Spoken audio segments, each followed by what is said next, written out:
Secure execution ensures that software runs in a controlled environment, preventing unauthorized access or harmful behavior. Tool governance involves managing and monitoring these tools to maintain security and compliance. Together, they protect systems from risks while enabling reliable operation.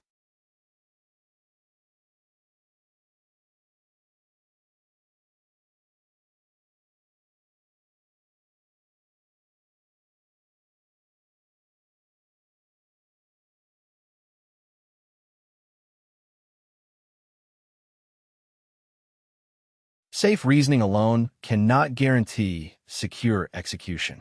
Even if a program is logically sound, without controlling how it runs, it might still cause harm or leak information. Execution containment ensures that the program's behavior stays within safe boundaries, preventing unintended side effects or security breaches.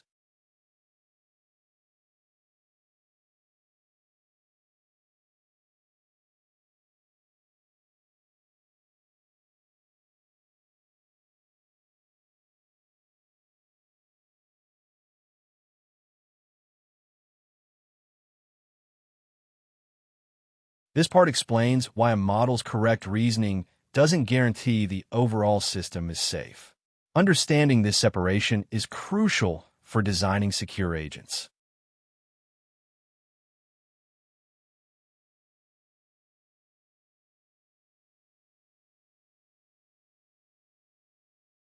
A model might produce plans or recommendations that seem perfectly logical, yet when those outputs interact with real systems, they can cause harm. The model's thinking can be correct, but the system's actions may still be dangerous.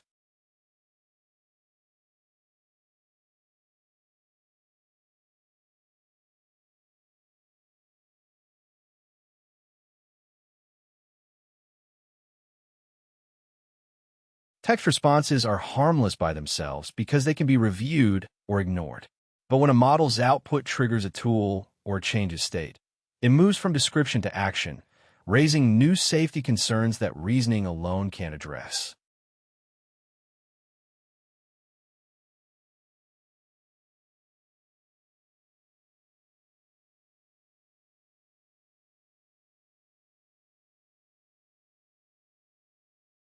A good approach is to separate decision-making, verification, and execution. The model decides what to do, the system checks if it's allowed and safe, and only then does execution happen within strict limits. This prevents a smooth but unsafe response from causing harm.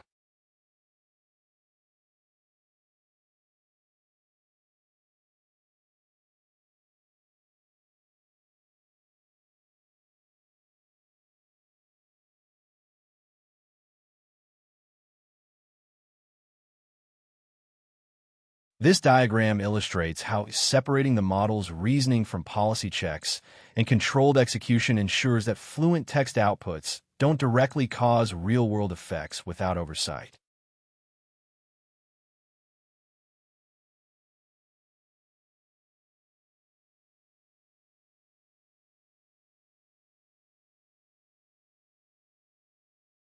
Improving prompts or conversation style can enhance the plan's quality but can't guarantee safety. Once an agent can act on the world, every action must be treated as potentially impactful, making execution control essential for security.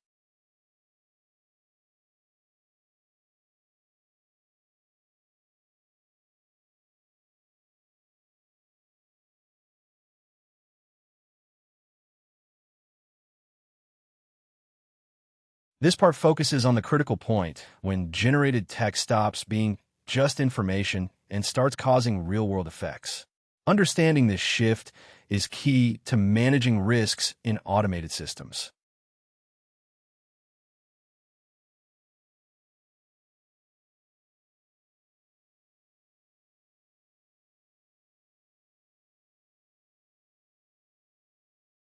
Before output triggers an action, it remains harmless information. But once that output is interpreted by a system that can act, like booking a ticket or writing a file, it becomes a trigger that can cause real consequences. The risk lies not in the text itself, but in how the system uses it as authorization to perform actions.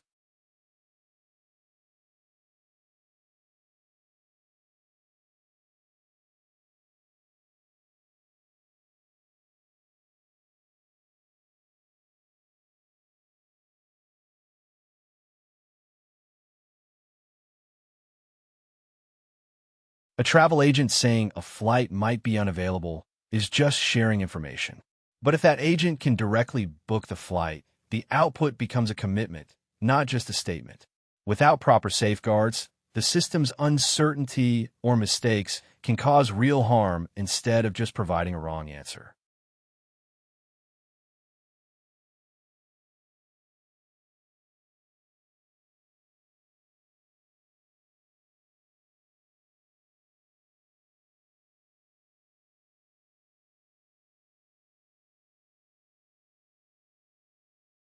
Imagine a travel assistant that suggests booking a hotel because a rate is available. As text, it's just advice. But if the system automatically makes the reservation, it turns into an irreversible action. If the traveler wasn't ready or the budget was exceeded, the system has already caused an unintended effect.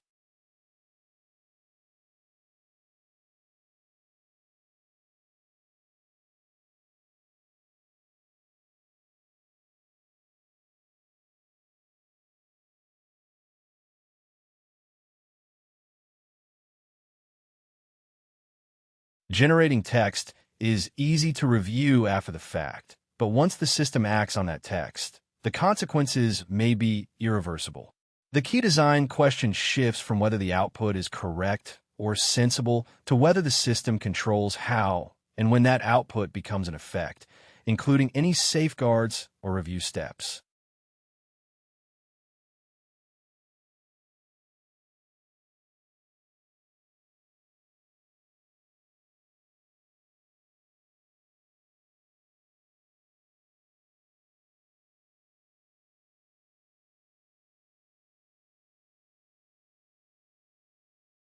Expanded capabilities in an agent increase the potential ways it can behave unsafely.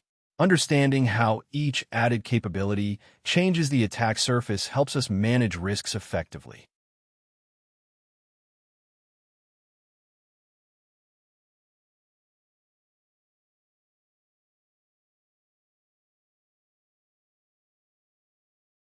Adding capabilities like tool access, file access, or code execution doesn't just add convenience.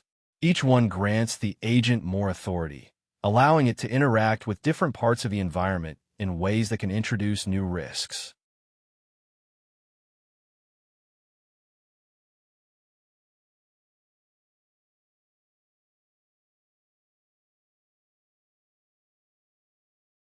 Individual tools like calendar lookups or database reads seem safe, but when the agent chains these tools, simple reads can turn into writes, or lookups can become bookings.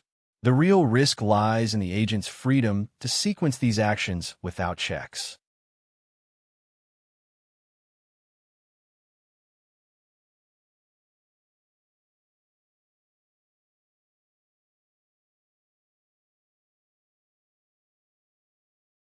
Files may seem isolated, but they often hold sensitive information like credentials or intermediate results. If the agent can write or rewrite files, it might erase evidence, corrupt processes, or leak data through prompts or logs, turning file access into a powerful entry point.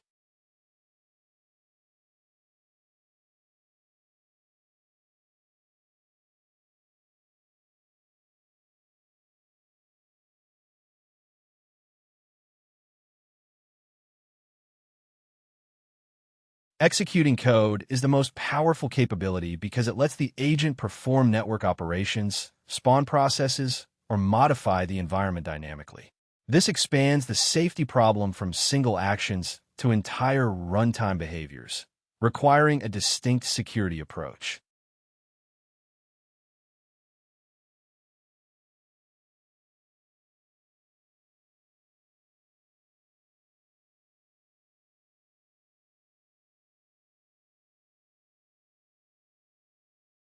Containment is the core principle that shapes how we design secure agent systems. It sets the boundaries that keep an agent's actions controlled and predictable.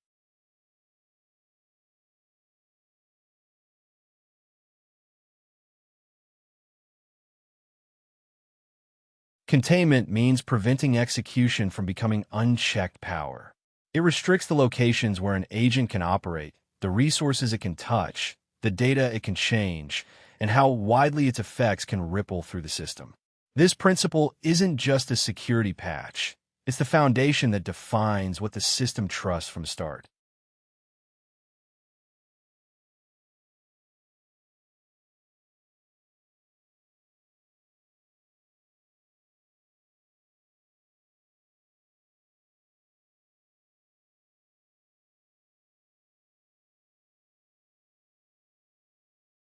Containment breaks down into four key parts. Location controls where execution can happen, like a specific sandbox or container. Reachability defines which services and credentials the agent can see. Mutability determines what state the agent is allowed to change versus what remains read-only.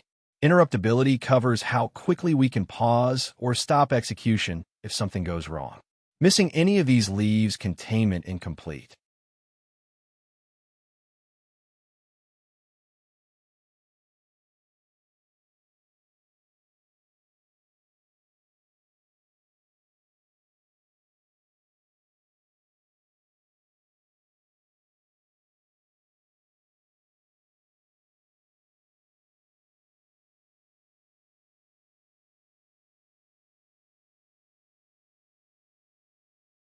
This figure illustrates the four containment dimensions. Notice how the execution environment is limited to specific locations. The accessible services and data are controlled. The agent's ability to modify state is restricted, and mechanisms exist to interrupt or halt actions quickly.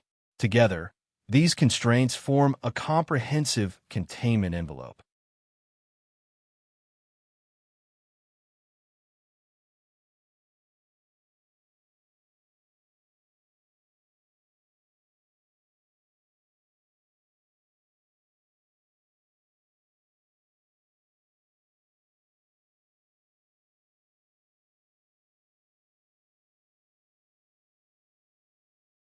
Containment goes beyond simple permission checks that ask if a single action is allowed.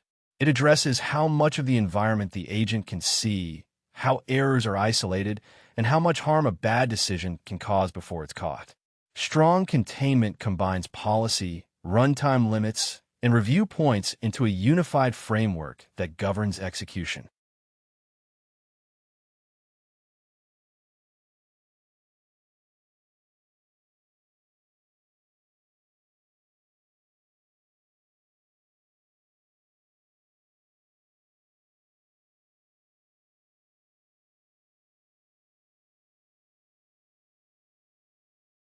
Containment doesn't oppose autonomy. It enables it within safe limits.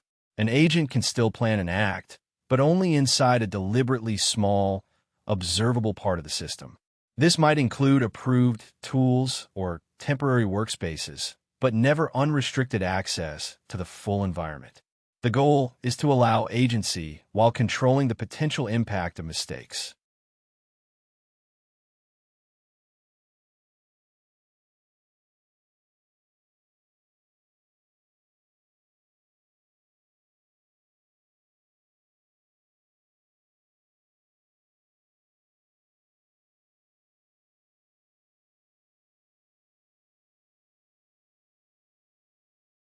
This topic contrasts two approaches to handling uncertainty in secure execution systems: fail-close boundaries and optimistic trust. Understanding this difference is crucial for designing safe and predictable agent behaviors.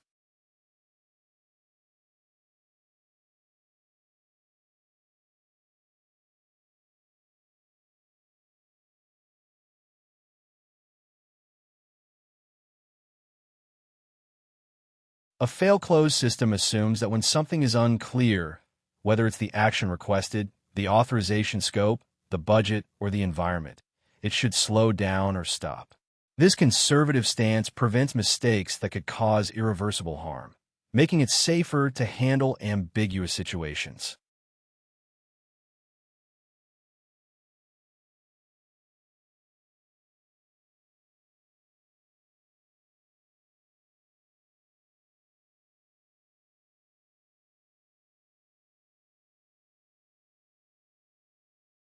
Optimistic trust relies on the agent's confidence to continue actions, but confidence doesn't guarantee safety or authorization. Agents excel at completing tasks, but can't always detect hidden policy limits. So trusting confident behavior can lead to crossing boundaries that shouldn't be crossed.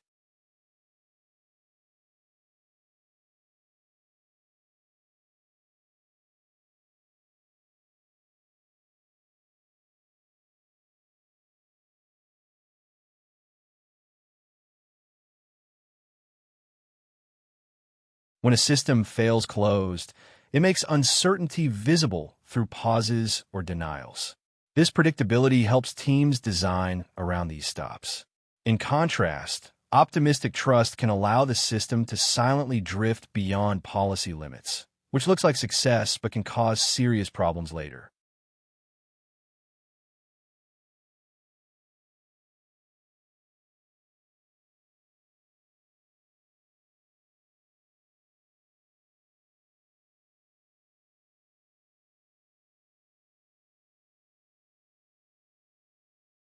In everyday applications, a travel assistant unsure about policy should halt and ask for review instead of guessing. Similarly, a support system should avoid exposing restricted information by defaulting to safer actions. Making uncertainty visible allows teams to handle it properly rather than letting agents improvise dangerously.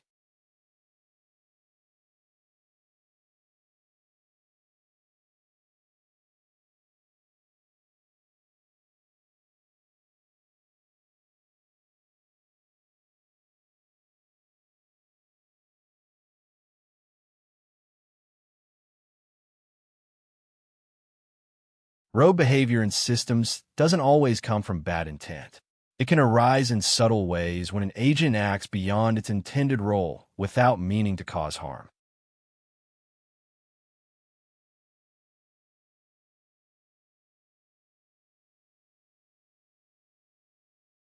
When we think of rogue agents, we might imagine systems that deliberately disobey.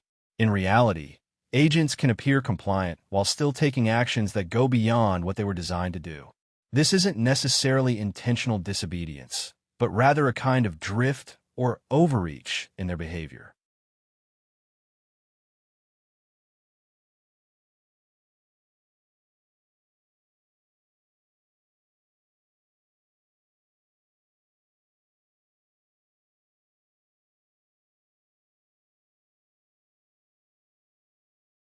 Overreach happens when an agent takes a stronger action than needed, like turning a simple question into a purchase. Scope drift is a slower process where the agent starts small but gradually expands its actions beyond the original task. Each step may look reasonable, but together they add up to exceeding the intended limits.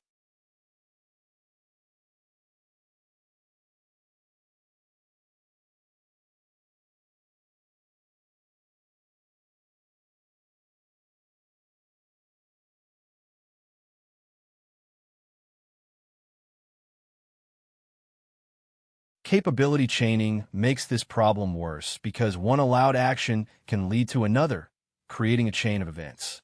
For example, a search result leads to a summary, which leads to a decision, then a write, and finally another service call.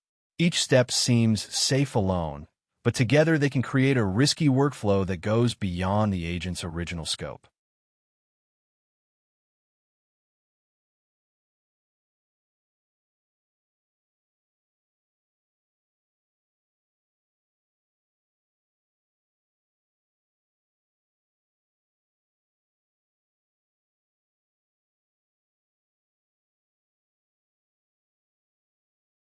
It's a mistake to think that if an agent isn't malicious, it's automatically safe. Problems arise from excessive ambition, persistence, and optimizing locally without full authority. An agent can perfectly follow its immediate goal, but still violate broader system constraints. Containment mechanisms are designed to stop these kinds of failures.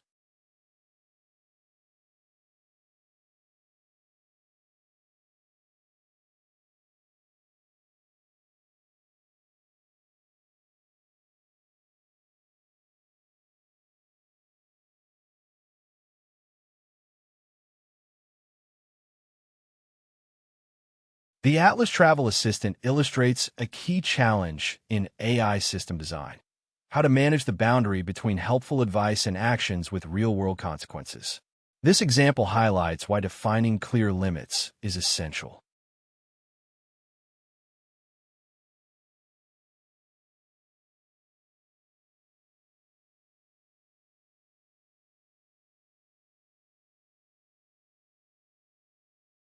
Imagine a user casually exploring travel options. The assistant spots a hotel deal that might vanish soon. In a conversation, suggesting a quick booking is just a tip. But if the system can act freely, it might book immediately, charging the user without explicit approval.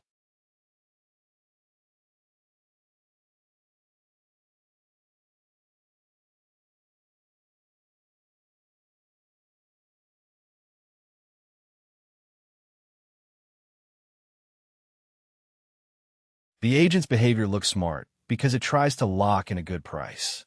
However, being intelligent doesn't mean it has permission to act financially. Without clear boundaries, a helpful planner can turn into an actor, causing unintended commitments and charges.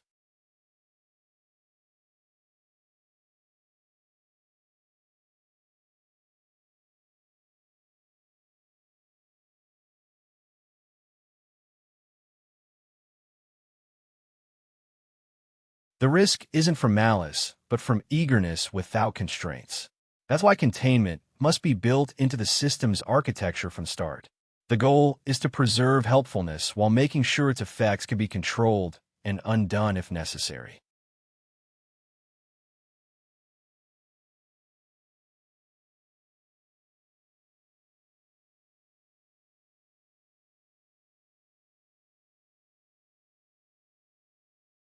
Operational boundaries define how a system controls actions by slowing them down, pausing for review, or stopping them completely. Understanding these distinctions helps manage risk effectively in complex environments.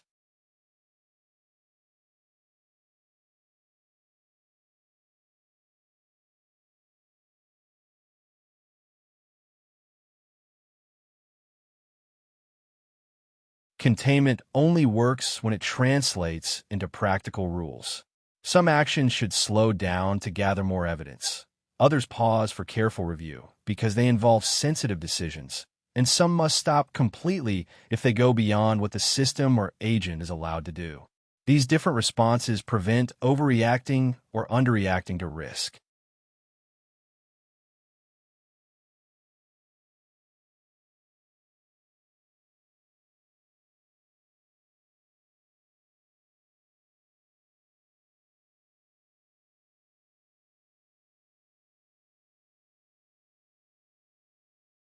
Slowing down is suitable when the action might be valid, but mistakes could be costly. Pausing happens when a human or higher level policy should review the next step.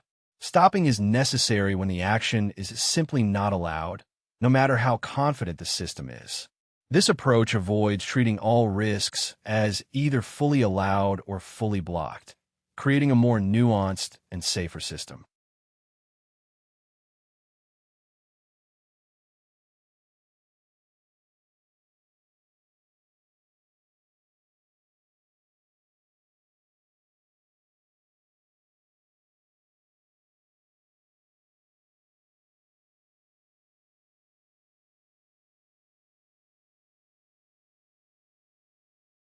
Human review acts as a checkpoint to catch sensitive actions and correct errors, but it can't replace strict limits on what the system can do or how long it runs. Alerts, logs, and audits help identify problems after the fact, but they don't prevent damage that should have been stopped earlier. Review is one part of a layered containment strategy.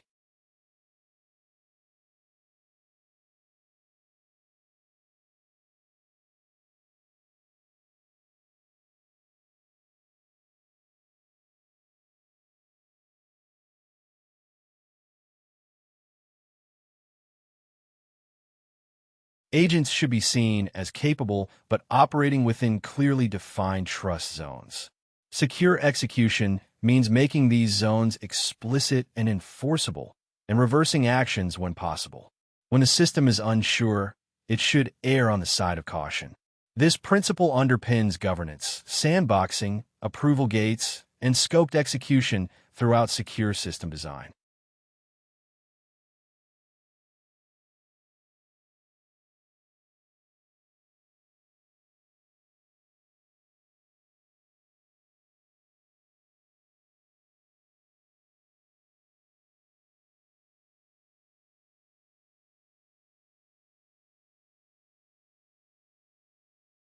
When an AI agent moves beyond just generating text and begins to take actions, the challenges shift significantly.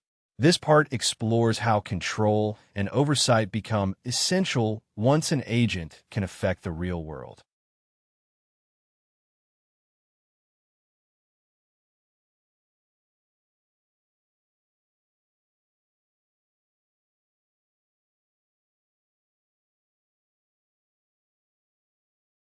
A model that only produces text can be misleading, but the impact is limited to information. Once an agent can perform actions like calling APIs or making payments, the risks become operational.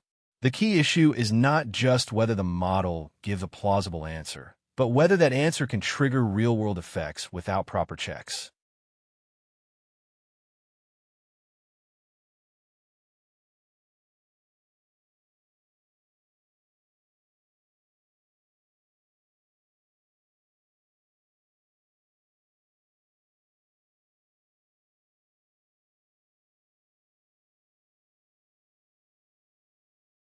Strong prompts can guide behavior, but cannot enforce limits. They can encourage caution or request confirmation, but if the system allows it, a tool call can still happen. Once text turns into action, the system must clearly separate what is proposed, what can be reviewed, what is allowed to execute, and what must be blocked. This is a systems design challenge, not just a language problem.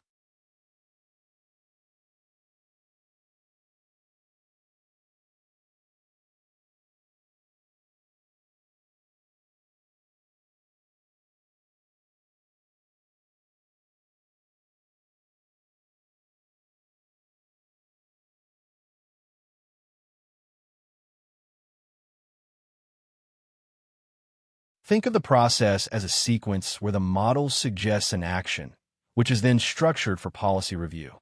The policy layer decides if it's allowed based on rules and budgets. Only after approval does the action execute, and the system logs everything for audit and investigation. Each step reduces the chance that a casual instruction leads to unintended consequences.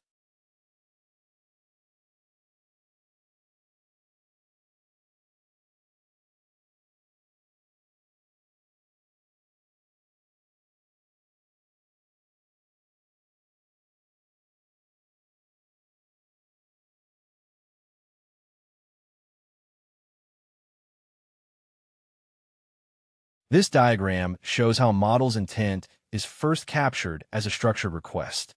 That request passes through a policy layer which authorizes or blocks it. Only after approval do side effects happen, and the system records the entire process for accountability.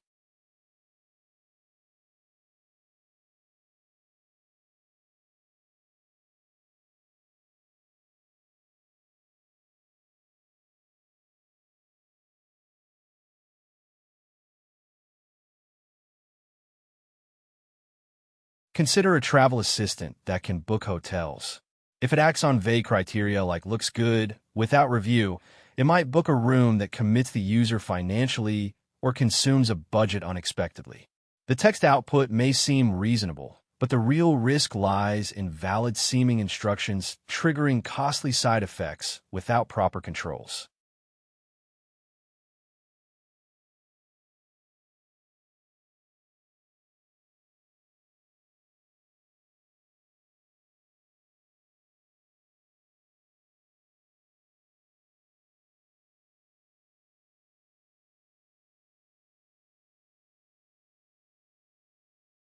Agent-to-agent communication is often seen as just a way for components to talk. But it's more than that. This part explains how A2A acts as a governance layer that controls and shapes interactions, not just a channel for messages.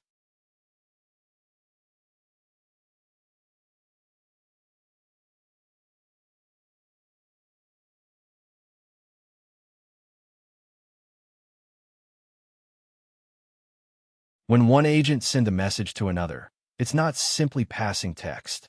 That message defines what kinds of requests are valid, how they're formatted, who can approve them, and what records remain afterward. This means A2A turns communication into governed execution, ensuring security and accountability.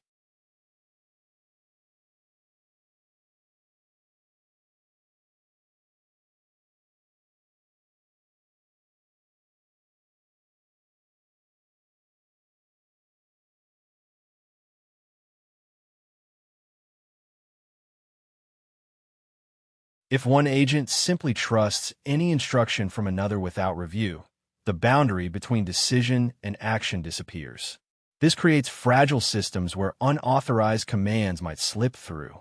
Instead, A2A treats messages as requests that must pass through a review process before becoming commands.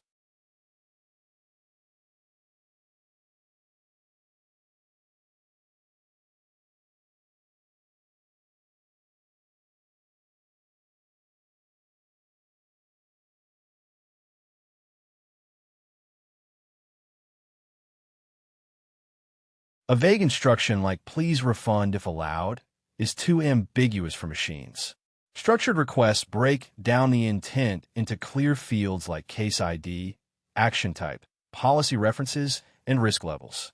This lowers confusion, making it possible to automate policy checks, audits, and approvals reliably.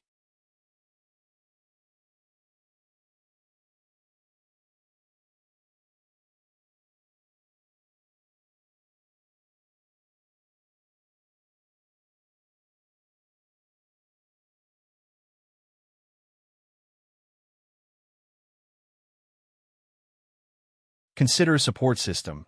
A direct call might trigger a refund immediately after classifying a ticket, mixing decision and action. A governed handoff creates a structured artifact describing the refund request, attaching evidence and approval status. This artifact can be reviewed before any refund occurs, keeping control explicit and auditable.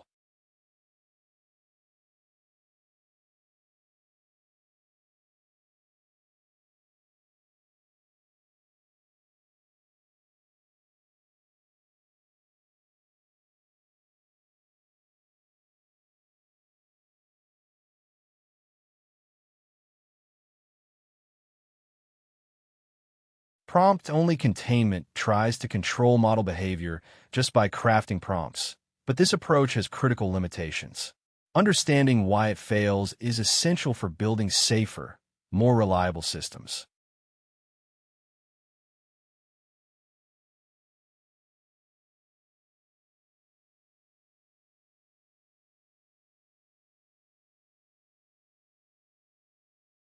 A system prompt can tell a model to avoid risky actions, but once the runtime exposes tools, the prompt is just one factor. User inputs can contradict it, external content can steer the model differently, and the model itself can generate requests that technically follow the prompt but still break the intended rules. Even normal conversations can drift into cases where the prompt's language is too vague to cover every situation.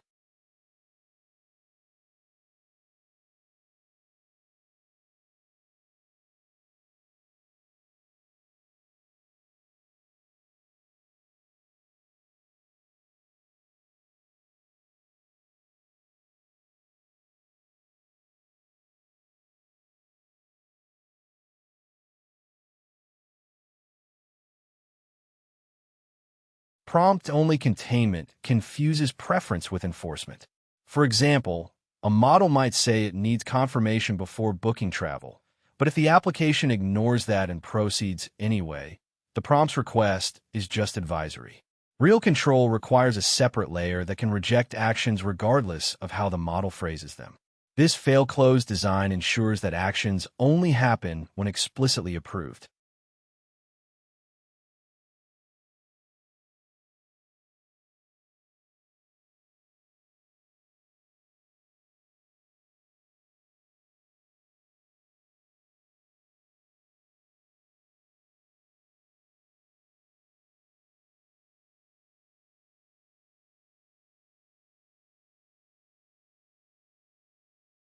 A prompt might try to list forbidden behaviors, but the space of possible actions is too large for natural language to cover fully.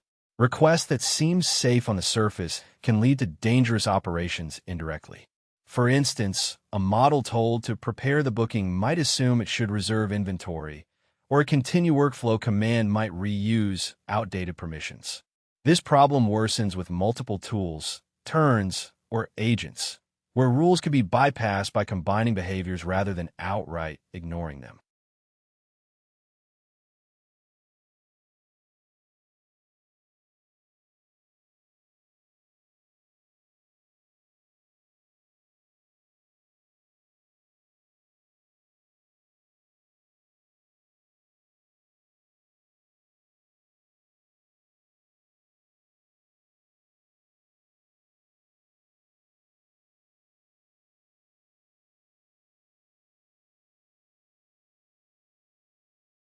If a tool is called because the prompt said it was allowed, or because the model inferred permission, the boundary is unclear.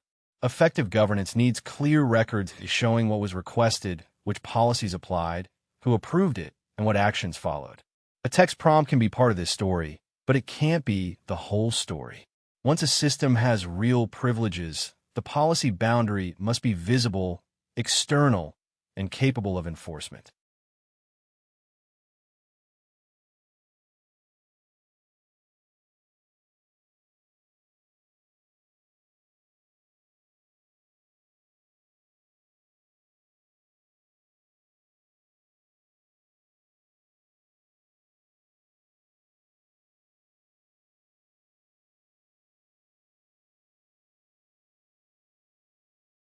Structured artifacts serve as the foundational units that capture and make explicit the intent behind requests in a form that machines can govern.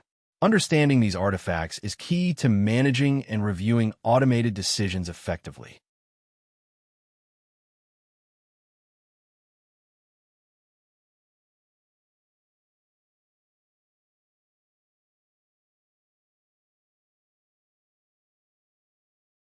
A structured artifact is more than just a note or text blob. It organizes the request, relevant context, the decision made, and the current execution status into distinct fields. This might include identifiers, action types, risk ratings, budgets, policy references, and states like active or awaiting approval. This clarity lets anyone inspect the artifact without reinterpreting vague prose.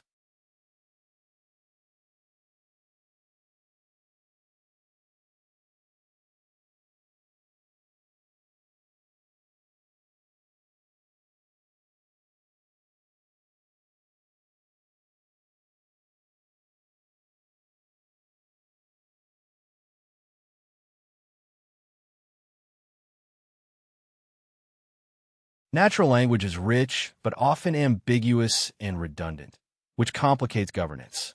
Structured artifacts make all relevant details explicit, eliminating guesswork. Policy engines can directly compare fields. Reviewers can track changes clearly, and automated systems can reject invalid requests before they cause issues.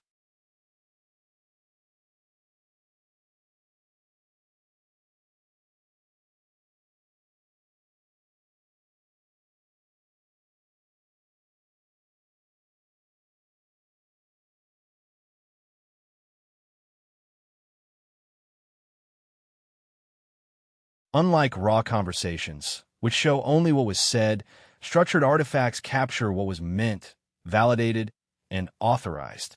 They store exact parameters, justifications, and policy decisions. This makes it possible to replay requests against updated rules, compare versions, and verify correct system behavior over time.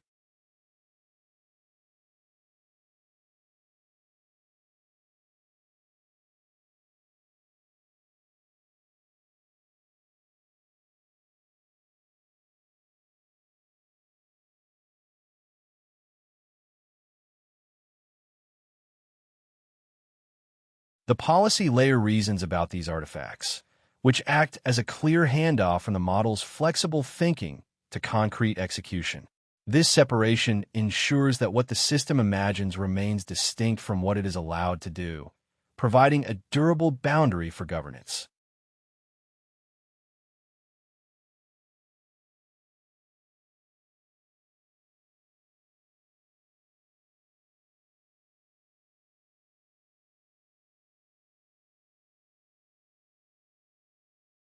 When requests are ambiguous, reviewers don't have to guess intent from transcripts. Instead, they inspect a concise artifact showing the proposed action, policy context, and escalation reasons. This is crucial in workflows like the Atlas Travel Assistant, where costly bookings are paused for human approval, making the artifact a gatekeeper for the next step.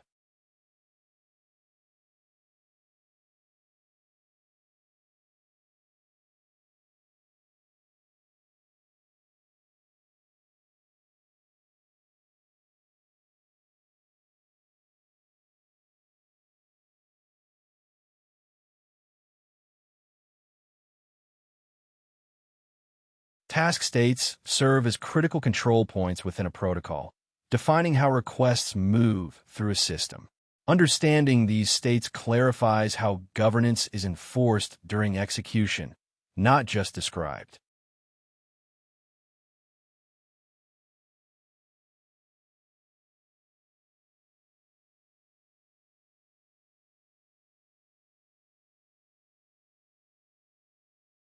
When requests become structured artifacts, their execution can be tracked through explicit states. An active task can proceed. A paused task waits usually for review or more information. A blocked task faces a policy barrier, and a task awaiting approval requires human authorization. These states are essential hooks that coordinate system components safely.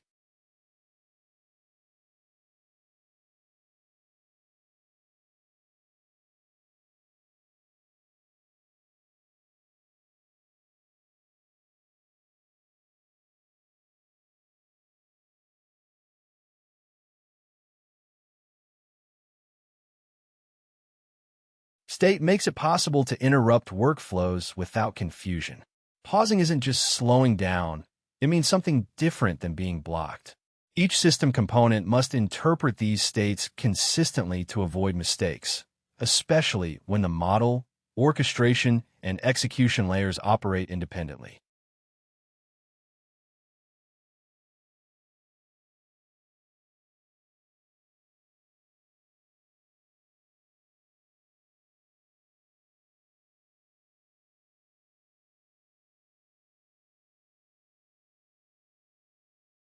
Transitions between states mark trust boundaries.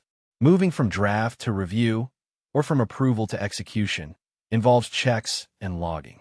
Rejections are recorded with reasons, and approvals track who authorized continuation. This makes the task lifecycle transparent and inspectable, unlike a raw stream of tool calls.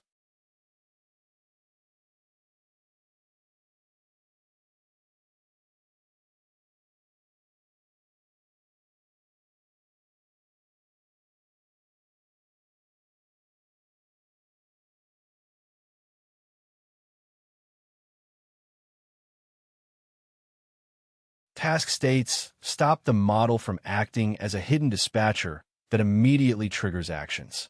Instead, the model plans and classifies next steps, while the request enters a recognizable state that other components can control. This separation ensures the model does not hold unchecked authority over execution.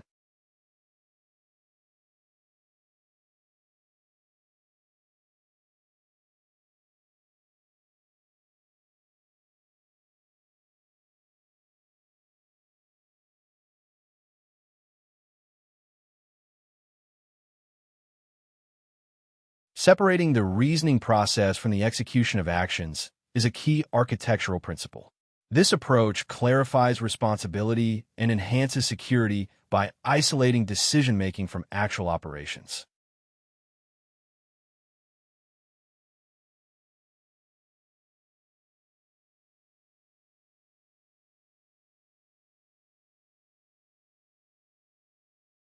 The cleanest secure design divides the system into two channels.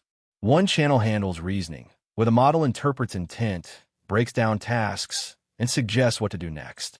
The other channel handles execution, verifying policies, validating inputs, enforcing limits, and then deciding whether to carry out the action or reject it. This split prevents the same mechanism from both deciding and acting without oversight.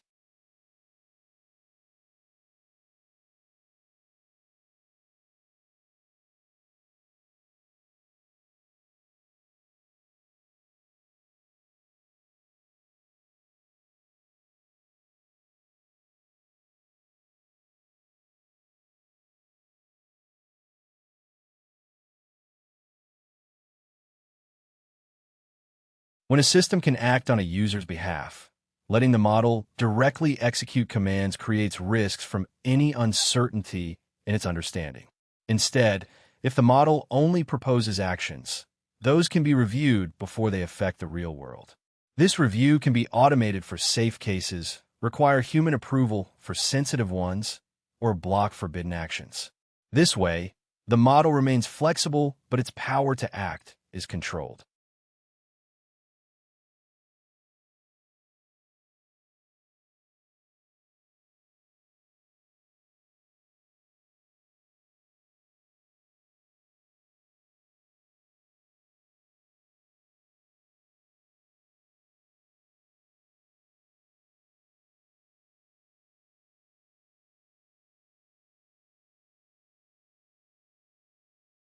This architecture also makes the system more composable. The reasoning channel can suggest several possible actions, each with different risk or confidence levels. The execution channel then decides how to handle each one. Some might be auto-approved if they're low risk, others paused if they involve sensitive resources, and some rejected if they break rules or budgets. The model doesn't need to know every enforcement detail because the execution layer enforces those policies.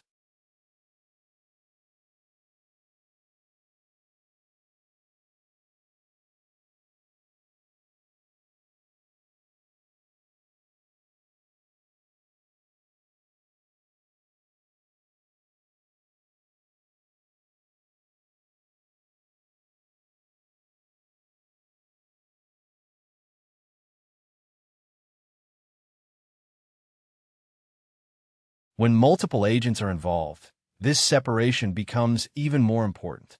For example, one agent might classify a request, another draft a response, and a third handle sensitive cases.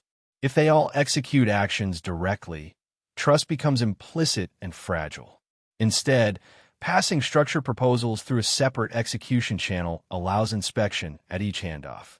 This ensures each step respects scope, policy, and escalation rules before any external changes happen.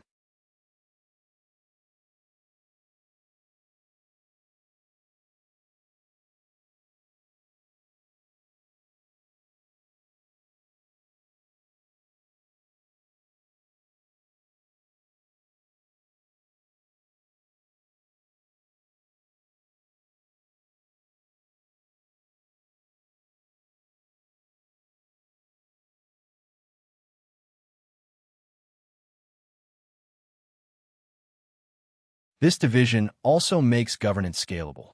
Without it, every prompt and agent must carry the full burden of policy enforcement.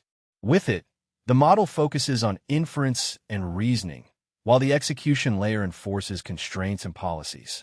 This balance preserves the model's reasoning freedom where it's valuable, while restricting action authority to reduce risk.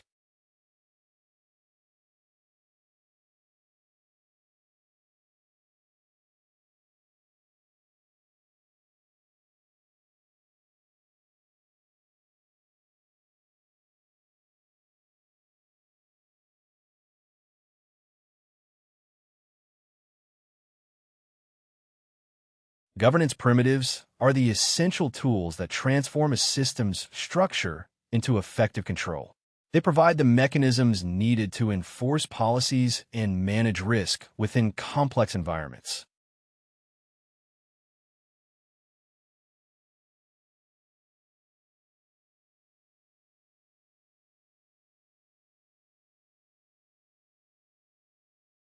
Having a structured system sets the stage for control, but it doesn't guarantee safety on its own.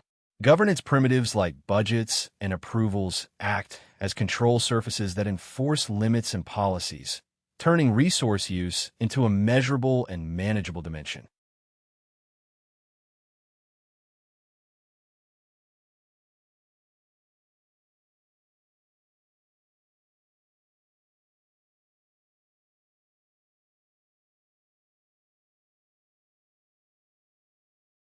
Allowlists restrict the set of tools or capabilities a task can reach. By excluding unnecessary tools, they reduce the risk of accidental or malicious actions. This reduction in capability density lowers the chance that a request can trigger a powerful or dangerous operation unintentionally.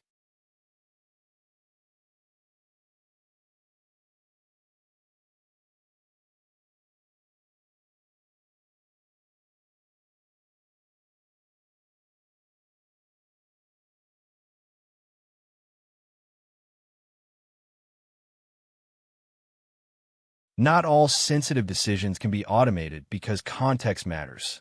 Approval gates let a person review certain actions before they proceed, especially when policies depend on factors like cost thresholds or customer classes. This pause helps prevent inappropriate or risky actions.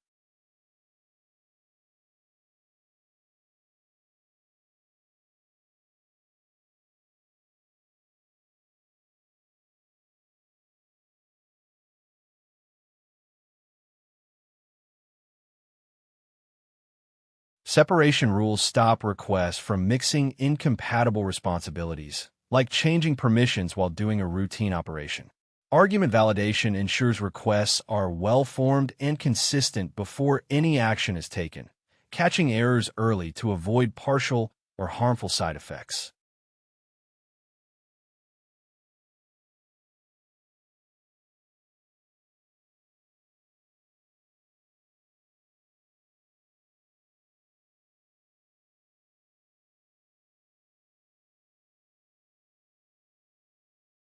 Audit logs don't prevent misuse directly, but they record every request, decision, approval, and outcome.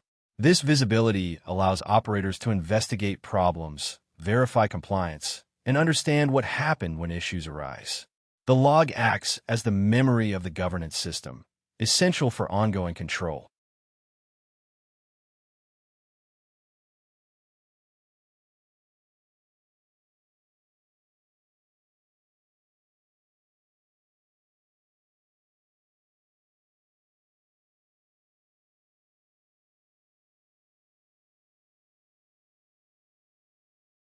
This part explains the difference between direct tool calls and governed handoffs in the Pulse Support Orchestrator, highlighting why that difference is crucial for reliable and controlled operations.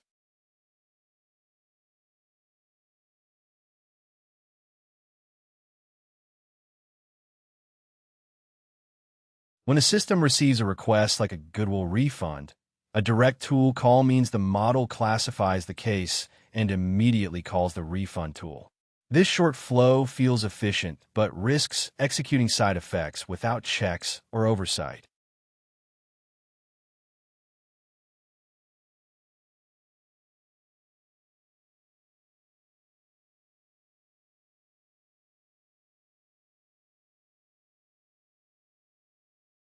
Instead of acting immediately, a governed handoff creates a detailed record describing the case, policy reasons, and proposed refund amount.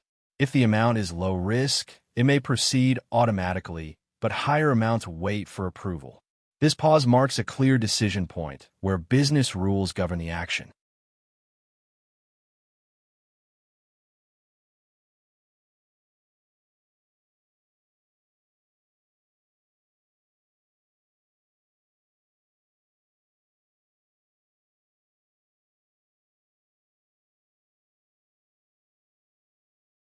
A tool call is the actual execution of a capability.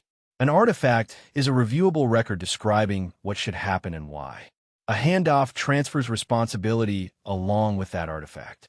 Mixing these terms can obscure when a request becomes an authorization or an executable action.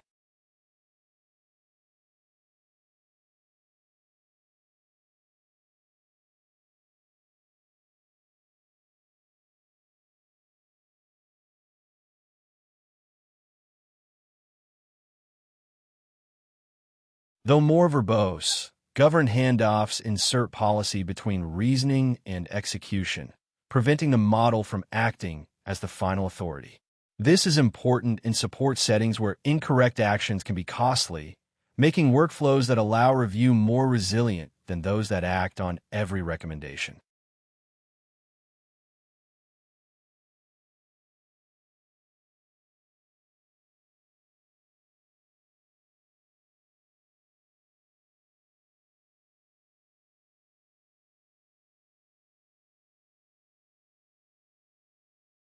This part explains how the structure of a system affects its security by looking at the ways actions can happen and how much power is accessible at each step.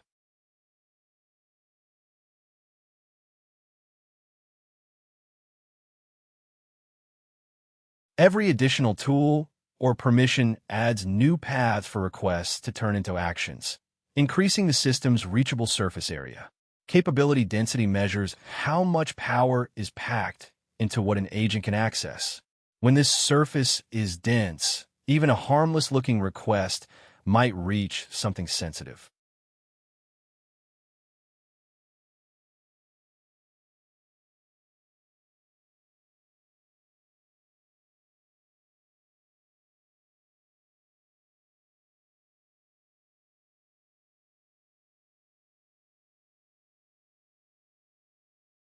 A governed agent-to-agent design limits risk by adding clear handoffs and narrowing what each stage can see.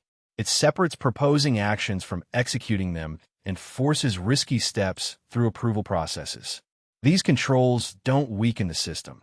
They make it more predictable by keeping dangerous paths narrow and visible.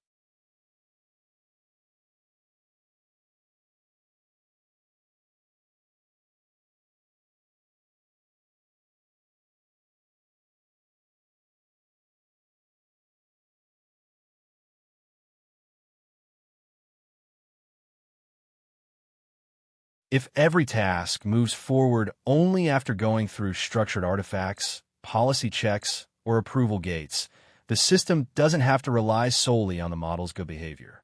The architecture itself acts as the first defense, which is stronger than hoping the model always avoids mistakes, especially in complex or changing contexts.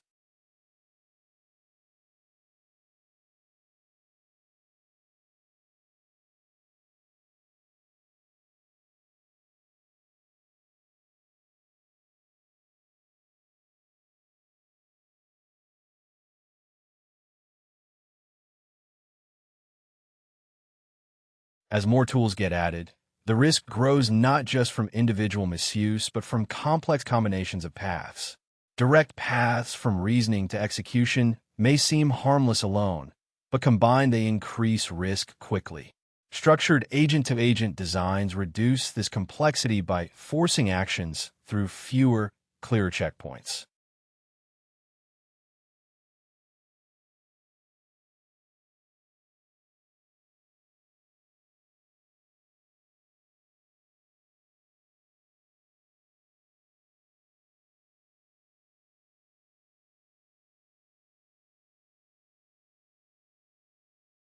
This part clarifies key terms that shape how we understand and control security processes. Knowing these definitions precisely helps us design clear and effective policies.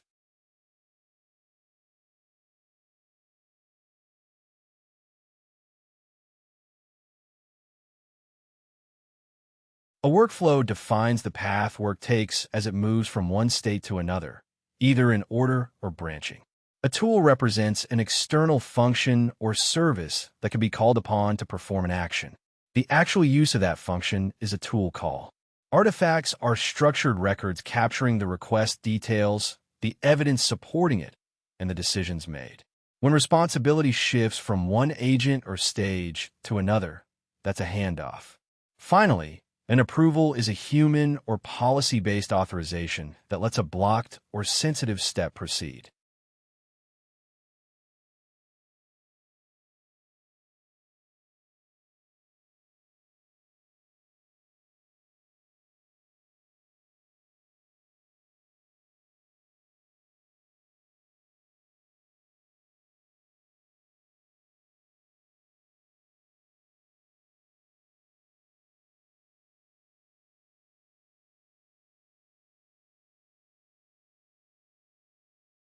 If we confuse these terms, policy design becomes unclear and risky. For example, treating a handoff like a tool call might lead us to wrongly assume every message crossing boundaries is already authorized. Seeing an artifact as just a log entry can cause us to miss its role as a reviewable object that controls execution before any action happens. Confusing a workflow with an agent might grant too much autonomy, where a controlled sequence is needed.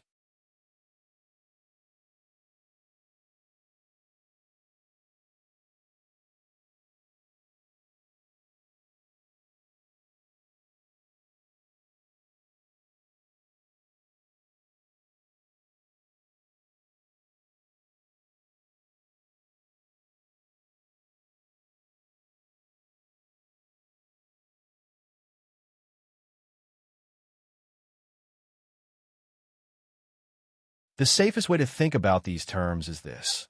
The workflow acts as the container holding the process. The artifact provides the evidence for decisions.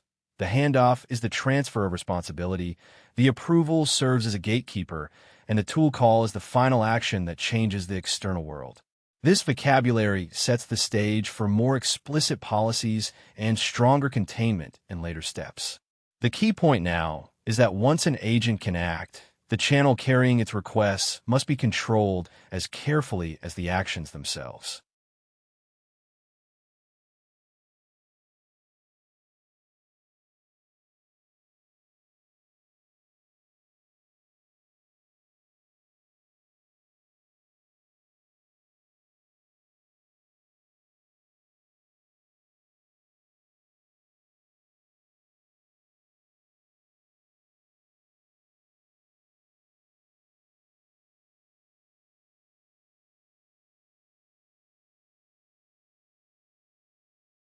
This figure illustrates a governed agent-to-agent system. Notice how the workflow acts as the container for the process. The artifact is the reviewable record that captures the request and decisions. The handoff marks the transfer of responsibility between stages. The approval gate controls whether the process can continue. Finally, the tool call is the action that creates an external effect.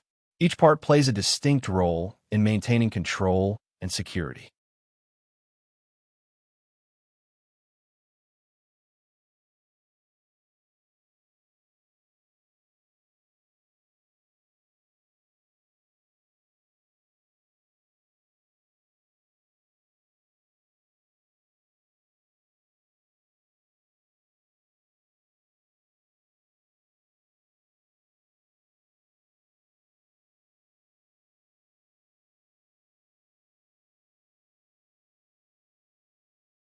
Product requirement prompts serve as detailed instructions for what a coding agent should do, but they do not grant permission to perform actions.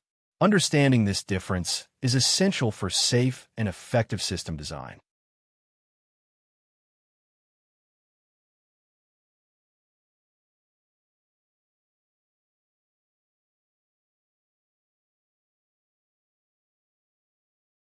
A product requirement prompt combines the purpose, background, rules, and success criteria into a structured format that a coding agent can use directly.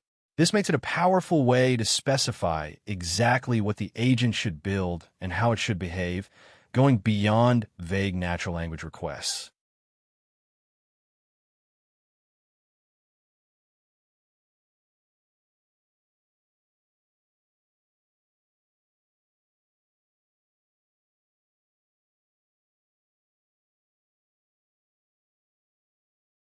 While a prompt guides the model on how to perform a task, it cannot enforce rules or prevent unsafe actions. Governance mechanisms operate separately to control what the system actually allows, ensuring that policies and limits are respected regardless of the model's internal reasoning.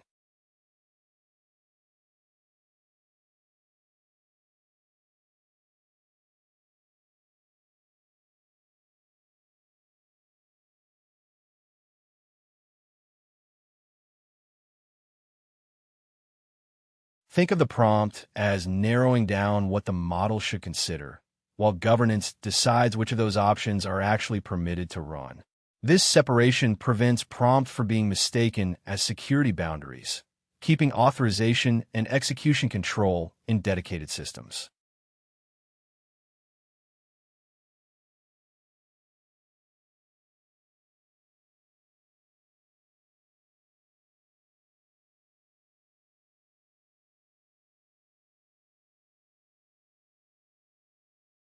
This diagram shows how the product requirement prompt shapes the task details, while a distinct governance layer controls whether the proposed actions are allowed to proceed. The separation ensures that the system enforces policies independently from the prompt's instructions.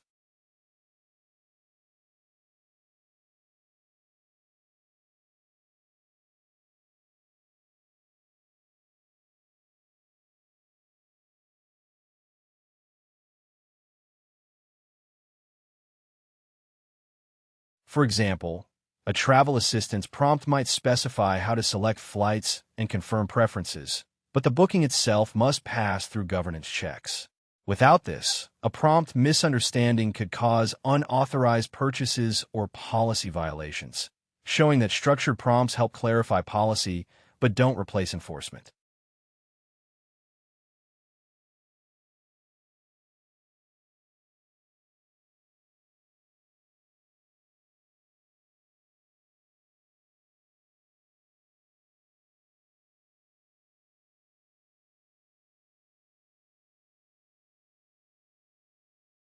This part explains the limits of prompt quality and why additional control mechanisms are necessary to ensure safe and intended model behavior.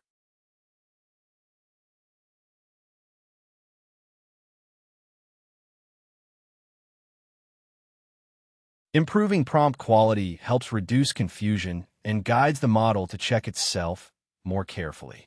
It also makes downstream governance easier by clarifying what the model should do.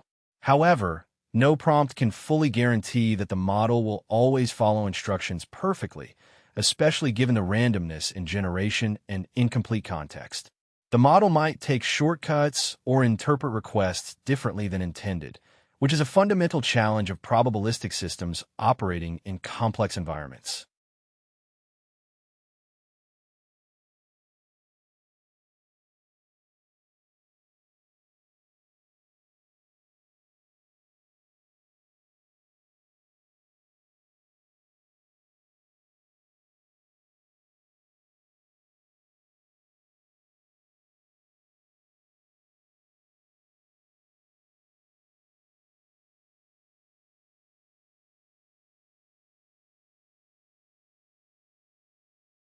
A common mistake is to treat prompts as if they were strict controls.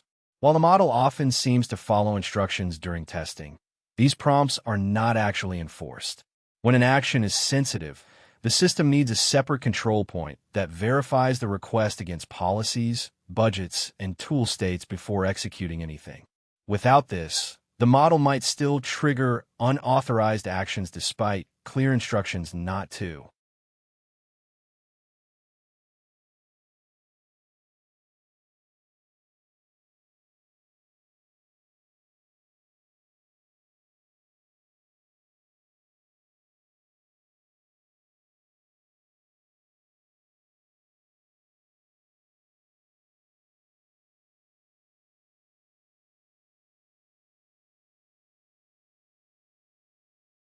When a system has many tools, like search, file writing, or deployment commands, the prompt can only describe intended uses. The runtime environment must decide which tools are actually allowed at any time. This means policies need to check not just if a request seems reasonable, but also if a specific tool is permitted and if the request fits within current budgets. Without these layers, the model's drive to complete tasks can lead to risky or unauthorized actions.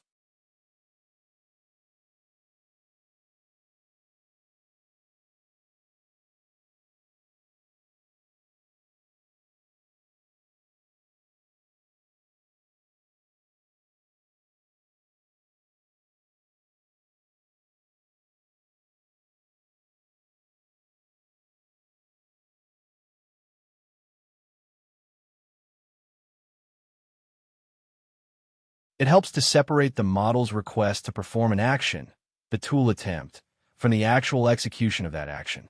The system should enforce checkpoints that verify policy, budget, and approval before any action happens. These checkpoints can be centralized and auditable, unlike prompts, which only steer behavior but don't enforce it. This separation is key to maintaining control over what the model ultimately does.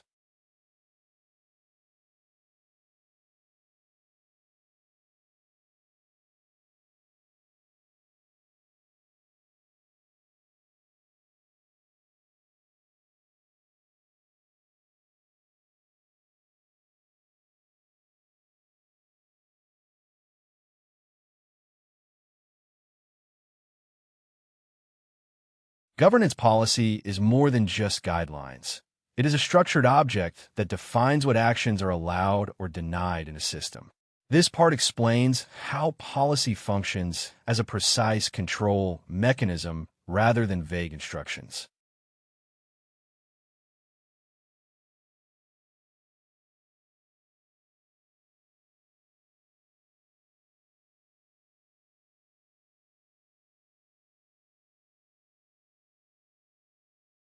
When we treat governance as enforcement, the policy becomes the central artifact that the system uses to decide what is permitted. It is not a loose set of reminders, but a structured set of rules that the runtime consumes directly. This policy bundles hard limits like maximum calls, permission rules, artifact constraints, and phase restrictions so the system can explicitly allow or deny actions before they happen. The model can suggest actions, but the policy engine makes the final call.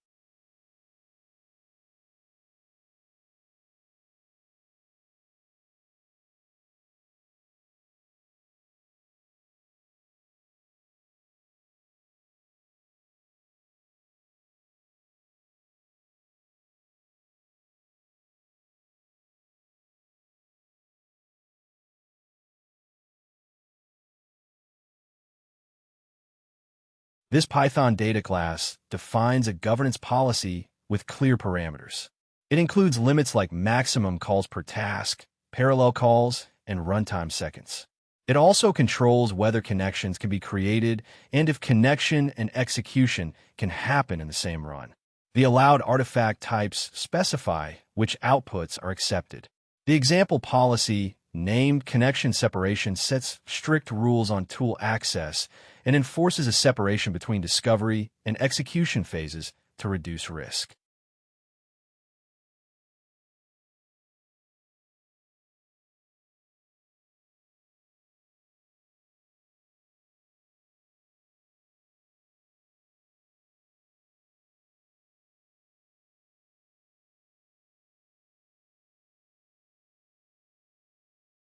This policy treats limits, such as total calls, parallel calls, and runtime, as fundamental controls. They are not optional configurations, but essential constraints that determine whether a task can proceed.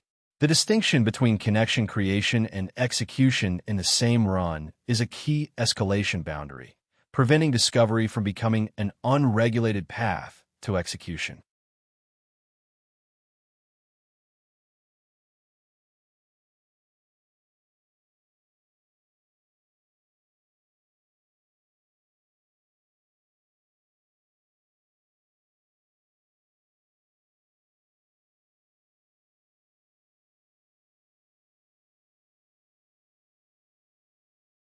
Filtering artifact types is crucial for security.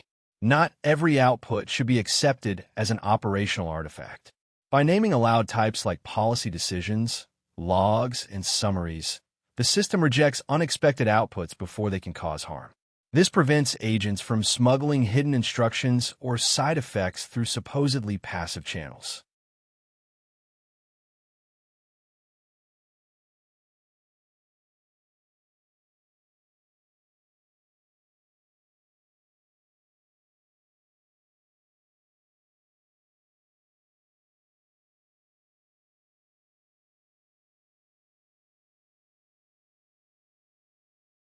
Policy evaluation relies on explicit, structured rules rather than natural language. A human might infer many constraints from a sentence, But code needs precise questions. Does the tool match allowed patterns? Is the current phase correct? Is the artifact type recognized? Are limits respected? Expressing these concerns declaratively keeps the control plane inspectable and testable.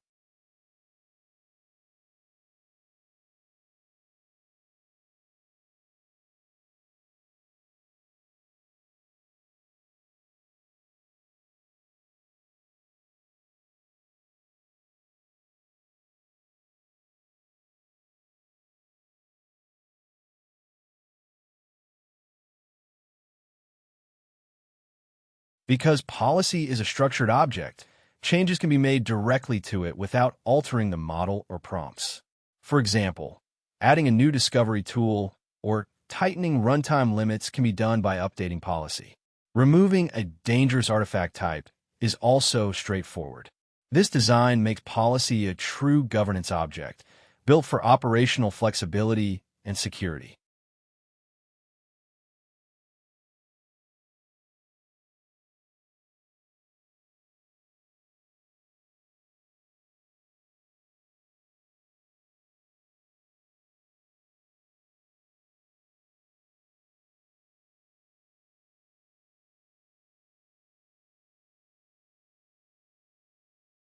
A secure permission model starts by denying all actions unless they are specifically allowed. This approach helps prevent unauthorized access and keeps control tight over what an agent can do.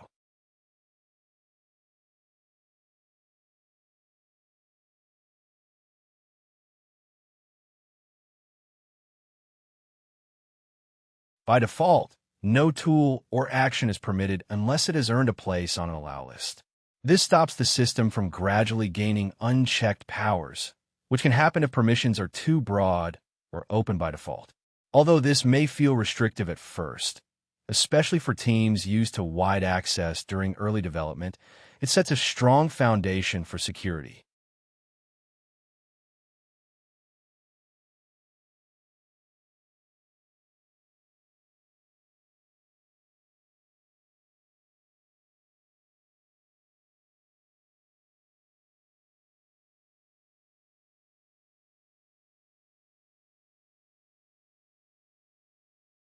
An allow list helps clearly separate the act of discovering what tools exist from actually using them. This means an agent can be allowed to see available capabilities without automatically gaining permission to run them. This separation is crucial in multi-step processes, preventing reconnaissance actions from turning immediately into exploits.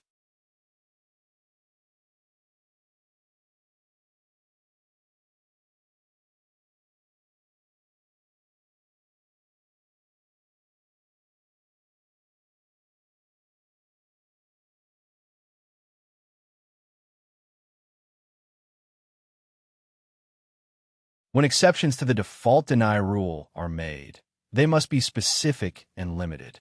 For example, if a search tool is allowed, it should be because the task requires search, not because all related retrieval actions are implicitly allowed.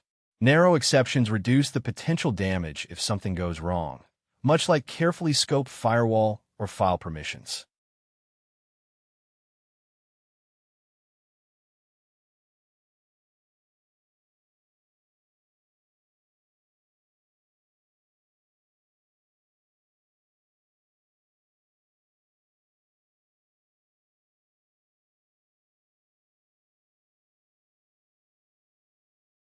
It's important to keep clear terminology. A tool is a capability, a discovery step is learning what tools exist, and an execution step is actually using a tool. Policies should evaluate these phases separately. For instance, an assistant might be allowed to find travel search options, but not book trips without explicit permission. This prevents privileges from expanding automatically after discovery.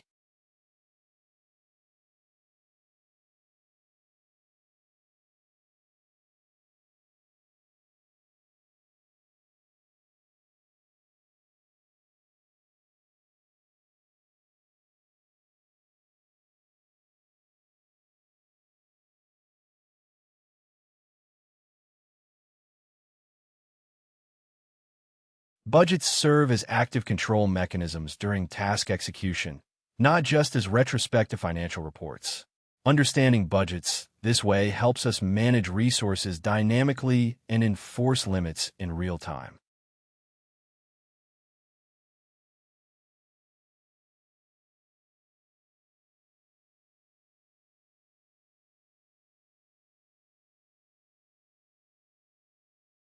Budgets are more than numbers for finance teams to review later.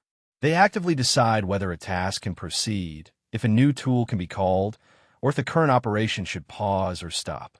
To do this effectively, the budget tracker must live inside the execution loop, monitoring what's already happened, what's underway, and what resources remain for the task.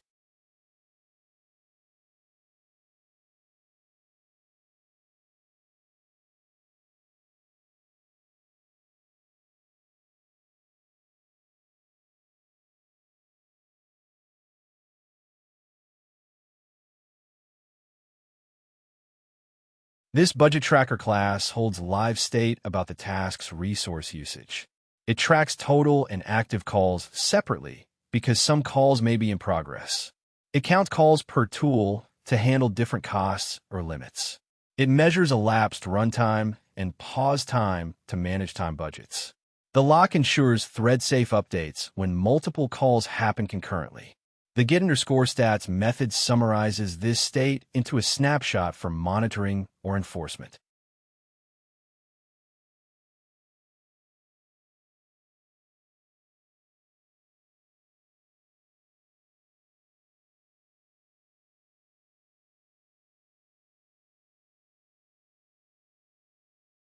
The fields in the tracker reveal why budgets need to be active controls rather than passive records.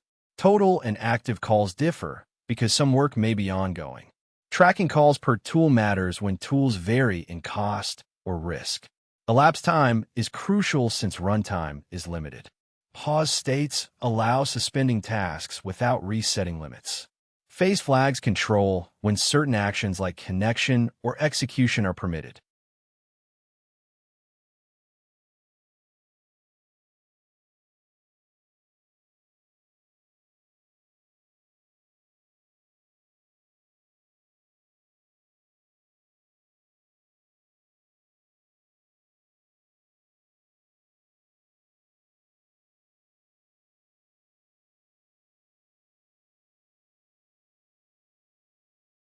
The snapshot from get_stats transforms internal counters into clear evidence for enforcement decisions. It can be included in denial messages to explain why a request was blocked or in approval data to show remaining resources. This transparency makes budgets understandable and accountable to both machines and humans.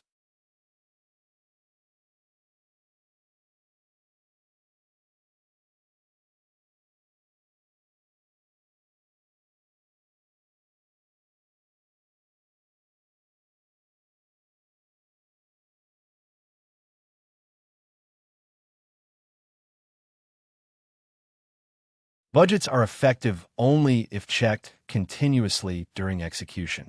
Logging an overrun after the fact means the system has already failed to enforce limits. The goal is to block requests before they exceed call counts, runtime, or phase permissions, ensuring strict control over resource use.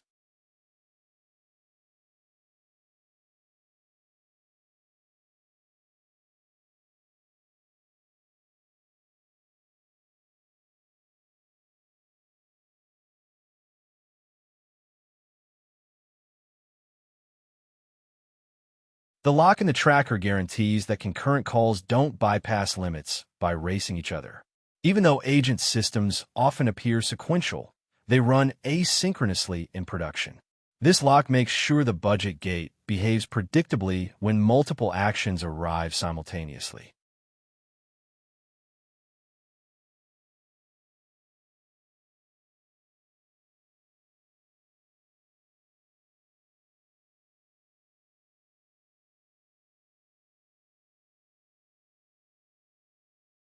In the Atlas Travel Assistant, budgets limit how many exploratory searches or itinerary comparisons can happen.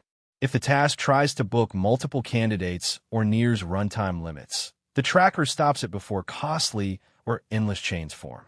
Budgeting here controls not just cost, but also autonomy, preventing invisible runaway behavior.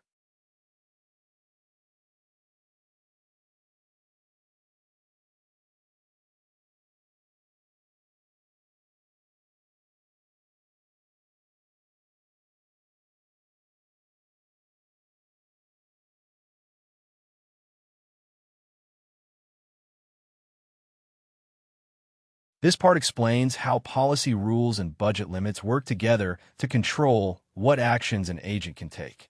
Understanding their interaction is key to managing safe and efficient system behavior.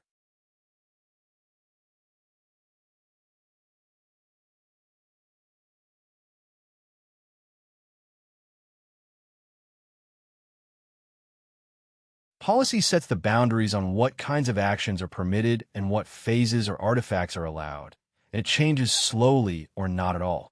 Budget, on the other hand, is dynamic and reflects how much resource has been used so far.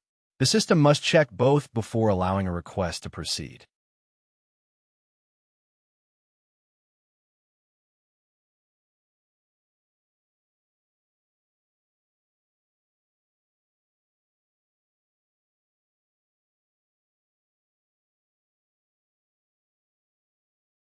This separation helps keep safety and resource management connected but distinct.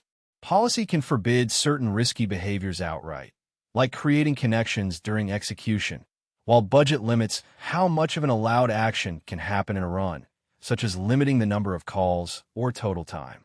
Together, they form a stronger control than either alone.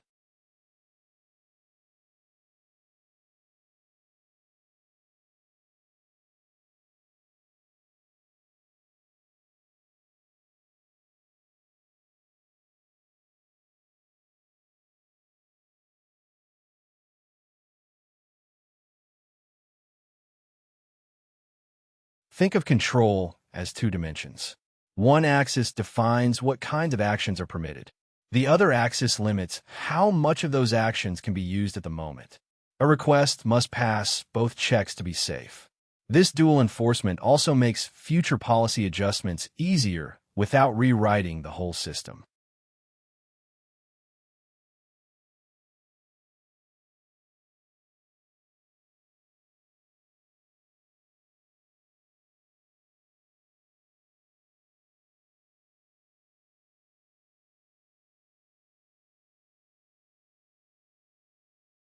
Operationally, if the system encounters missing policy, unreadable budget, or inconsistent state, it should deny execution rather than guess. This fail-closed approach turns policy and budget from just conveniences into strong security controls, ensuring the agent acts only when conditions are fully verified.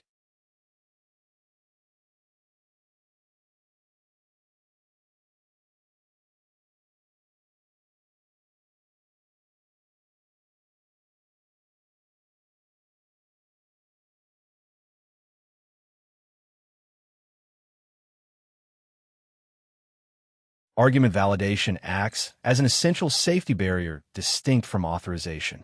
It ensures that the inputs to a tool call are correct and safe before the tool runs, preventing errors or security issues.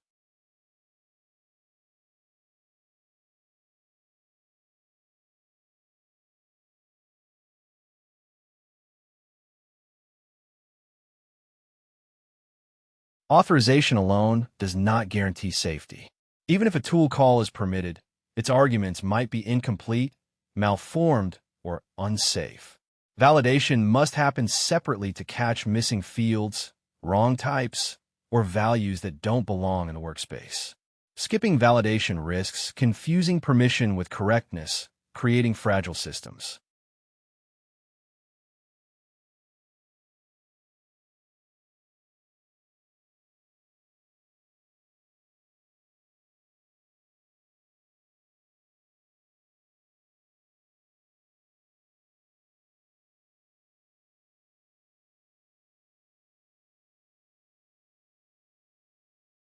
Each tool requires its own validation rules based on its schema and expected inputs. For example, a travel search tool needs destination and dates, while a file writing tool requires a safe path and content type. The validator rejects anything that violates these rules before execution, acting as a pre-execution gate rather than a cleanup step.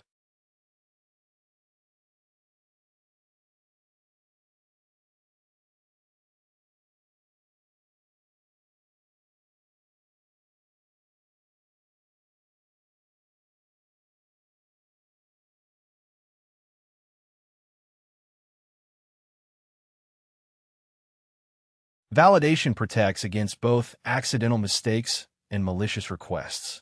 Malformed arguments can become security risks if a tool interprets them unexpectedly. This gate checks not only the source's permission, but also whether the arguments are structurally and semantically valid. This is especially important for model-generated inputs, which may look plausible but be invalid.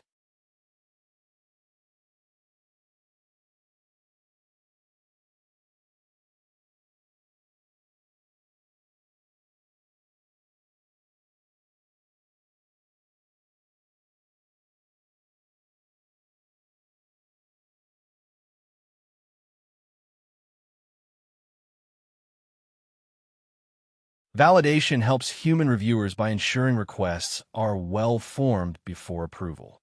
Reviewers focus on risk, not fixing malformed inputs. Validation must happen first, then approval, and only after both succeed does execution occur. This sequence keeps the approval process meaningful and reliable.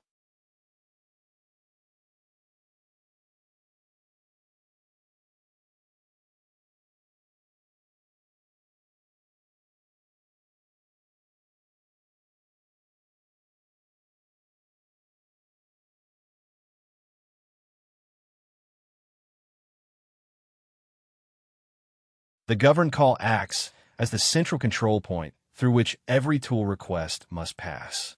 This design ensures consistent enforcement of policies and reliable management of resources.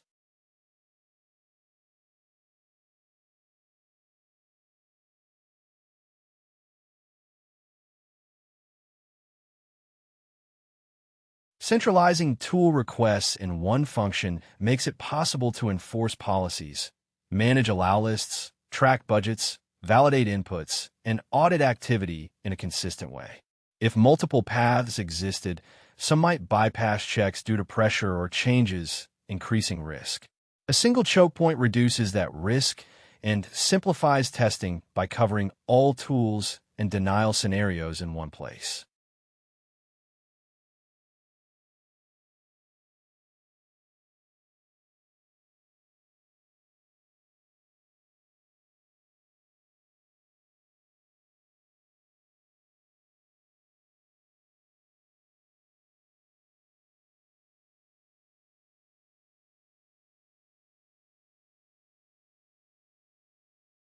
This figure illustrates how every tool request funnels through a single governed choke point before execution. This gate acts as the centralized point of control, ensuring no request can bypass enforcement mechanisms.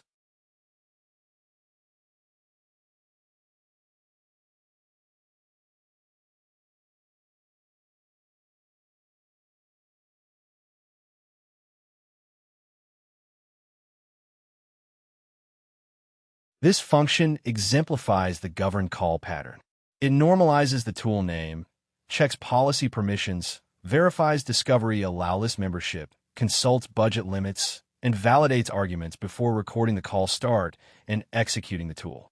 The try-except finally structure ensures execution is attempted safely, and bookkeeping happens regardless of success or failure.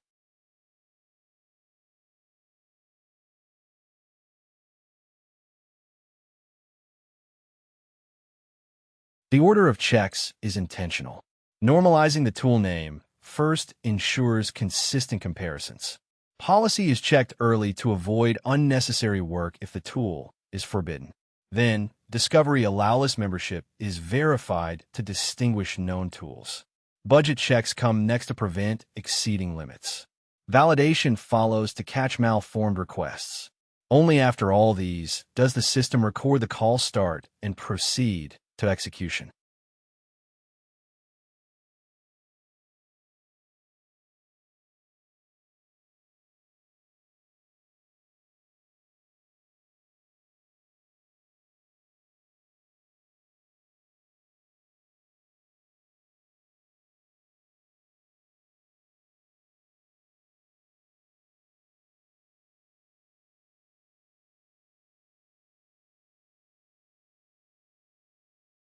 The finally block is critical because it ensures bookkeeping completes whether the tool succeeds or throws an exception. Without this, budget tracking would become inaccurate, causing unreliable enforcement decisions. In a governed system, bookkeeping errors are not mere bugs, but failures of control.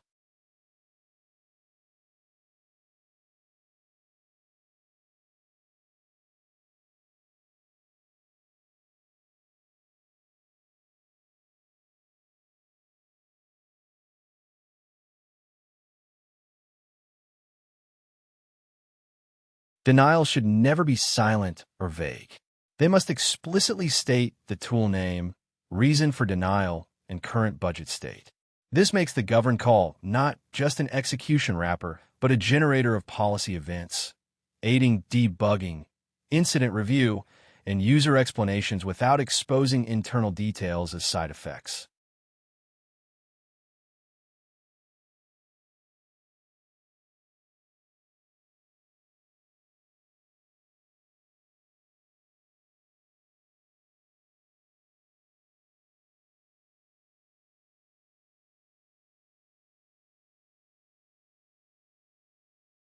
Centralizing control in a single gate allows new controls like risk scoring, rate limiting, approval workflows, or artifact filtering to be added cleanly. This keeps the tool implementations simple and focused on execution, while the gate handles all governance and security decisions.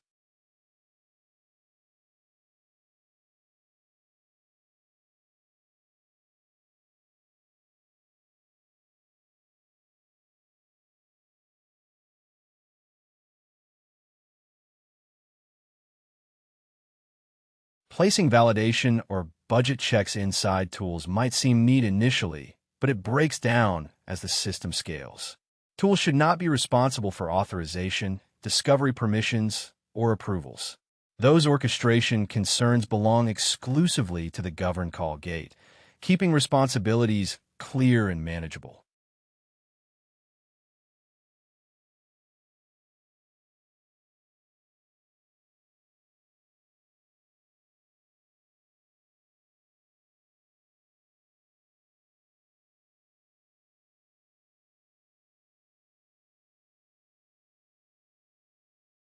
This part focuses on the crucial boundary between discovering capabilities and actually executing them. Understanding this boundary helps control how and when an agent can move from knowing what it can do to actually doing it.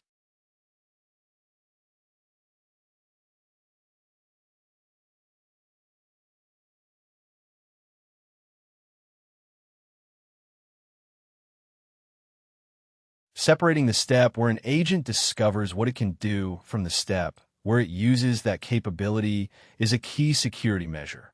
Discovery might reveal tools or permissions needed for a task. But if the agent can discover and execute in the same run without any checks, it can escalate privileges before any policy or operator can intervene.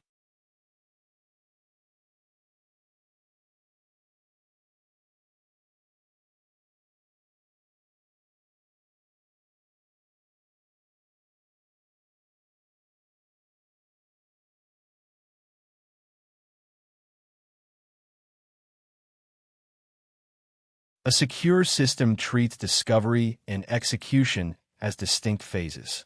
Policies can allow discovery without allowing execution right away.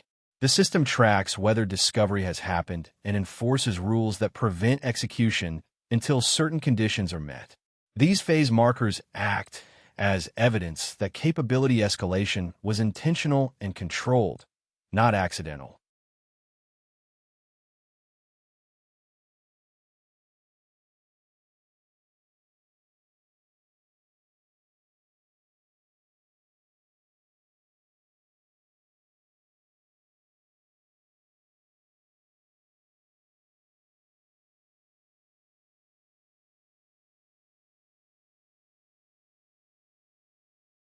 Flags such as allow underscore connection underscore creation and connection of execution of in the policy specify how discovery and execution interact. Discovery is allowed but compartmentalized, so the agent can learn about available tools but cannot act on that knowledge unless the run state and policy explicitly permit it. This keeps the environment safe while still useful.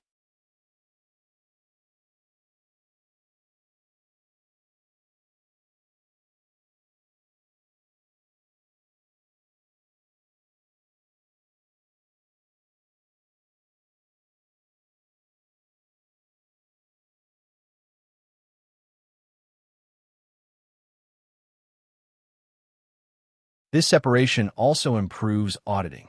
If an issue arises, logs can show whether the agent just discovered capabilities or actually tried to execute them. That difference is critical when investigating misuse or attacks, as it distinguishes exposure from impact. While discovery controls don't replace sandboxing, they narrow how an agent can escalate from awareness to action.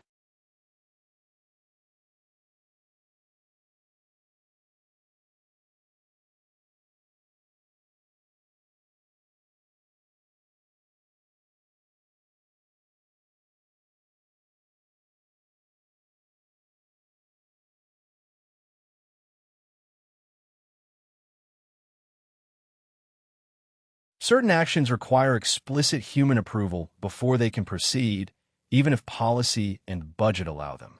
This part explains how the system pauses to get that approval without losing track of what it's doing.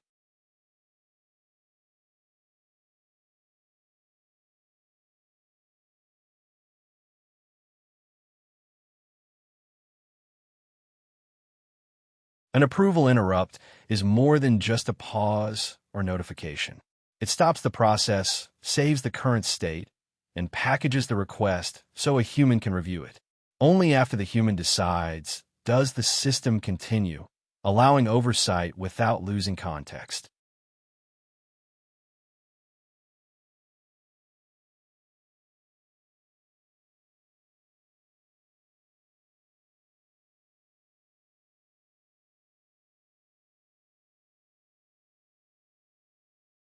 This function checks if a pending request needs human approval.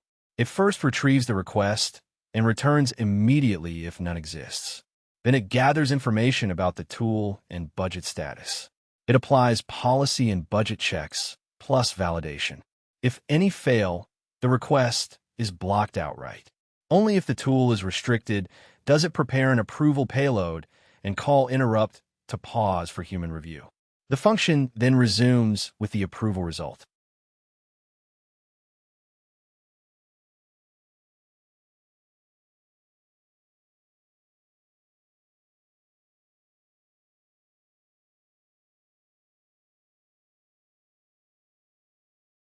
The node does not send every request to a human. It first applies the same policy, budget, and validation rules as any other action. If a request fails these checks, is blocked outright. This prevents approval from becoming a loophole to bypass automatic restrictions.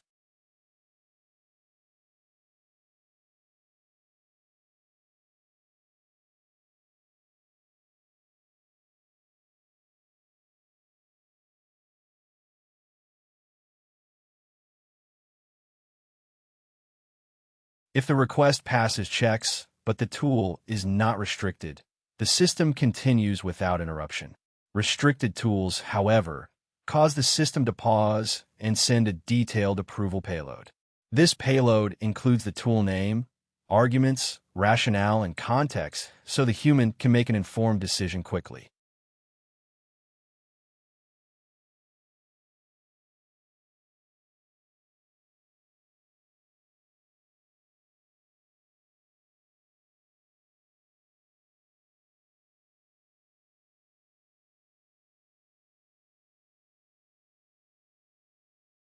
Calling interrupt deliberately stops the execution graph and waits for human input. This makes the approval process auditable and deterministic. Once the human responds, the system resumes exactly where it left off ensuring the agent does not cross sensitive boundaries without explicit permission.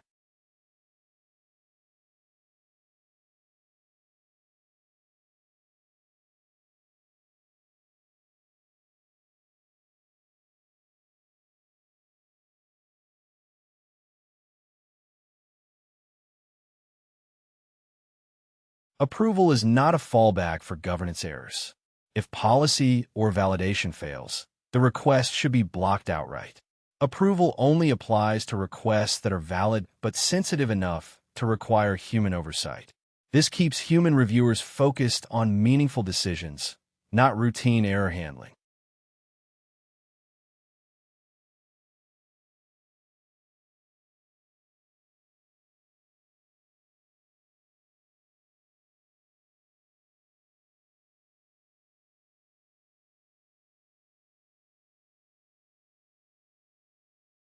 Designing approval payloads that reviewers can easily understand is crucial for effective decision-making.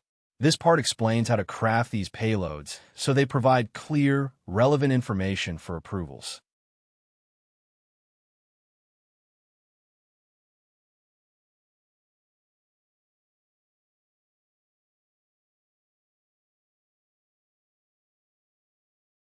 An approval gate only works well if the payload it presents is clear and complete. The reviewer should not have to guess the request from scattered details. Instead, the payload should immediately answer three questions. What is being asked? Why it is being asked? And what state led to this request? Including the tool name, arguments, rationale, and some budget or task context helps the reviewer make a decision without rebuilding the entire execution history.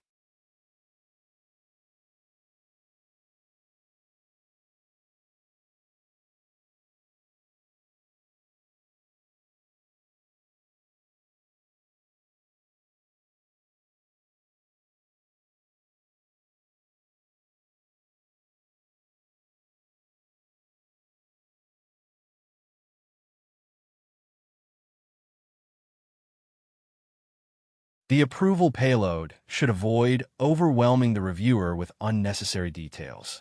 The goal is to surface only the subset of information relevant to the decision. For example, in a travel booking, showing the destination, dates, fare class, estimated cost, remaining budget, and the reason for the request is enough. There is no need to reveal every internal field or intermediate result if they don't affect the approval.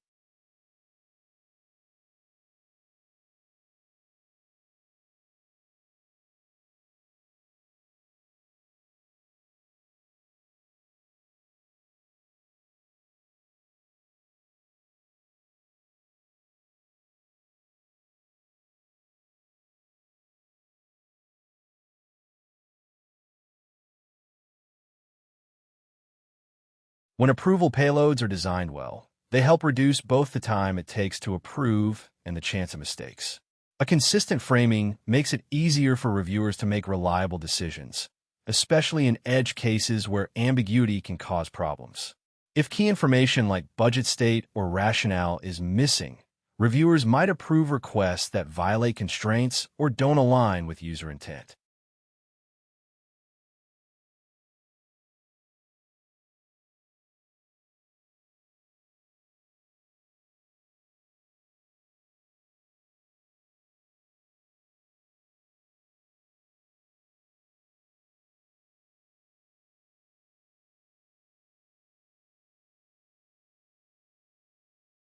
The approval payload also acts as a bridge between automated control and human judgment. Once an approval is granted, the payload becomes part of the audit trail. It needs to be stable, interpretable, and easy to match with the related tool call or denial. In mature systems, these payloads are key operational artifacts that show exactly where automation stopped and human review began.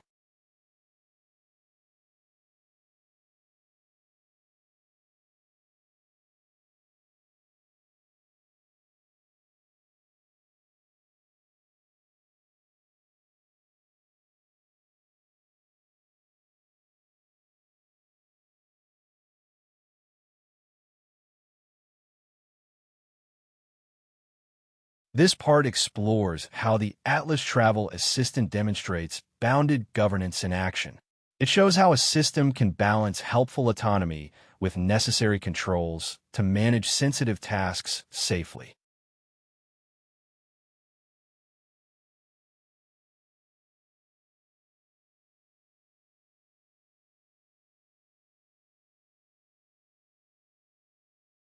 A user might ask Atlas to plan a full trip, which involves searching and comparing options. This exploratory phase is low risk. However, once the assistant moves to booking, the stakes rise because it involves real-world consequences like costs and commitments. That's when governance mechanisms like budgets and approvals become critical.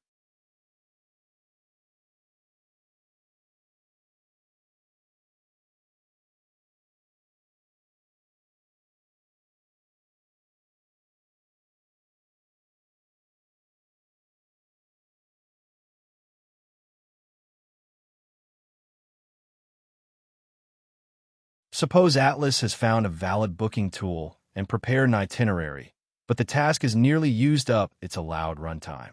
Even if the policy permits booking, the budget tracker blocks it due to insufficient remaining resources. The agent must stop rather than proceed. This prevents unsafe or uncontrolled actions when resources are low.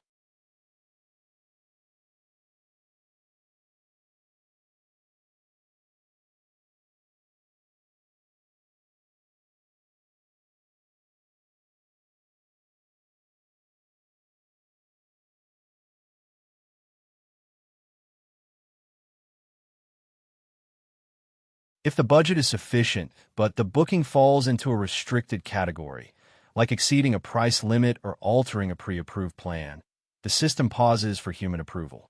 The reviewer sees all relevant details and decides if the booking should proceed. This boundary lets the model prepare requests but reserves final purchase decisions for controlled oversight.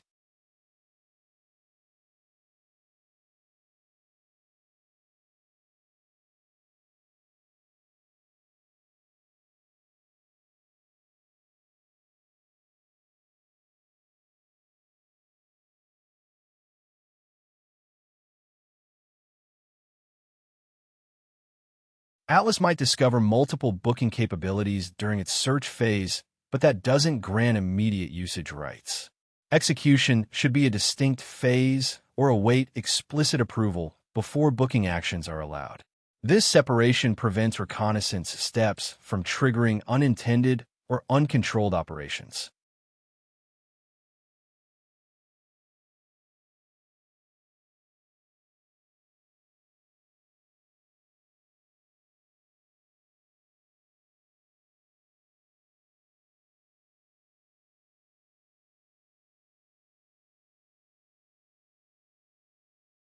This part focuses on the principle of failure-close semantics and highlights typical errors made when implementing governance controls. Understanding these helps ensure the system remains secure and predictable.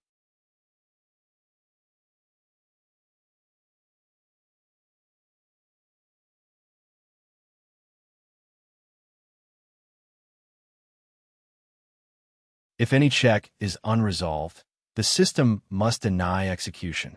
This means if the policy disallows a tool, or if the tool isn't on the allow list, or if the budget is used up, the action should be rejected. Validation failures or missing approvals should also block execution. This fail-closed approach ensures the system never allows uncertain or unsafe actions to proceed.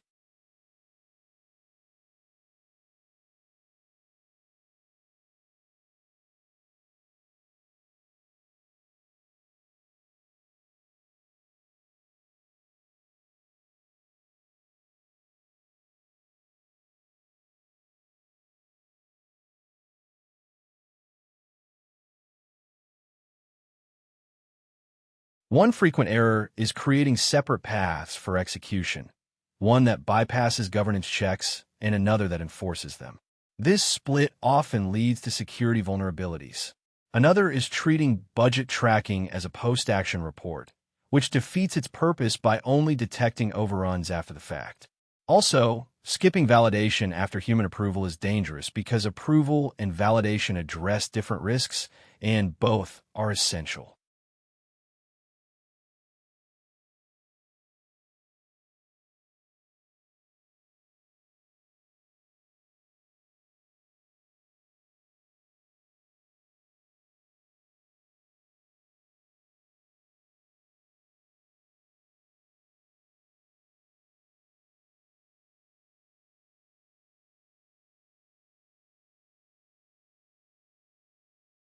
Mixing up discovery and execution phases is another pitfall. If the system can both list and invoke tools without strict control, discovery becomes a way to escalate privileges rather than a safe reconnaissance step. Additionally, approval requests that lack clear, detailed context force reviewers to guess the intent, reducing the effectiveness of the approval interrupt. These mistakes undermine the core principle that no action should bypass the control plane before passing all checks.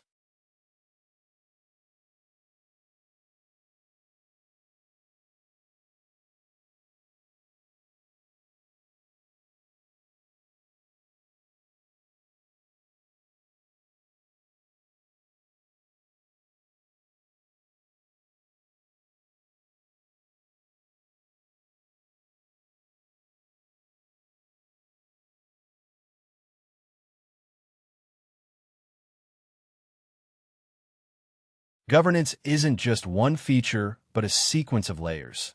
The prompt defines intent, policy sets hard rules, the budget tracker monitors usage, the validator checks structure, the govern call enforces controls, and the approval interrupt handles restricted actions.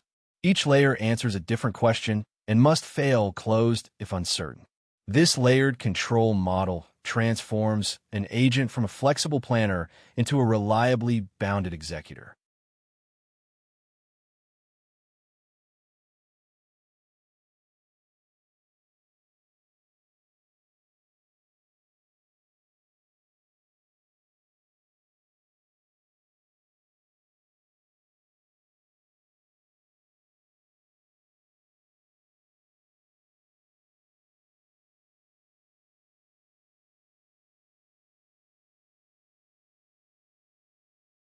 When an agent moves beyond just generating text and starts interacting with the environment, the security challenges become fundamentally different. This part explains why we need to establish clear runtime boundaries before debating policies.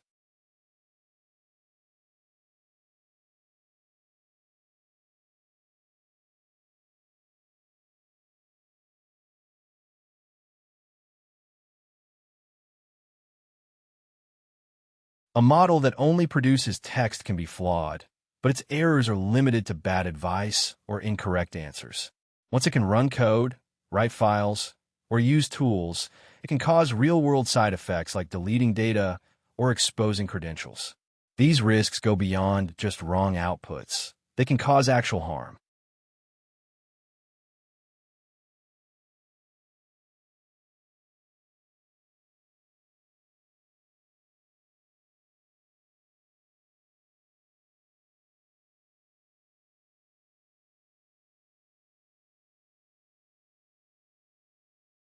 Security can't rely solely on how clever the agent is or how well prompts are crafted. Even if an agent intends to act safely, without execution boundaries, it can still cause damage by writing files in unsafe locations or overwriting sensitive data. The containment layer must sit below the reasoning process.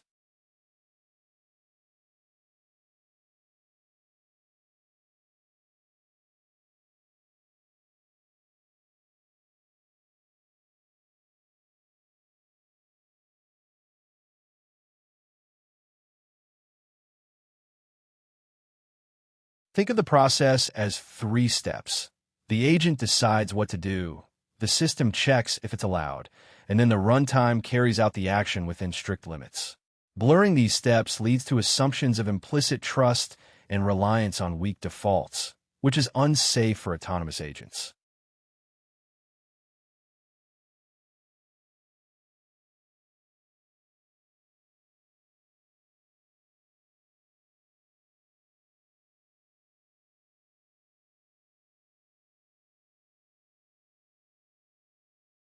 This diagram highlights three distinct parts: the agent's intent, the policy's authorization, and the constrained execution environment. It shows that just because the agent decides on an action doesn't mean it has permission to perform it. Each step must be clearly separated for proper security.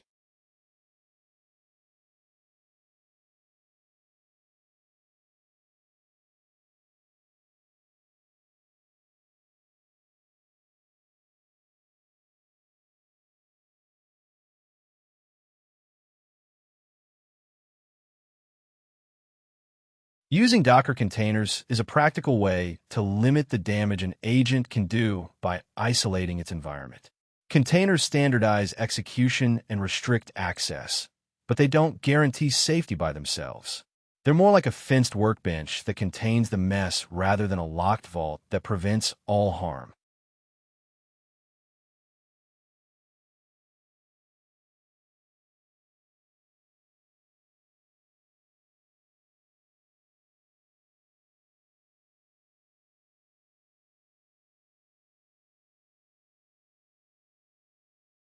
This part introduces a three-layer model for sandboxing that helps contain and control code execution more effectively. Understanding these layers clarifies how different containment strategies work together.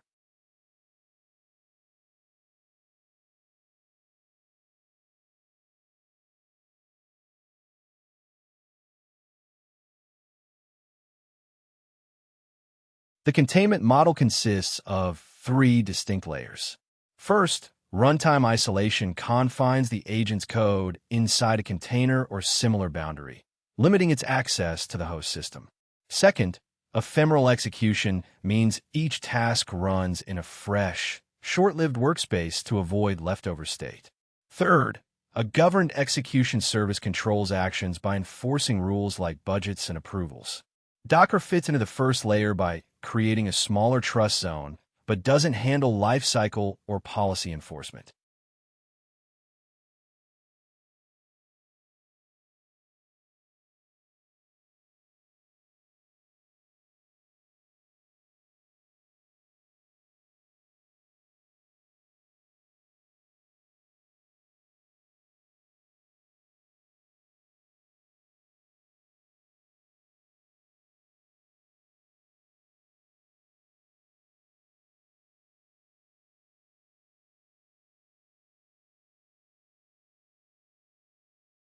This figure illustrates the containment stack with container isolation at the base.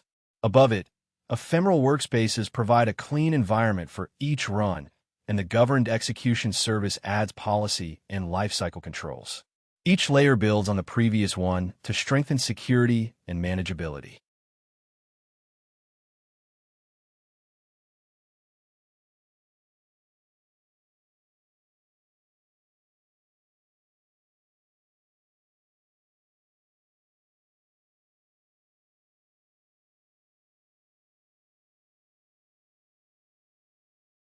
Containers are concrete and easy to work with, so engineers often treat them as the complete solution. However, they only limit what the process can access by default.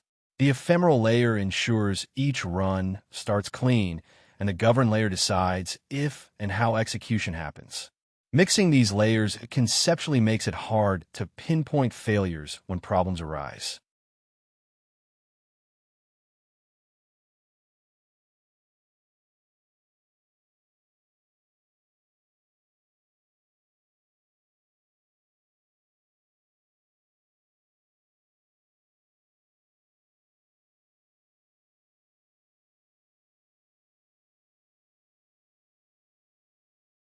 The focus here is on establishing a minimal, least privilege container baseline that supports the later layers. Each layer depends on the others. A hardened container still needs policy checks. Ephemeral workspaces require runtime boundaries, and governed services benefit from minimal containers. Together, these layers form a cumulative containment strategy.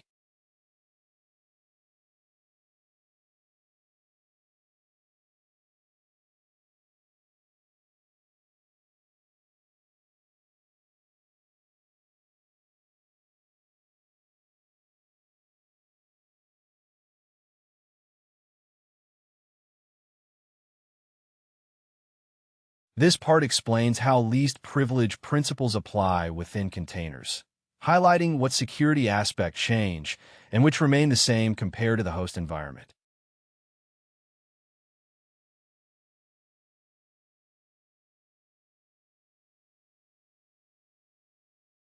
Inside a container, the main security strategy is to reduce permissions rather than add complexity. Running processes as non-root users limits what they can do, even though root inside a container isn't the same as root on the host. This restriction helps prevent accidental or malicious damage by forcing processes to act as limited applications instead of full system administrators.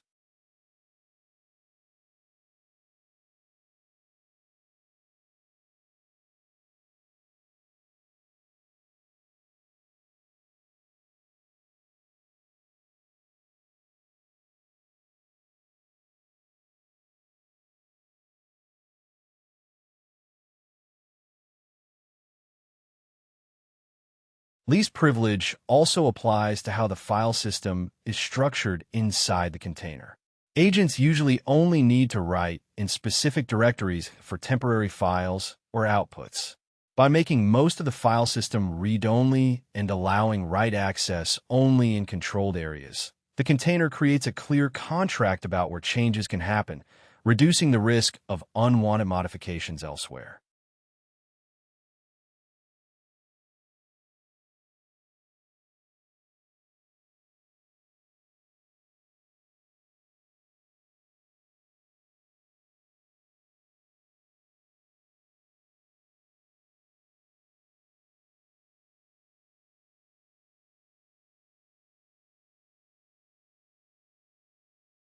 Restricting privileges isn't just about stopping attacks. It also limits the damage caused by normal errors. Agents often generate file names or paths dynamically, which can be fragile. If privileges are broad, a small mistake can cause system-wide problems. Narrow privileges ensure that errors stay confined to the workspace, making failures easier to manage and less dangerous.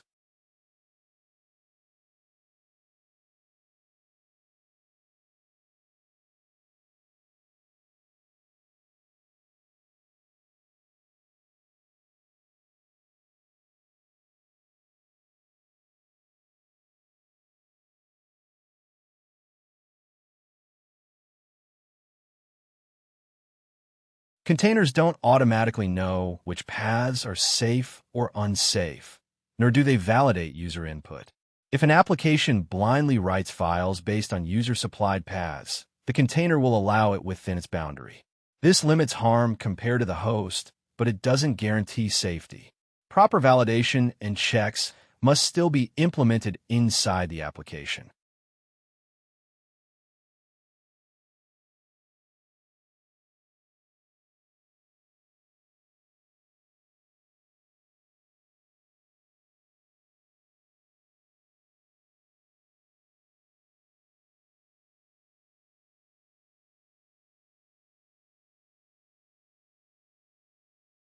Running inside a container often improves reproducibility by packaging dependencies consistently, but that alone doesn't secure the system. True security comes from reducing authority, defining ownership boundaries, and enforcing policies at runtime. Containers can support these security goals, but it's the reduction of privileges and proper controls that truly contain agents safely.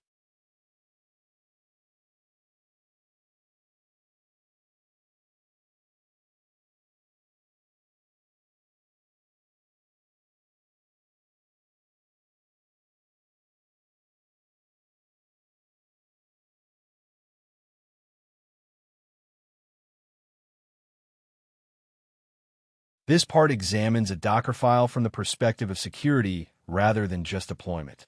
Understanding it this way reveals how each step reduces risk and tightens control over the container environment.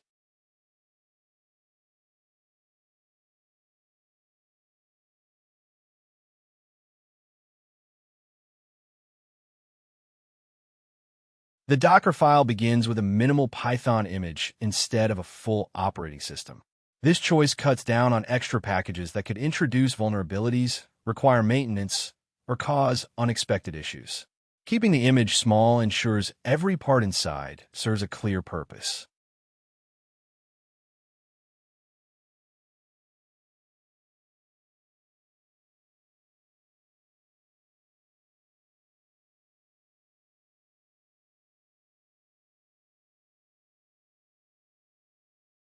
Next, the Docker file installs just the necessary build tools and immediately removes package metadata.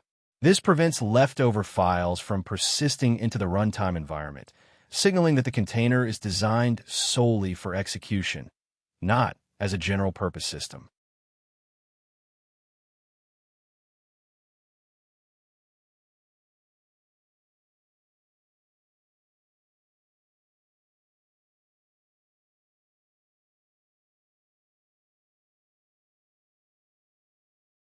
A critical security step is creating a specific user and group for the application to run under.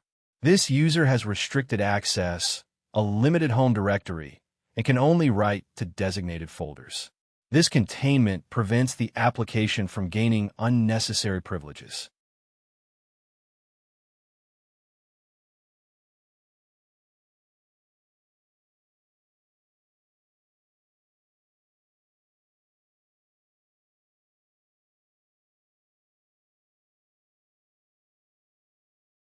The Docker file copies files with defined ownership to avoid ambiguous permissions.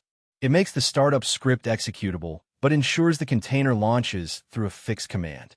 This predictability simplifies auditing and reduces the chance of unexpected behavior or privilege escalation.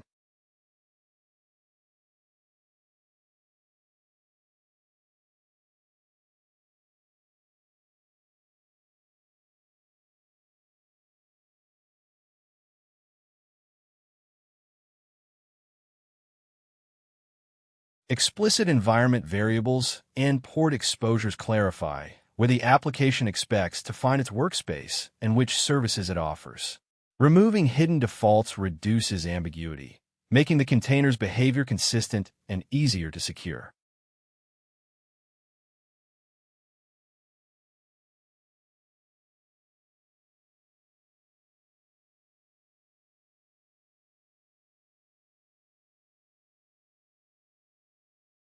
This Docker file starts from a minimal Python image and installs only the GCC compiler needed for building. It creates a system group and user to run the application with limited privileges. Directories for work and runs are created with controlled ownership and permissions. The working directory is set, dependencies are installed without caching, and source files are copied with explicit ownership. The startup script is made executable, and the container switches to the non-root user before setting environment variables and exposing ports. Finally, it defines a fixed command to launch the application. Each step enforces a tighter security boundary.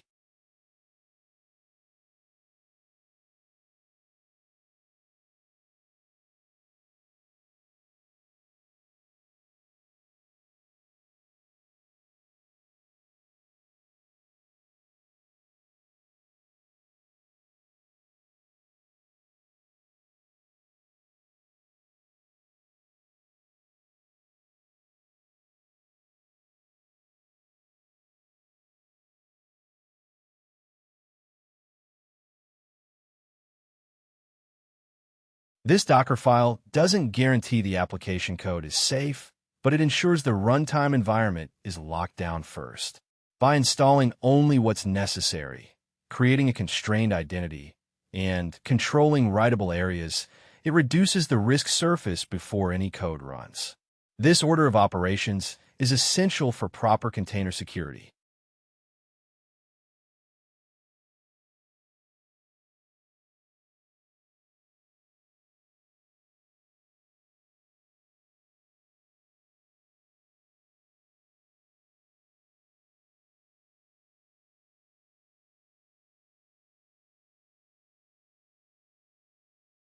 This part covers how containers should handle writable state carefully.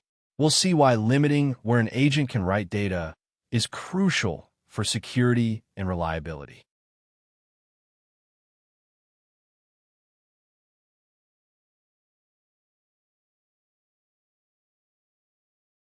Agents almost always require some place to write outputs or temporary files.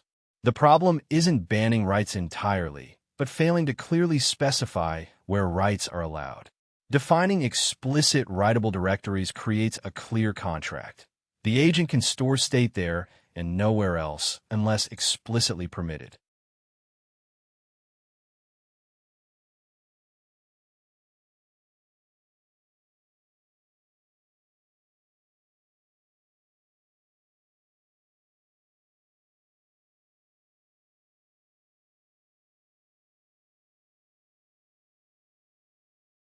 Agent tasks naturally generate state, like search results or drafts, even in ephemeral systems.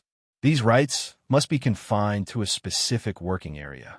Allowing writes in general project directories or broad file system areas risks mixing operational data with code or secrets, weakening container boundaries and least privilege principles.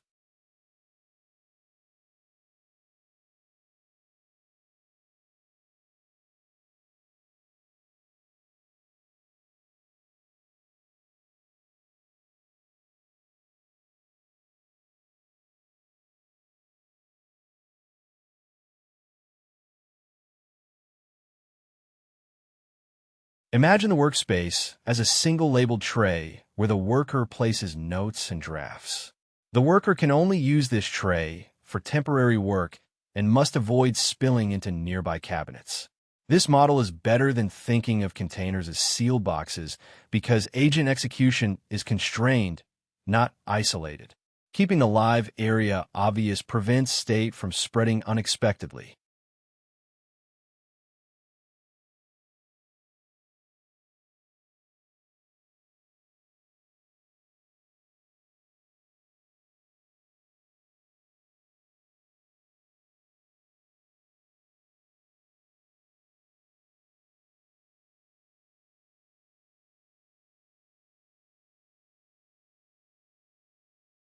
When the task runner knows exactly where work happens and starts in a known directory, it's easier to audit and validate.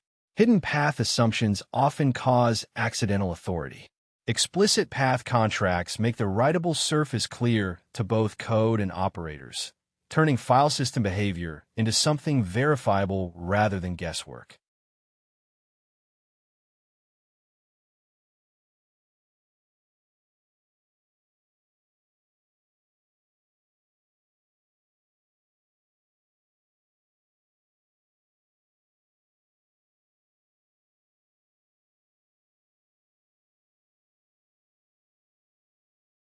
Agent workflows need places to write, but they don't need unrestricted file system access. Allowing free writes invites fragility and security risks. Narrowing writable areas early keeps enough room for operation while preserving containment. This balance embodies least privilege, enough space to work, but not enough to wander.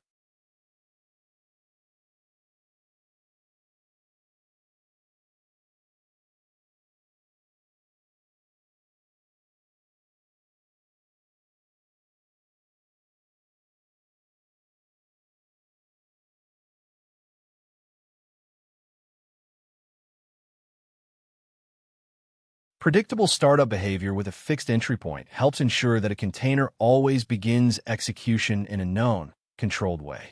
This consistency is crucial for maintaining security and operational reliability.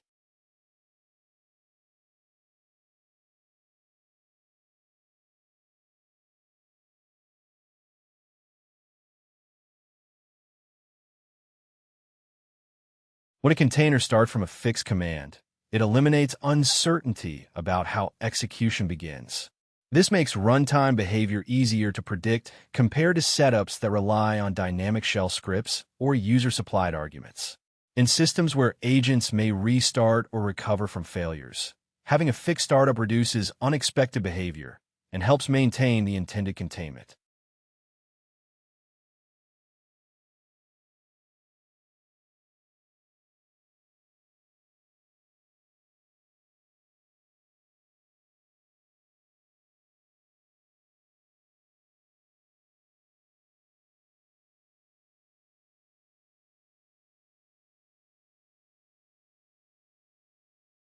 Beyond security, a fixed startup path simplifies operations. Logs become more straightforward to interpret, and debugging is less prone to surprises.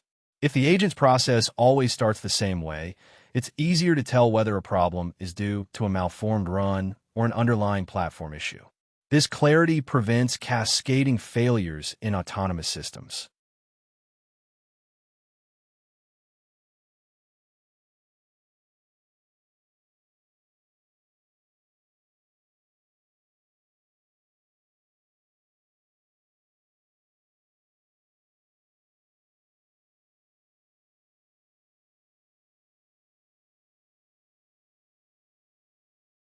Fixing the startup command means the image author controls what runs first, preventing the agent from improvising launch routines based on unusual instructions.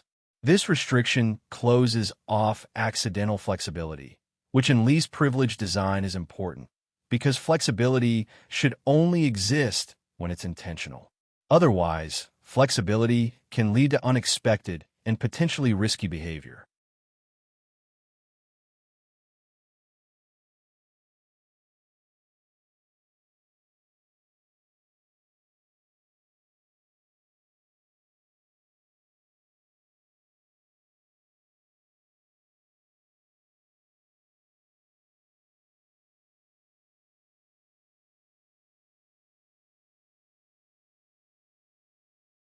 Containers can limit the scope of damage, but they do not fix mistakes in your application security. This part explains the limits of container protection, especially regarding file system security.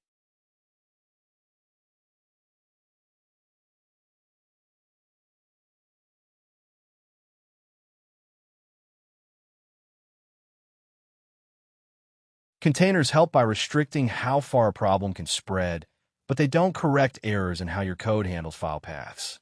If your application writes files based on unchecked or unnormalized paths, the container won't stop that unsafe behavior. The container limits damage, but doesn't make unsafe path handling safe.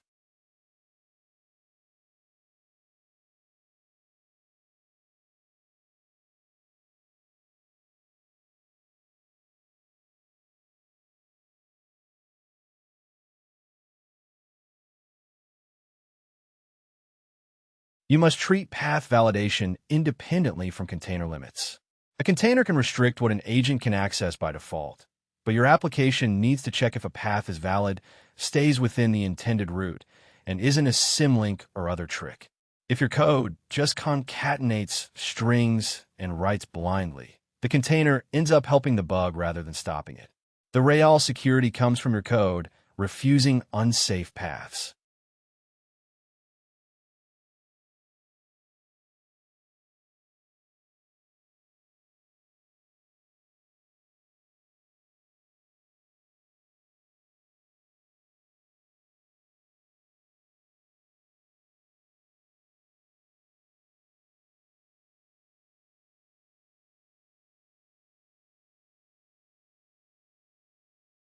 Agents might create file names based on user input or generated titles, which is a normal pattern but also dangerous if unchecked. The risk isn't that the agent is malicious, but that convenient software behavior can lead to writing files outside the allowed area if the path isn't verified against a safe route.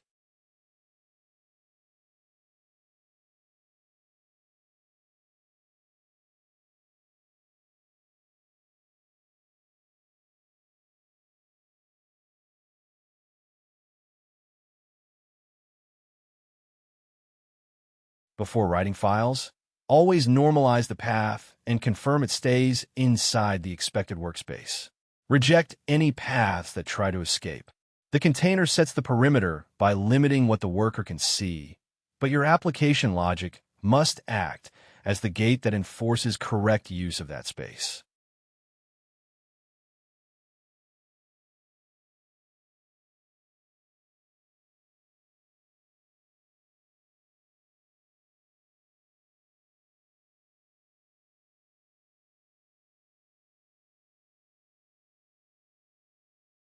If a model can freely choose file names or directories, the container won't stop it from writing to the wrong place inside the allowed area.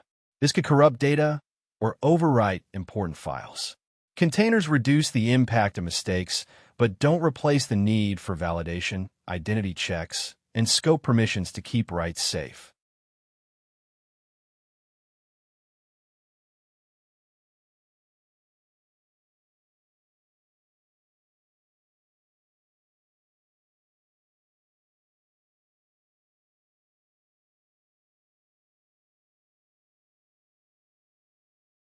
This part explores the difference between making a Docker image easy to use and making it secure. Understanding this distinction helps us avoid common mistakes in container security.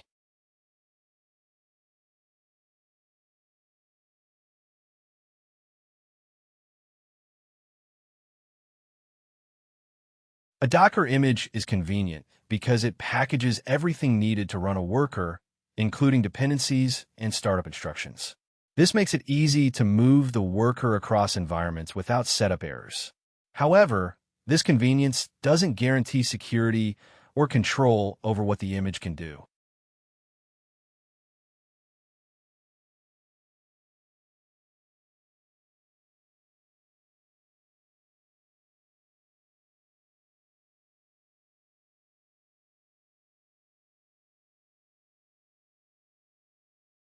Security starts when the container runs with limited privileges, such as a non-root user, and has clearly defined writable areas.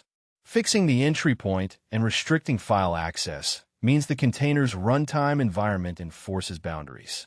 This way, the packaging ensures consistency while the runtime limits what the process can do.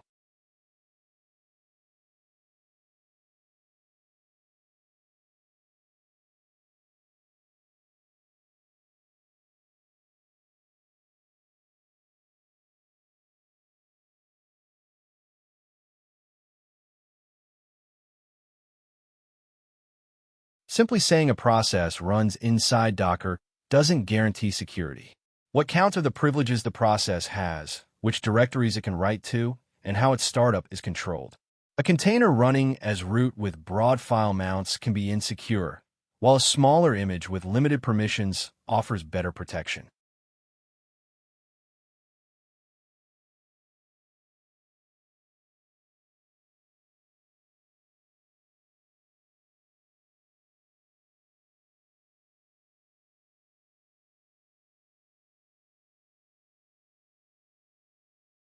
Docker isn't a perfect security solution or just theater. It reduces the trust you must place in your code by packaging it neatly and enforcing permissions as boundaries. Ultimately, the code itself must respect these boundaries to maintain security.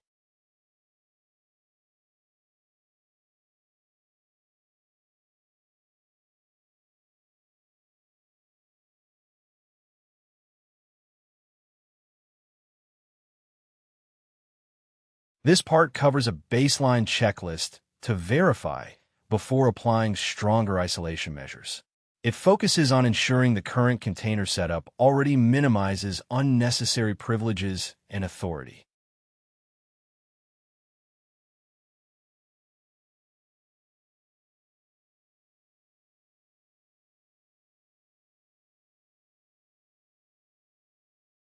Before adding stronger isolation layers, it's important to confirm that the container doesn't still have obvious excess privileges. For example, if the worker runs as root, it has too much authority. Similarly, if it can write anywhere on the file system, or if its startup depends on uncontrolled shell scripts or user entry points, the container isn't tightly contained yet. These are common issues that show the runtime boundary isn't strict enough.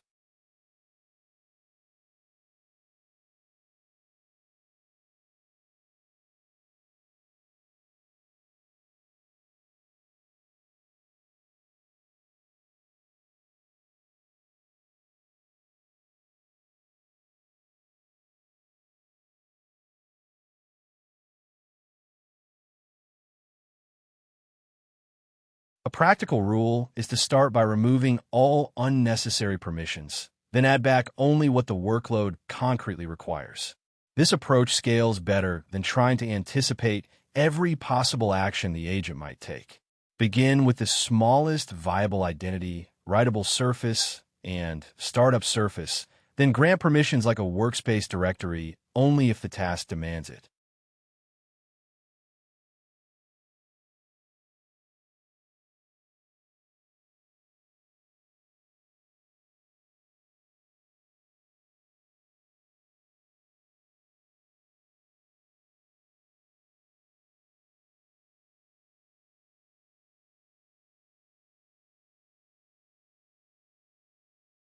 For example, the Atlas Travel Assistant should be able to research and prepare drafts inside a tightly controlled workspace. It shouldn't roam across the host file system or alter its own execution path. If your current container setup can't enforce these limits, it isn't providing true containment. Instead of adding more model intelligence, the next step is to reduce the worker's authority further.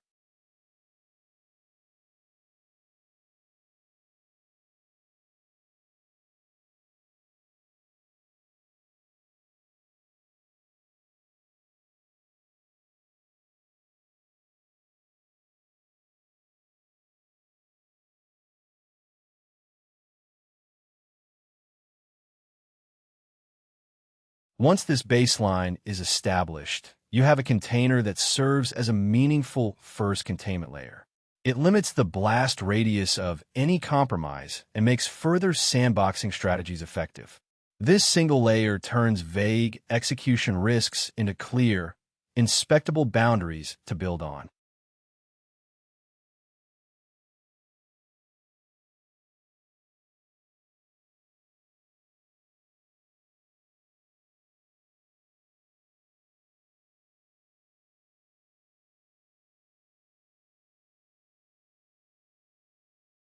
Agent writes to a file system are not mere text outputs. They cause real side effects that can impact the system. Understanding this risk is crucial for managing agent behavior safely.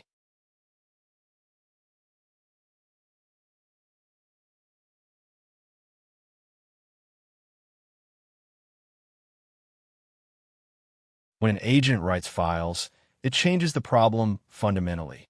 Even if the output looks correct as text, turning it into a file operation can override important data or create files that other tools rely on. Mistakes in reasoning can cause damage, not just malicious intent.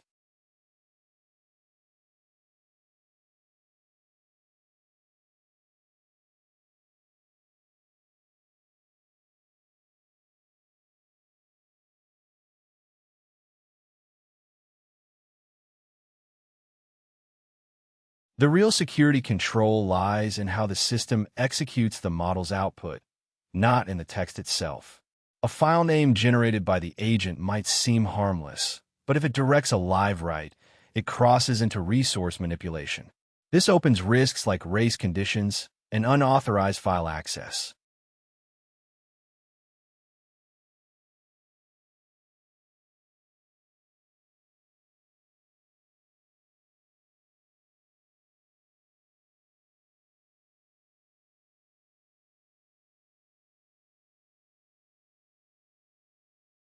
It's important to separate the agent's decision from the actual file operation.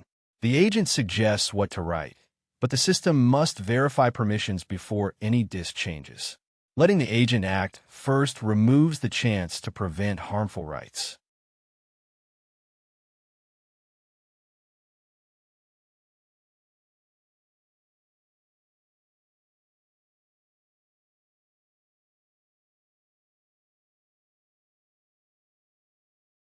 This diagram shows the flow where the agent proposes a write, but the enforcement layer checks and authorizes it before any actual disk operation happens.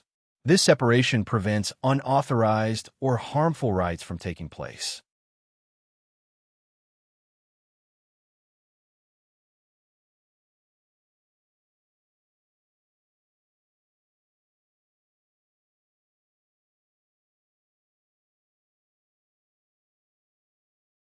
In practical terms, an agent can safely create files within its assigned workspace, like itineraries or receipts.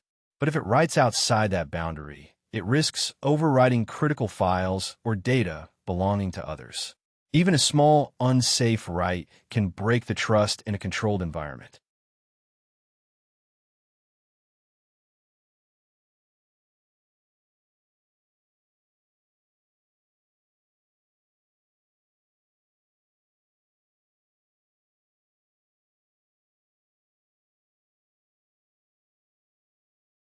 Establishing a single writable root creates a clear boundary for where files can be created or modified. This approach simplifies security and policy enforcement by limiting write access to one controlled location.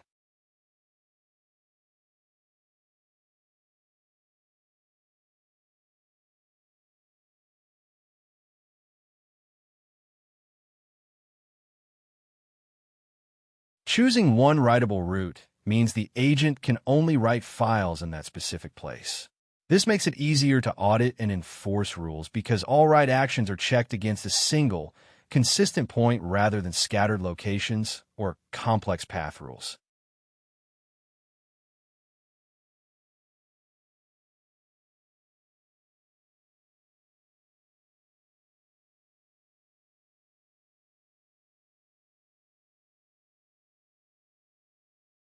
The writable root isn't just about keeping things tidy. It defines a trusted area where the agent can save data. While the agent can analyze or plan using any data, it must only commit changes inside this designated zone, preventing accidental or malicious writes outside the boundary.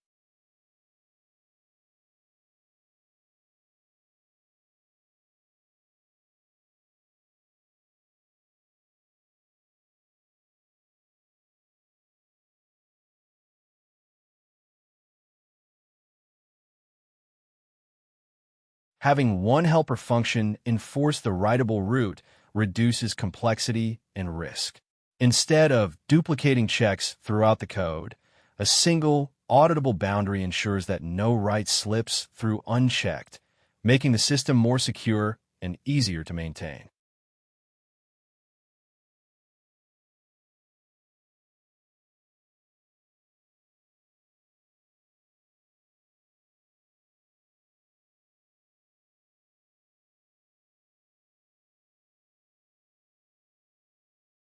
Think of the writable root as a locked drawer inside a larger building.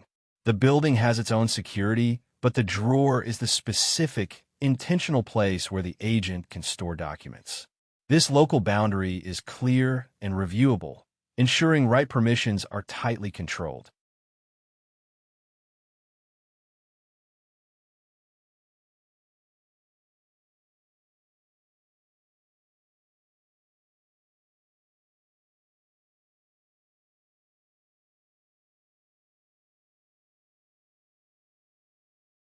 This part explains why a helper function should be understood as enforcing policy rather than just simplifying tasks. Recognizing this distinction helps us appreciate how the code controls behavior, not just assists it.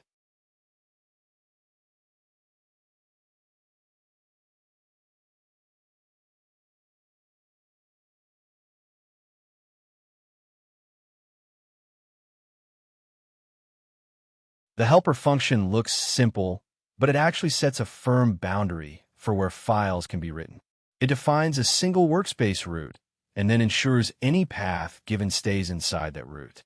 This means the helper isn't just a convenience. It encodes the security policy in executable form, making sure the rules are always applied consistently.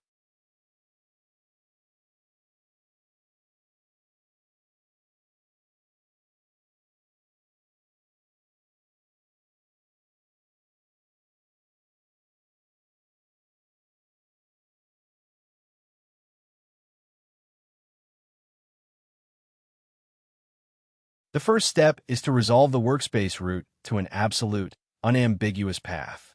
This prevents confusion from symbolic links or relative segments.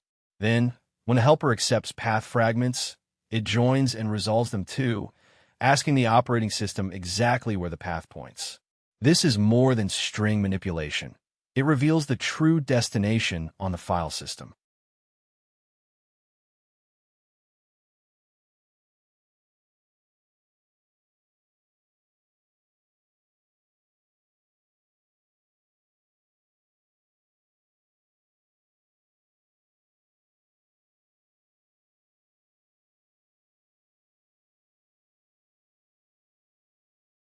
The core policy is enforced by checking if the resolved path is inside the workspace root. If it isn't, the helper raises a hard error. This isn't a warning or suggestion. It's a strict denial. Security controls must act before any side effects happen.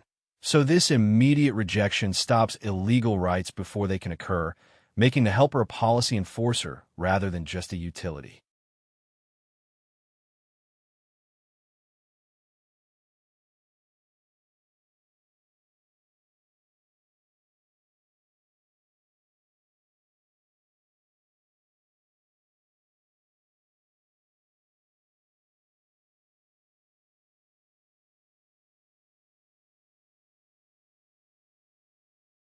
This difference is subtle but crucial. Utility functions help code run smoothly, while policy functions limit what the code is allowed to do. Reading the helper as policy clarifies its structure. It normalizes the workspace root and candidate path, compares them, and blocks any candidate outside the root. This mirrors how a human would check if a document belongs in a locked cabinet. But here the decision happens automatically every time the agent writes.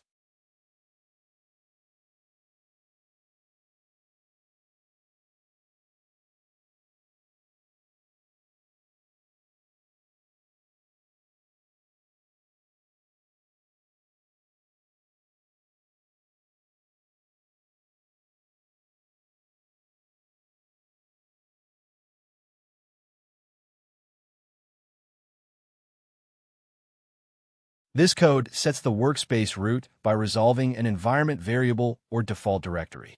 The function work_path takes any number of path parts, joins, and resolves them under the workspace root, then checks if the resulting path is inside the root. If not, it raises an error immediately. This enforces the policy that no writes can escape the designated workspace.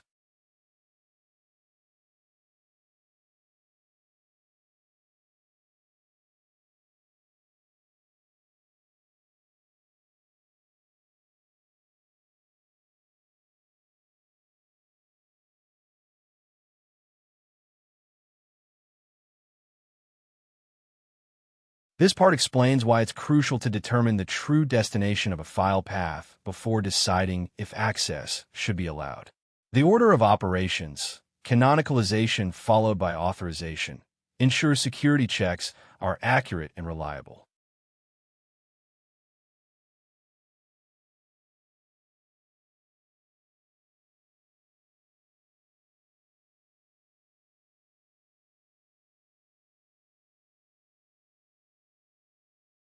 A path string like reports/today.txt is just text until the system processes it. The operating system interprets paths after normalization and resolution, so checking the raw string alone can be misleading. Authorization must wait until the actual destination is known.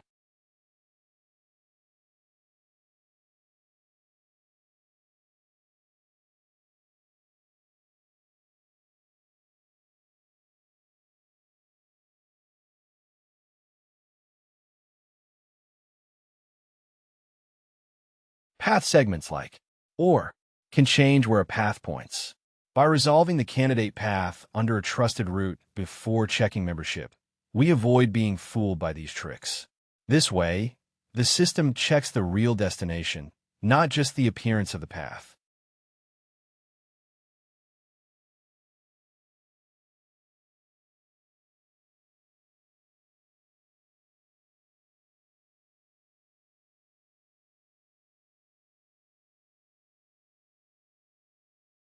When an agent builds paths dynamically, like deriving file names or folders from user input, those components might look normal but resolve differently. The system cannot trust intent alone. It must verify where the path actually leads to enforce containment securely.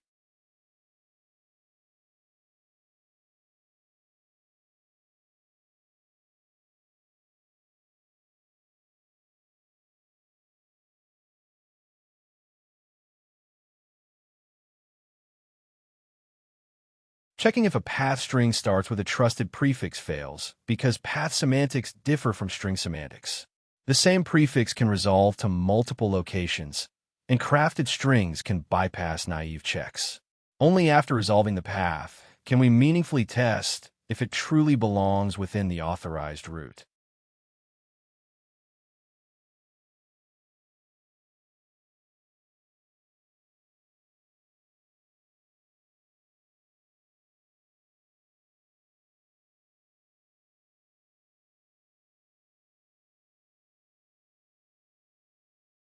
The process splits into two steps. First, convert the candidate into a canonical file system location. Second, verify that location is within the approved route. If either step fails, access is denied. This approach creates a clear trust boundary and ensures the path string matches its true destination.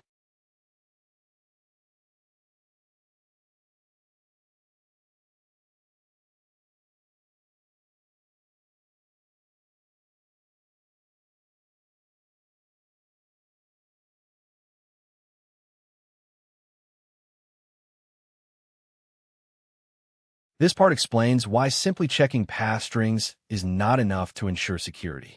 We'll see how traversal sequences, absolute paths, and file system aliasing can bypass naive string validations.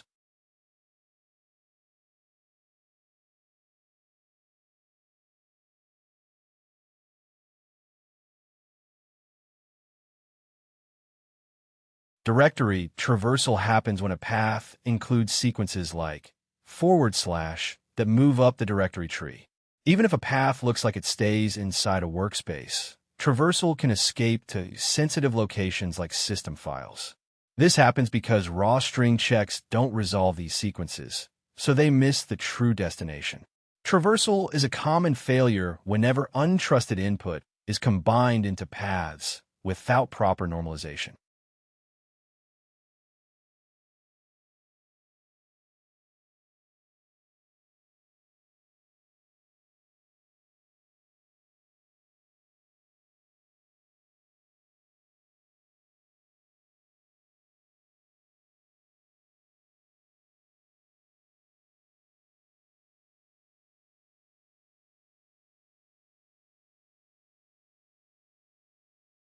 Absolute paths start with a root indicator, like a slash or drive letter, and they don't just go deeper into the workspace. They can point anywhere on the file system. If a system joins strings without resolving the final path, it might not detect that the intended workspace route was skipped. That's why the helper forces the operating system to resolve the path first, then checks if the resolved location is inside the allowed route.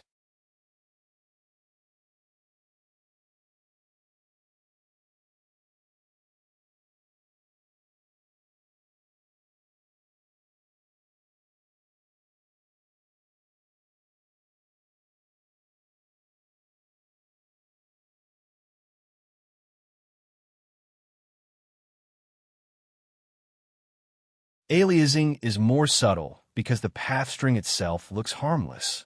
The file system can interpret it to refer to a different location, like through symbolic links or mount points. This is why the helper checks the fully resolved path rather than trusting the raw string. After normalization, it simply asks if the destination is inside the workspace route. If it's not, the right operation is rejected regardless of how innocent the original string seemed.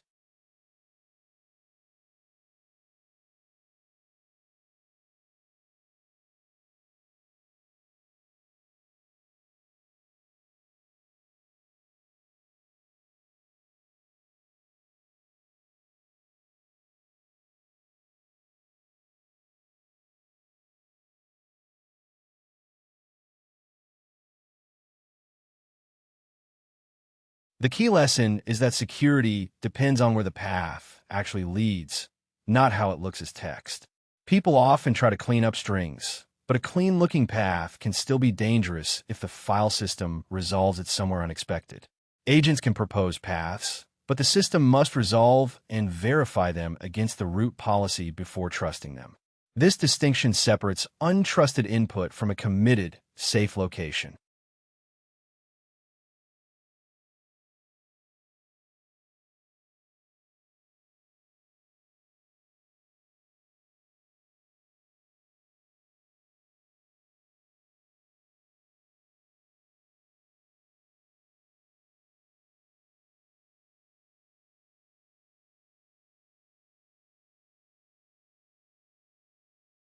This part covers how symbolic links and similar redirection mechanisms can cause a path to point somewhere unexpected. Understanding this is essential for enforcing security on file writes.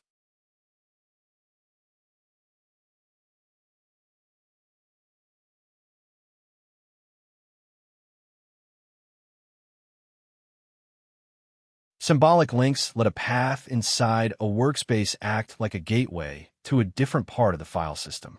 If you only check the visible path segments, you might think the write is safe, but the actual target could be somewhere else entirely. This risk is real because users can place links or mounts that redirect writes beyond allowed boundaries.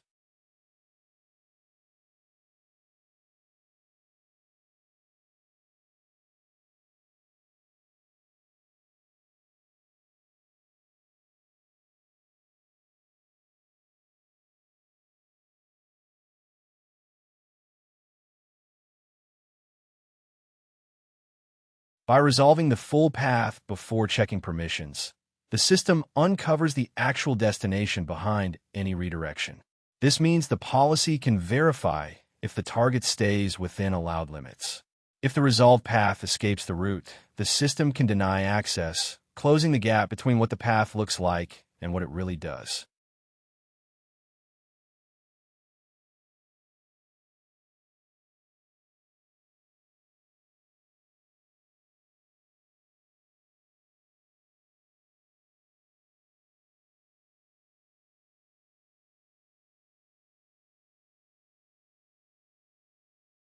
This figure illustrates how a path that seems safe at first can actually point outside the permitted workspace after resolution. The key idea is that authorization must happen after resolving all links and redirections to know the real target.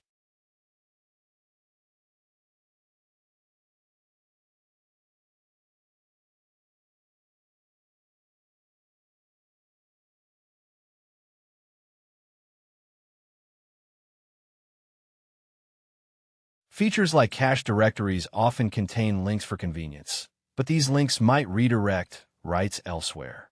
If enforcement only looks at the surface path, an agent can cause writes beyond its intended scope without understanding the file system layout. Resolving paths removes this ambiguity and protects the system.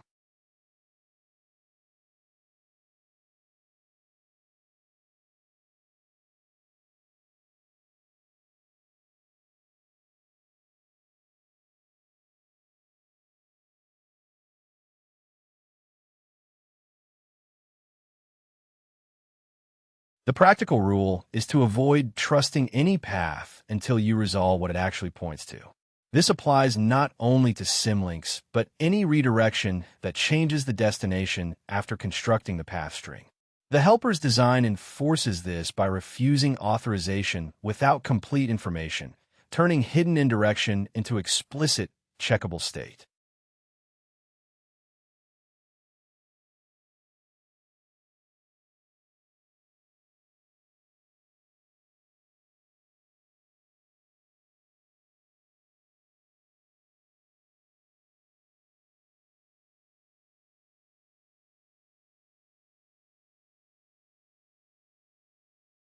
Fail closed means the system must stop and reject any illegal file operations right away and clearly. This approach prevents unsafe actions from proceeding unnoticed or partially completing.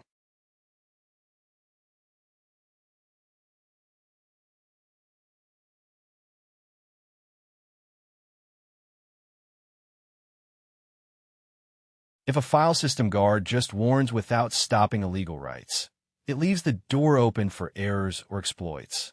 The surrounding code might keep running, try other paths, or partially write data before noticing the problem. The right response is to reject the operation immediately and stop any writing or retries.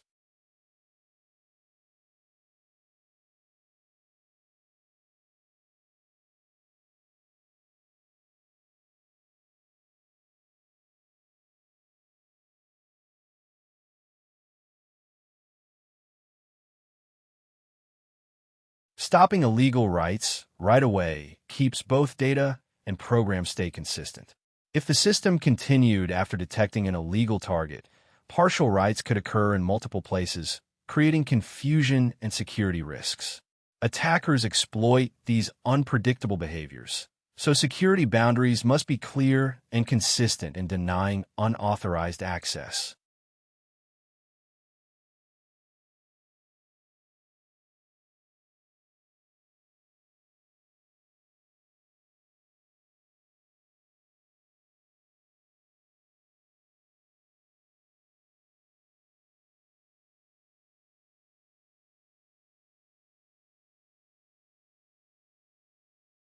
The helper's error response is part of the security contract. It tells the caller that the write cannot proceed and that any result should be discarded. The error message also records what was attempted, aiding debugging and audits without weakening the policy. The system should never try to fix illegal paths automatically, because that erodes security.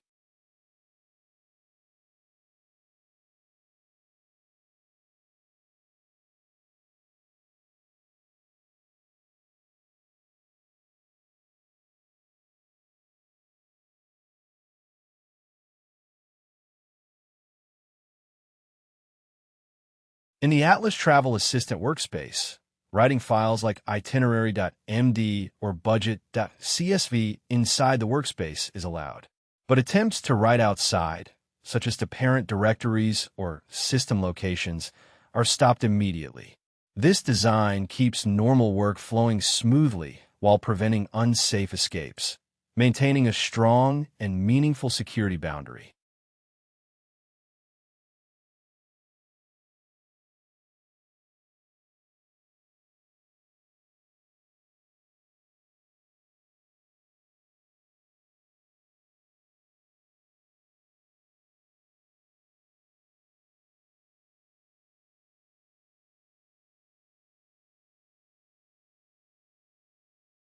This part explores how the Atlas Travel Assistant handles file operations during a trip planning workflow.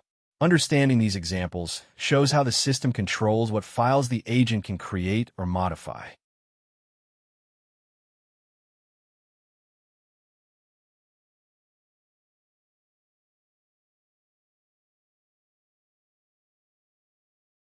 When the agent plans a trip from Boston to Lisbon, it creates useful files such as a markdown itinerary, a flight comparison table, and a list of source links. These files are good candidates to keep because they allow the user to review or refine the plan later. The agent picks names like itinerary.md or sources.json, but each file must pass a workspace rule that ensures it stays within the approved directory. The write operation is accepted not just because the name looks valid, but because after resolving the path, the file remains inside the allowed workspace root.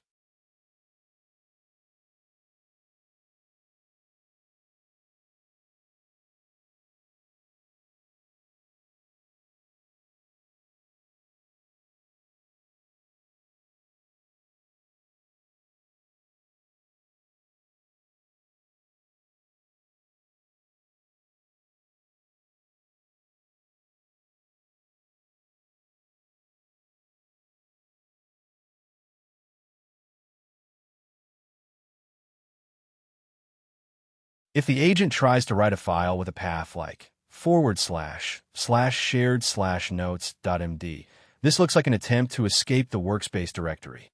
The system resolves the path and detects that it points outside the allowed route. It then rejects the write request.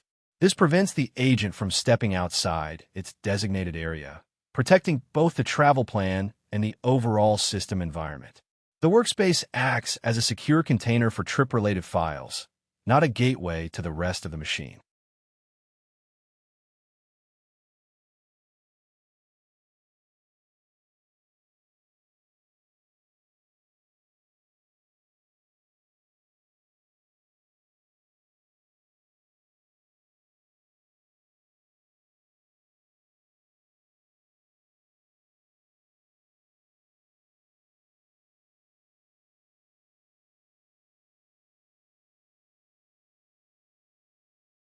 When multiple tools contribute to a single document, such as gathering flights, calculating budgets, and rendering output, A root check guards against bugs in file path construction. Without this check, a mistake could cause files to be written outside the workspace, breaking the workflow. With the root check, every file, right, is verified to stay inside the allowed area. This lets the assistant keep working productively even if some steps make naming errors, because the file system enforces the policy strictly.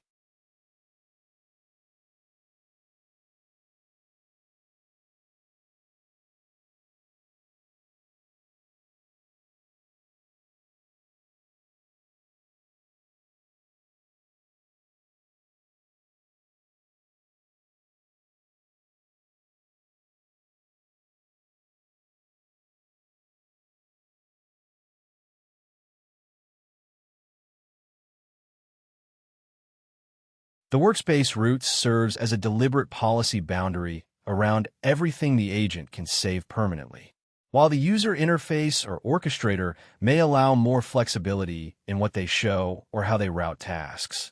The execution layer enforces strict limits on where files can be written. This separation lets the system be creative and expressive at the top, while remaining safe and controlled at the bottom. It creates the right balance for bounded autonomy in the assistant's behavior.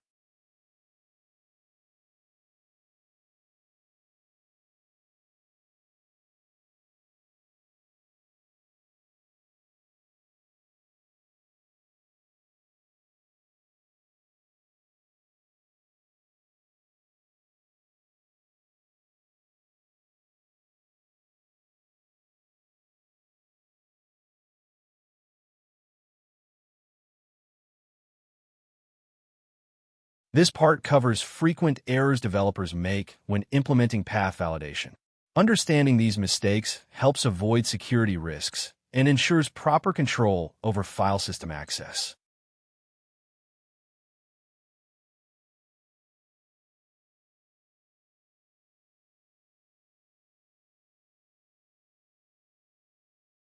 Many developers check user input or model-generated paths before resolving them. This seems efficient, but is actually backwards. The raw string can be manipulated to bypass checks, while the resolve path reveals the true destination and risk. Validating before canonicalization only creates an illusion of security.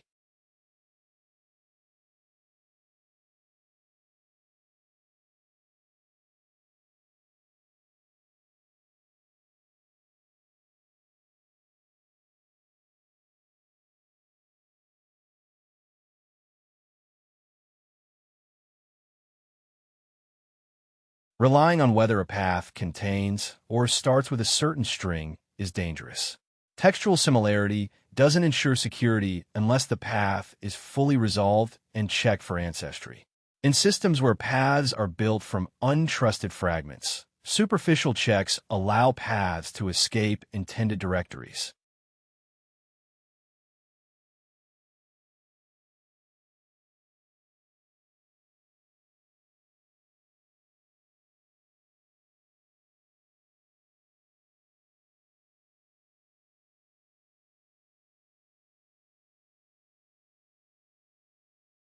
Containers limit the scope of damage, but don't remove the need to validate paths inside.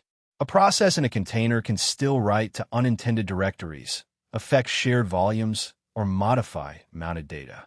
Validation ensures the application's workspace policies are enforced, not just host-level protection.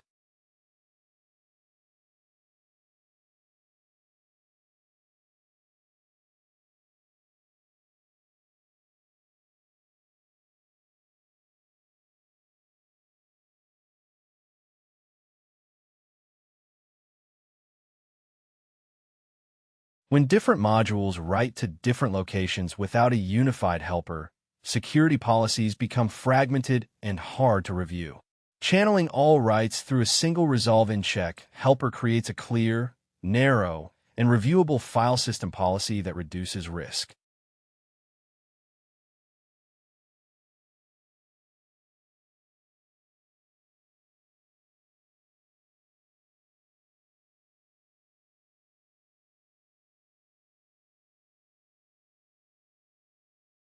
This part explains how the path helper integrates into a larger system of containment measures. Understanding this helps clarify why it's only one piece of a multi-layered defense strategy.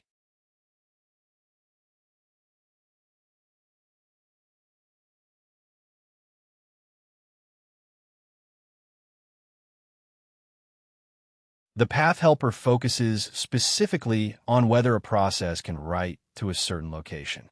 It doesn't handle other security concerns like arbitrary code execution, network access, or resource limits. That's why it's part of a layered approach, with each layer enforcing a different boundary or restriction.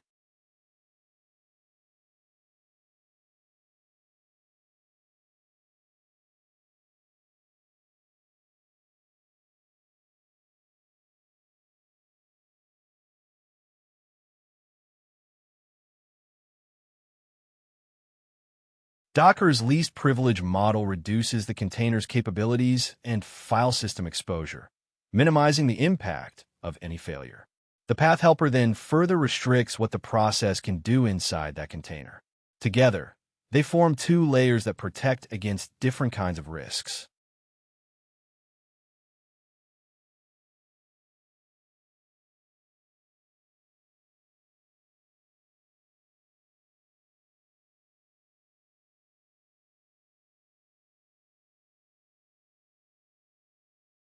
User interfaces often need broader permissions to handle inputs and previews, but they shouldn't have direct write access everywhere. Instead, they pass controlled requests to a secure execution layer that enforces workspace boundaries. This separation limits damage if either the UI or execution layer is compromised.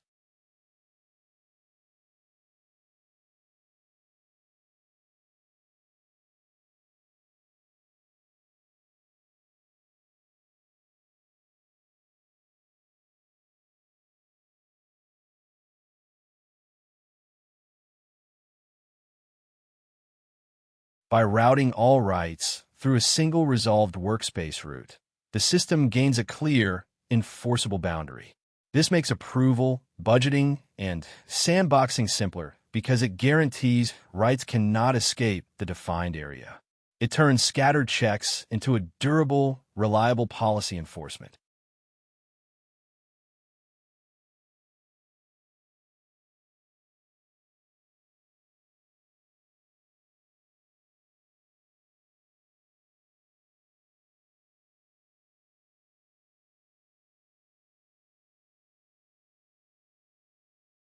This part explains how to design a system where the user interface and the execution services are separated by a zero-trust boundary.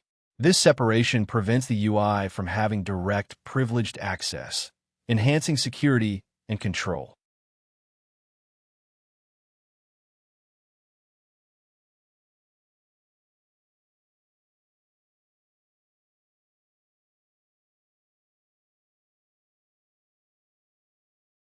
We must stop assuming the browser is a trusted part of the backend just because it belongs to our product. The browser is an input surface that can be manipulated, so it should be treated as potentially hostile rather than trusted.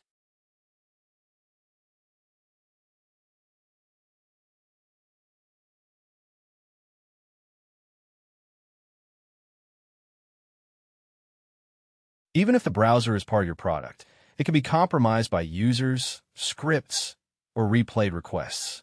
It acts as a request generator, not a place to exercise privilege.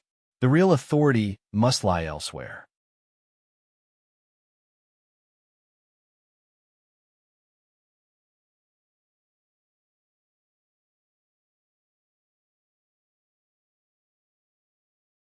Many teams mistakenly trust the front end because it shows approved controls.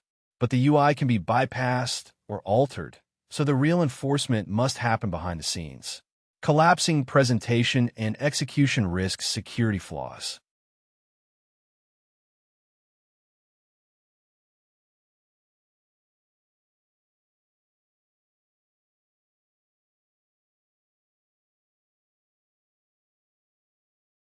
Agent systems often perform actions beyond data retrieval, like spending money or triggering workflows. A well-formed request isn't always safe, so the system must verify permissions and constraints before allowing side effects.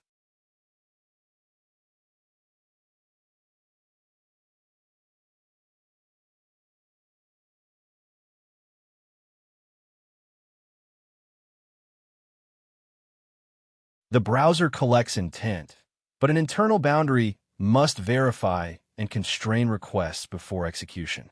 Combining these stages risks allowing unsafe actions. Good prompt design can't fix architectural vulnerabilities.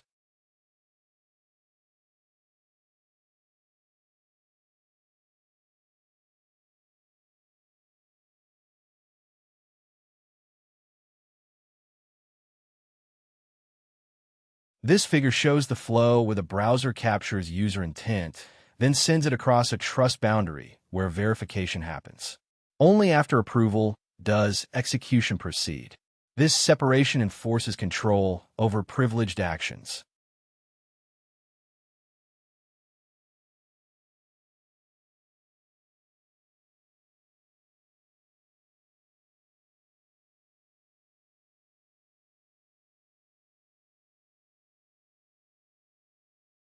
Next, we define the trust boundary explicitly.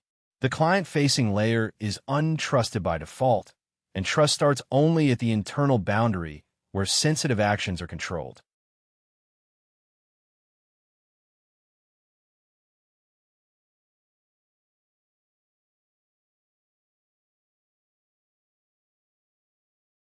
The browser can collect intent and display state, but it cannot directly access sensitive resources. This boundary must be clear enough to guide deployment and incident response discussions.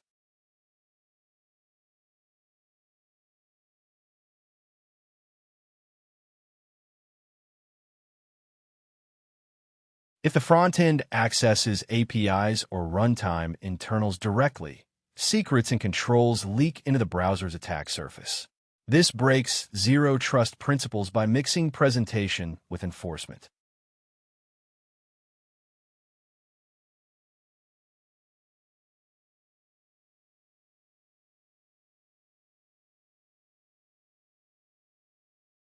The browser handles user interaction, but the internal execution service is the sole gatekeeper for sensitive operations.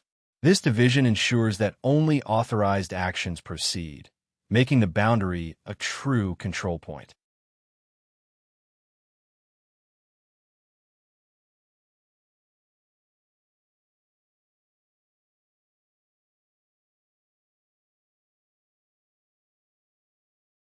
If the UI is compromised, attackers gain no direct privileges beyond submitting requests through the controlled interface. This centralizes inspection, logging, and policy enforcement, reducing risk and complexity.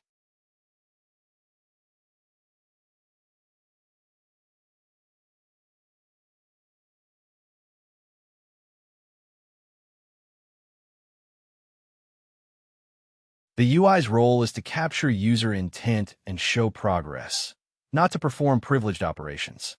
This distinction keeps the interface safe and separates interaction from execution.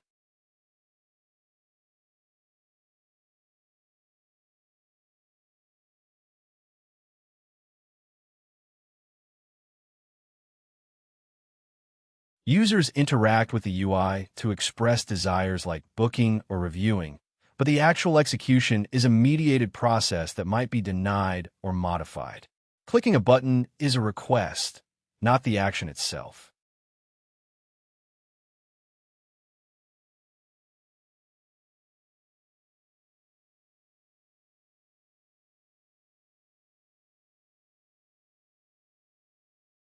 For example, a travel assistant UI gathers preferences, but the internal service checks policies, approvals, and capabilities before proceeding. This ensures that only allowed actions happen under control conditions.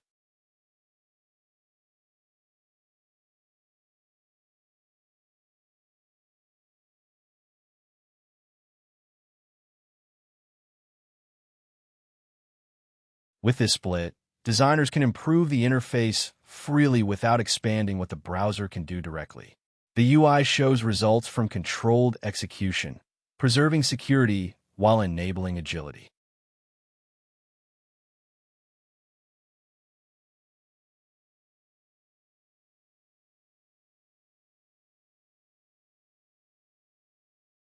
The UI can indicate if actions were rejected or delayed, but only the boundary layer has the authority to decide and enforce policies. This clear split protects privileged decisions from being influenced by user experience changes.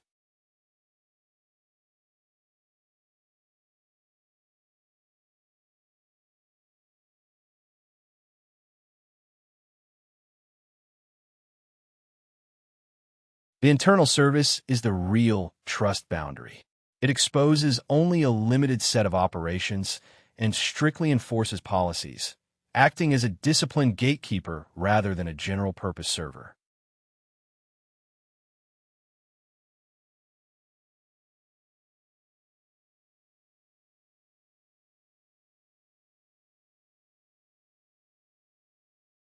Its job is not cleverness, but strict control.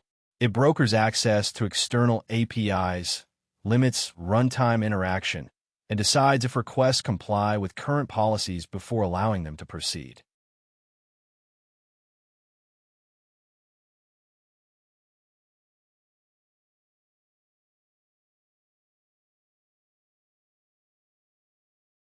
Unlike a proxy that just forwards traffic, this service evaluates each request carefully. It avoids accepting arbitrary commands to maintain a minimal authority consistent with the agent's operating model.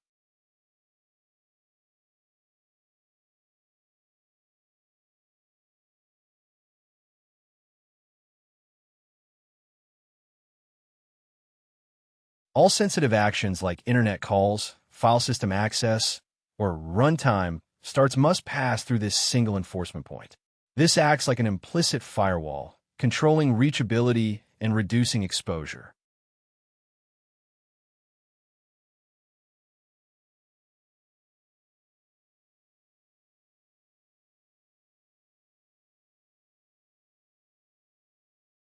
Since all privileged actions flow through one service, it's easier to log who did what, which policies applied, and what external resources were touched. This clarity aids incident response and operational insight.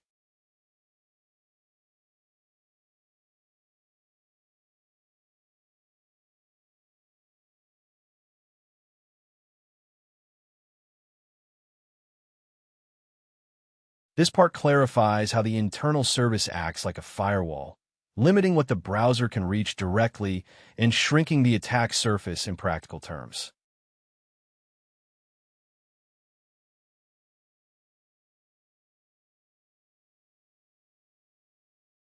When the browser cannot access runtime state, secrets, or sensitive endpoints directly, an attacker controlling the UI session is confined to submitting requests through the controlled internal path.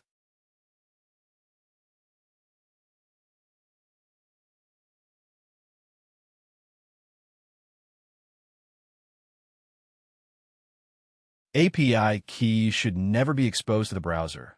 Outbound calls must be governed, file system access restricted, and runtime state kept internal to prevent misuse or compromise.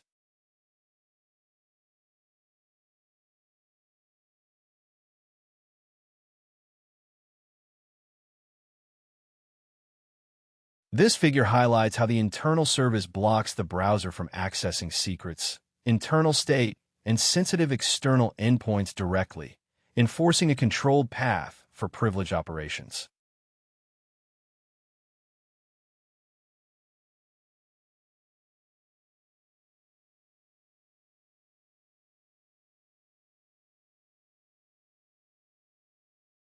Like a firewall, this split doesn't make internal systems invulnerable, but narrows and monitors access. It replaces many ad hoc calls with one control gate, reducing the risk of privilege leakage.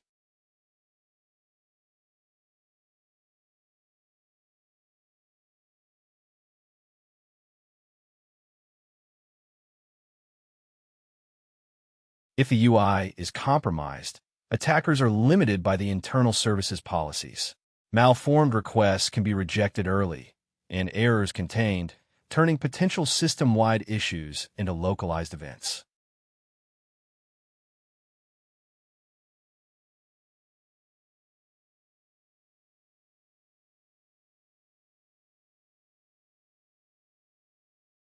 We'll now trace the life cycle of a request, from user interaction in the browser to controlled execution by the internal service.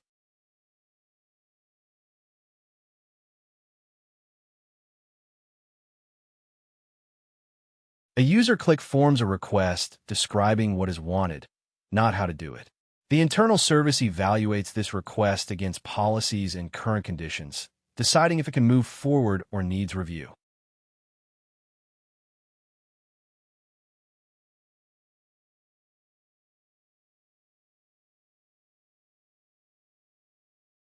The internal service performs actions like API calls or runtime operations, keeping the browser out of these sensitive steps.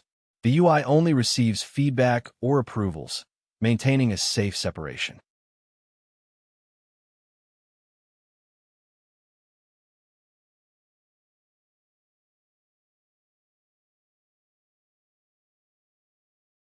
Requests may start broad, but get refined through policy checks, approvals, and capability constraints.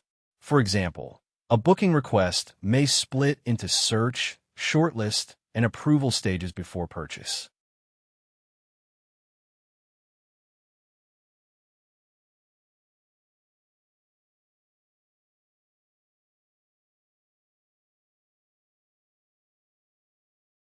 This separation prevents the UI from becoming an execution engine and stops privilege from leaking outward.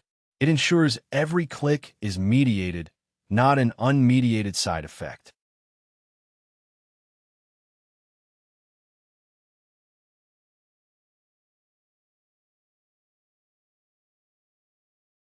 It's important to understand that separating UI and execution is a trust boundary, not a full sandbox.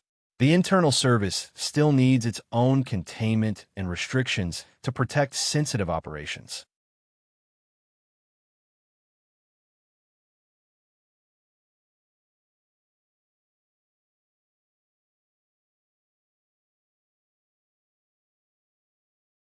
If the internal service has broad access to the file system and network, it still relies on operational discipline. The UI is no longer the direct threat, but the execution environment must be locked down too.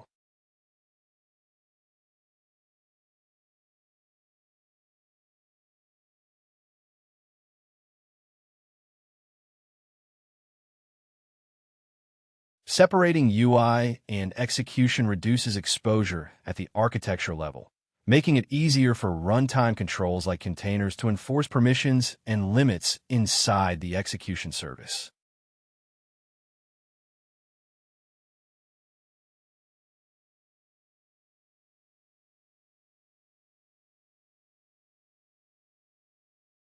Containers give a baseline isolation for the execution service, while the architectural split ensures the browser cannot bypass that boundary. Both layers work together to strengthen security.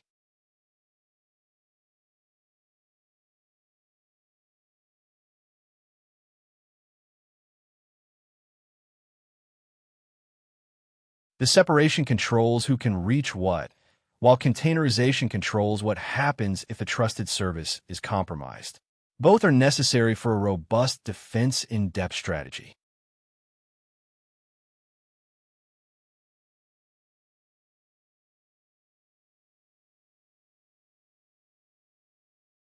Finally, we connect this zero-trust UI split to practical deployment and layered defense strategies that improve system security and manageability.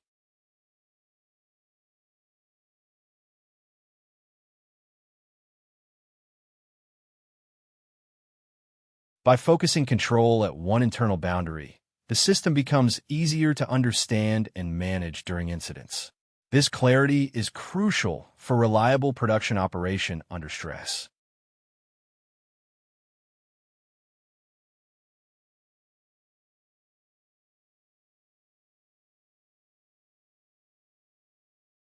This design allows the front end to change quickly without expanding privileges. The UI stays rich and responsive, but all sensitive actions remain controlled by the internal service.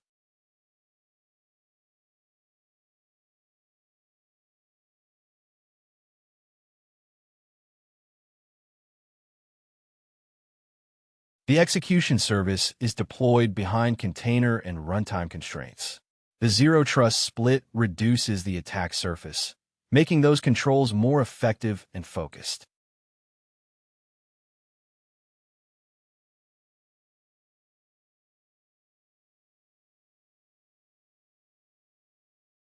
Remember that the browser only suggests actions, while the internal service grants permission and executes them. This zero-trust design preserves user experience at the edge while centralizing privilege behind a narrow, governed boundary.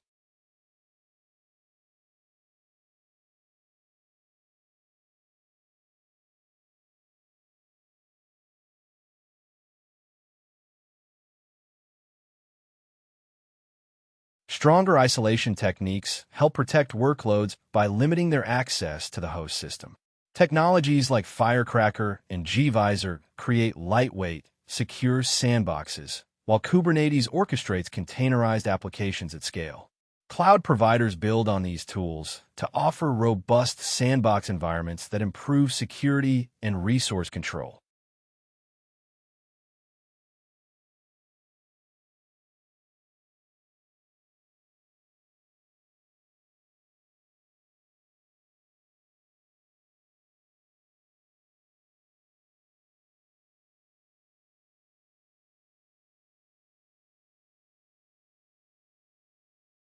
Docker is often seen as a security boundary, but it is more accurate to view it as a tool for convenience.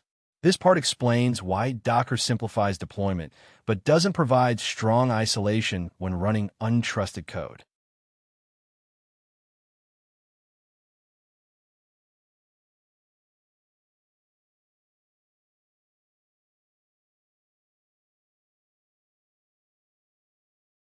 Docker turns an application into a portable unit that you can run consistently across environments. It gives you a repeatable package format and clear resource boundaries, which is already a big improvement over running code directly on the host. However, Docker containers still rely on the host kernel for isolation, scheduling, and networking.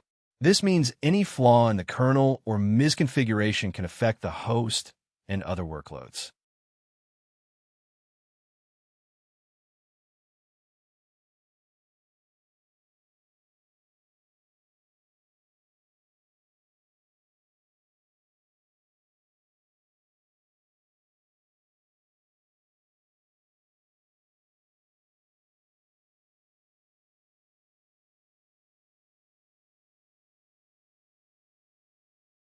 When an agent can execute code that modifies files, launches processes, or triggers other actions, the key question is how much damage it can cause if something goes wrong.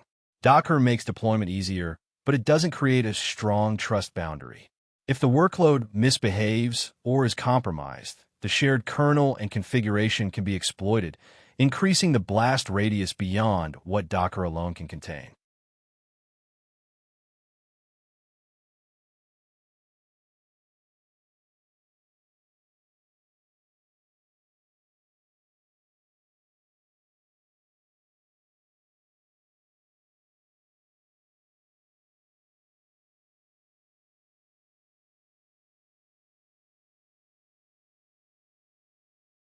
Think of isolation as layers around the task.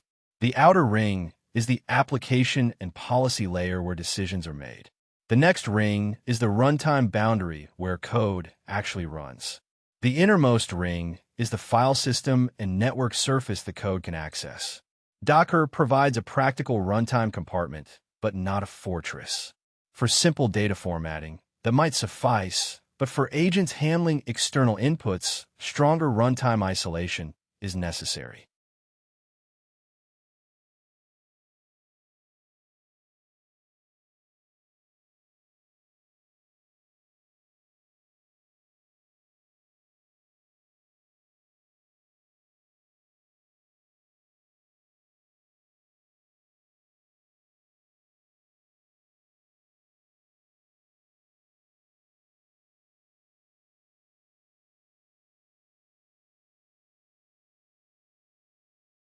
This figure illustrates isolation as nested rings of trust. The outer ring represents application and policy. The middle ring is the runtime boundary like Docker, and the inner ring is the file system and network access. Docker improves packaging and compartmentalization, but it does not create a strong boundary against untrusted code.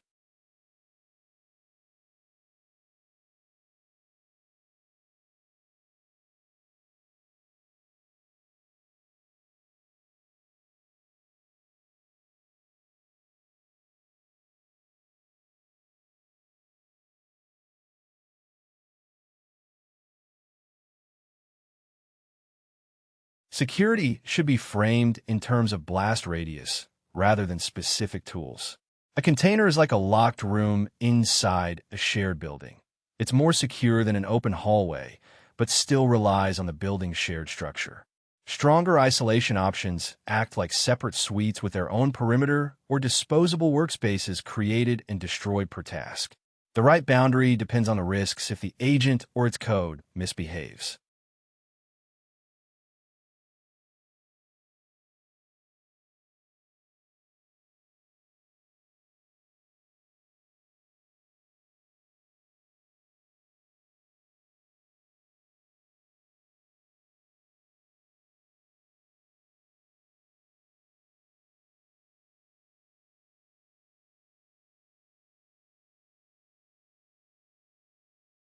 Understanding the threat model here means recognizing the risks that arise when untrusted code executes close to the host system. This part covers the kinds of failures and security issues that can happen in those scenarios.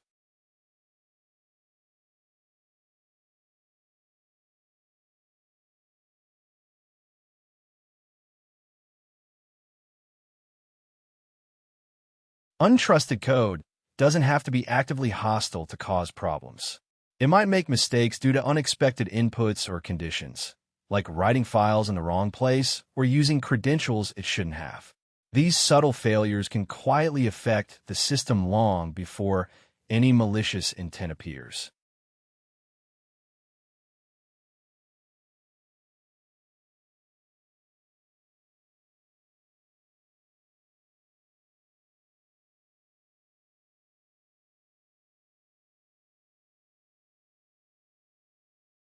Simply running code inside a container doesn't guarantee safety. If the code can read files it shouldn't, write outside its workspace, or learn about the host system through interfaces, it becomes part of a trust relationship rather than just a job runner. This trust is fragile because layers of abstraction can hide policy violations or boundary breaches.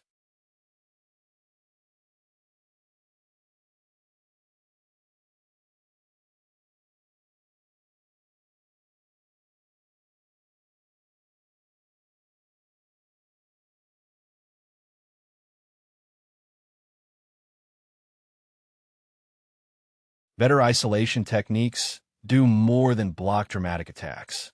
They also limit everyday errors. For example, a travel assistant making a bad summary is a quality issue.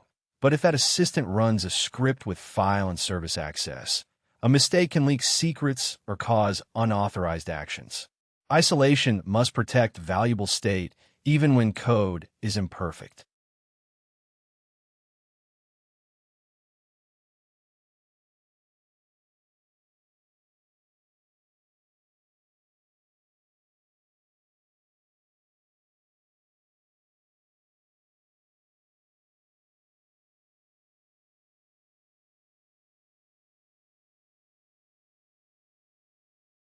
Risks don't come from just one source. Access to files, system calls, networks, and privileges all combine to increase potential damage. A secure design assumes failures will happen and focuses on stopping them from spreading. The boundary should prevent a single untrusted job from affecting the entire system, not just rely on shared containers.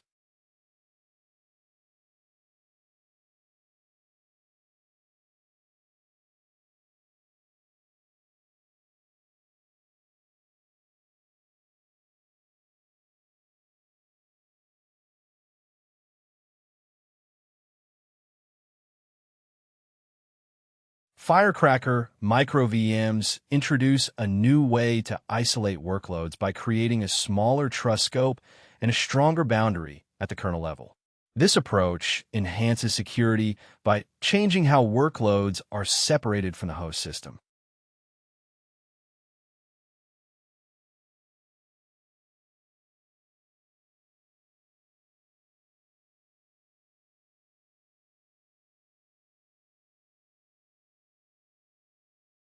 Instead of running workloads as isolated processes within the host kernel, Firecracker places them inside micro VMs that have their own guest kernel.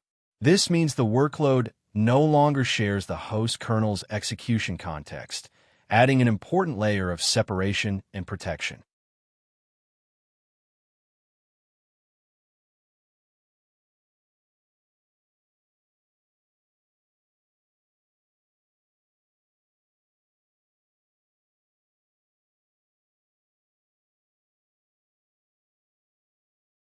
Many agent workloads are short and bursty, so they don't need a full VM with heavy startup costs. Firecracker is designed to quickly create a small execution environment that runs a single task and then disappears, trading a bit more orchestration for stronger containment.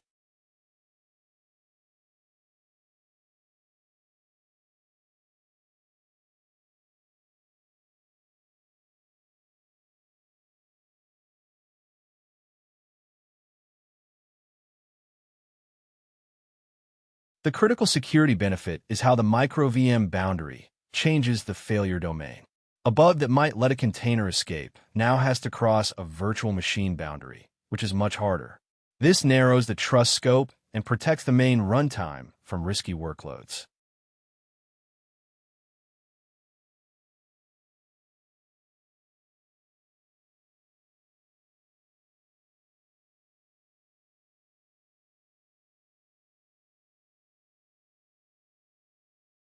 Firecracker shines when workloads are temporary but potentially dangerous, like scripts processing untrusted data or complex transformations.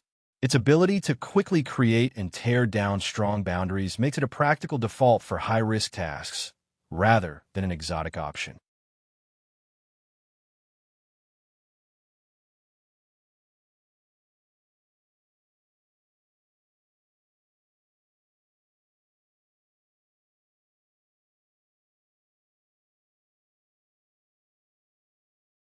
Micro VMs serve a specific role within an agent stack by providing a secure execution environment for certain tasks. Understanding where they fit helps us design systems that balance security, performance, and complexity effectively.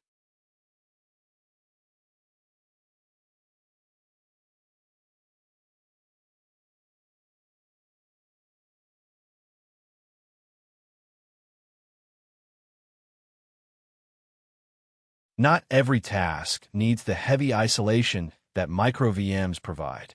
Simple operations that don't handle sensitive data or leave the local sandbox can run without virtualized boundaries.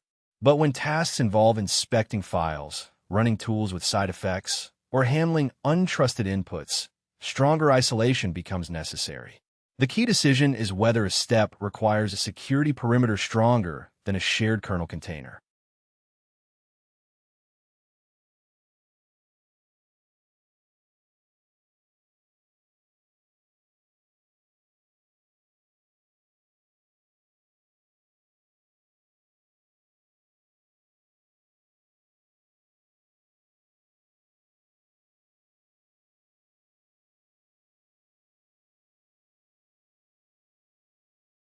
Using micro VMs only for tasks that truly need strong isolation keeps the system efficient. Forcing every job into the highest security tier adds latency and complexity, while never using it makes the security model theoretical. Good practice is to reserve micro VMs for short-lived, high-impact jobs exposed to untrusted content, like code execution or large-scale document parsing, where errors could cause serious problems.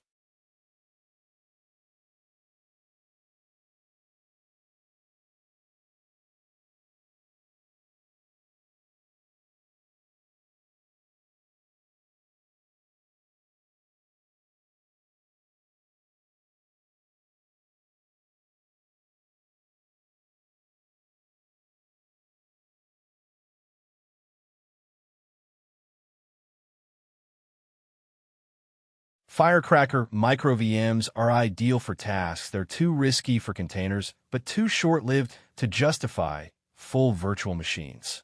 For example, in a travel planning system, a micro VM might run scripts that normalize travel data or process third-party inputs, while the main conversation and approval logic run elsewhere. This approach makes the architecture clearer by reserving the strongest isolation for the work that truly needs it.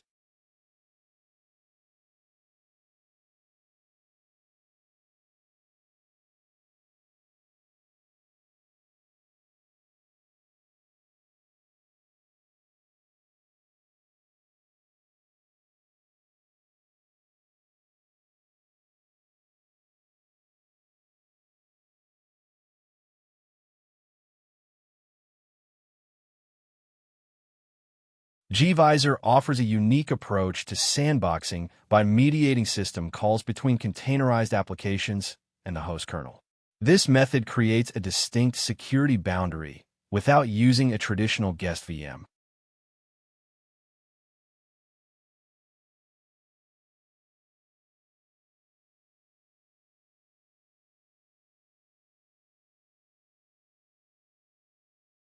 Instead of placing a guest virtual machine boundary, gvisor intercepts system calls in user space. This lets the container workload appear normal to orchestration tools, while its kernel interactions pass through a layer that can inspect or restrict behavior, changing the trust relationship with the host kernel.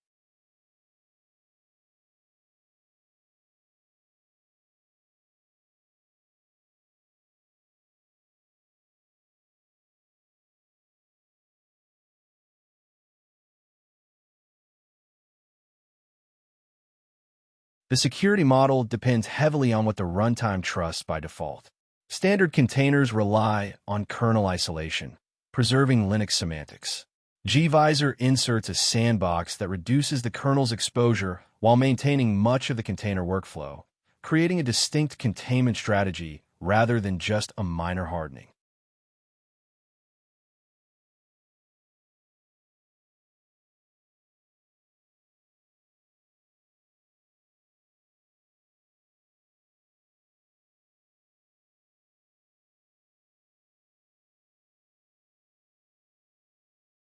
Many teams find gvisor appealing because it fits into existing container workflows without requiring a full switch to virtual machines.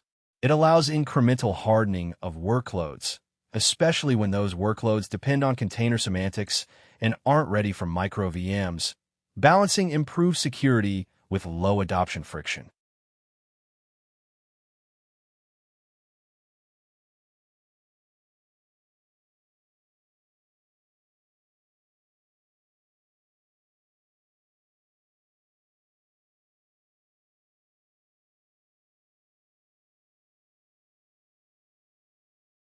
This mediation comes with trade-offs. Some workloads require broad kernel features or performance that syscall mediation can hinder. gvisor isn't just a better container. It's a different containment style with its own compatibility limits. Choosing it means weighing security benefits against the workload's tolerance for mediation, overhead, and semantics.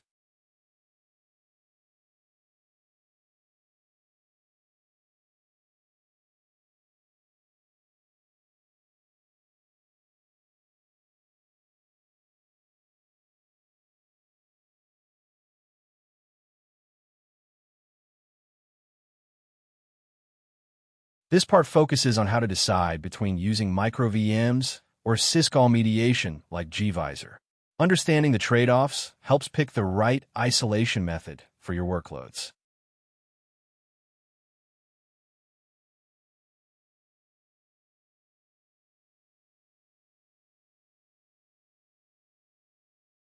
Choosing micro VMs or gvisor is less about which brand is better and more about what fits your needs for failure isolation, compatibility, and ease of operation. Micro VMs provide a stronger separation from the host kernel, creating a clearer boundary. In contrast, gvisor offers a container-compatible way to harden workloads, which can be simpler to adopt if your environment already uses containers.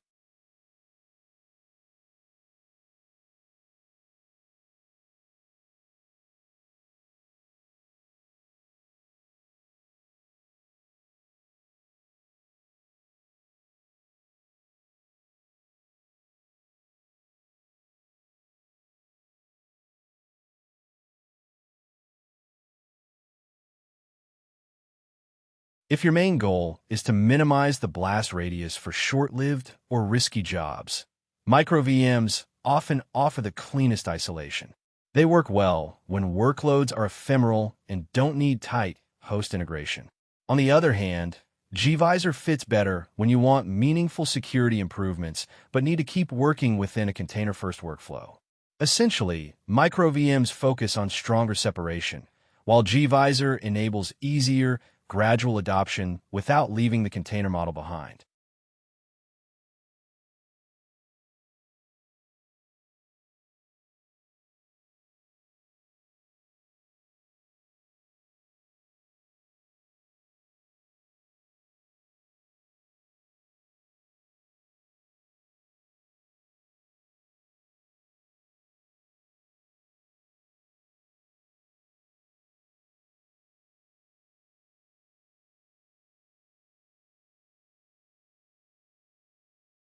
Performance and orchestration costs also matter.